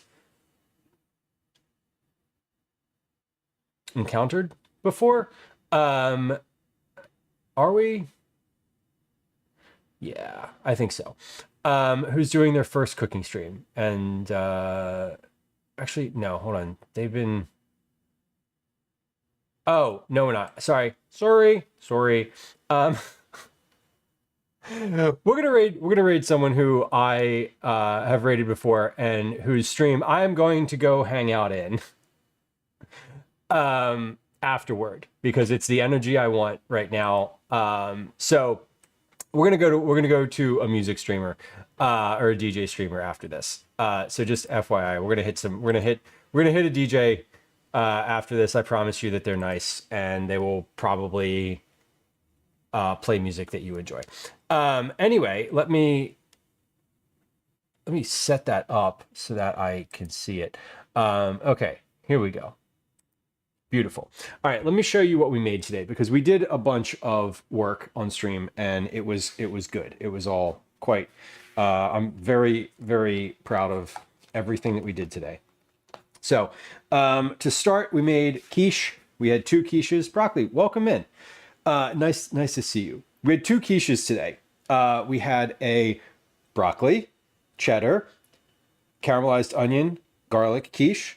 We had a bacon, lettuce, tomato quiche, except it's spinach instead of lettuce, because it holds up better in a quiche. Both of them have cheese. Obviously, both of them have eggs, because they're quiches. We did breakfast wraps. I can't open this up because it's wrapped, but it is a whole wheat tortilla. Inside of it is roasted sweet potato, scrambled egg, black beans, cheese, and bacon, as well as a little bit of parsley. So we did those. We also did a chicken noodle soup. We made the soup aspect of it. We roasted the chicken, cooked all the vegetables. The broth was our homemade broth from a couple streams ago. The noodles will get added when you make it later, when you eat it. We don't add the noodles now, because then they get soft. Anyway, we also made banana bread muffins. I'm going to show you what's inside of here Let's do the opening. Ready? Ta-da! We're looking at these together. Oh, look at that. A chunk of banana fell out. Oh my God. Amazing. All right. That's the inside of this situation. Still a little puff of steam coming off of there. But these are banana bread muffins. They have all sorts of stuff in them. Chocolate, coconut, blueberry, banana, obviously. These have pistachios in them, rye flour, whole wheat flour, brown sugar, baking soda, baking powder. No, baking soda, soda only. I'm going to taste one because this is a recipe I've been working on that I am happy about. Baked them for 35 minutes. They were in the oven for, and they're holding together. They're moist and delicious. Fantastic. That was streamed today. We did good. Broccoli, thank you for your resub. I'm a teenager now, apparently. We love it. As long as you don't get angsty and start slamming the door, we're good. And if you do, it's okay. We can talk about it later. I'm very happy with stream.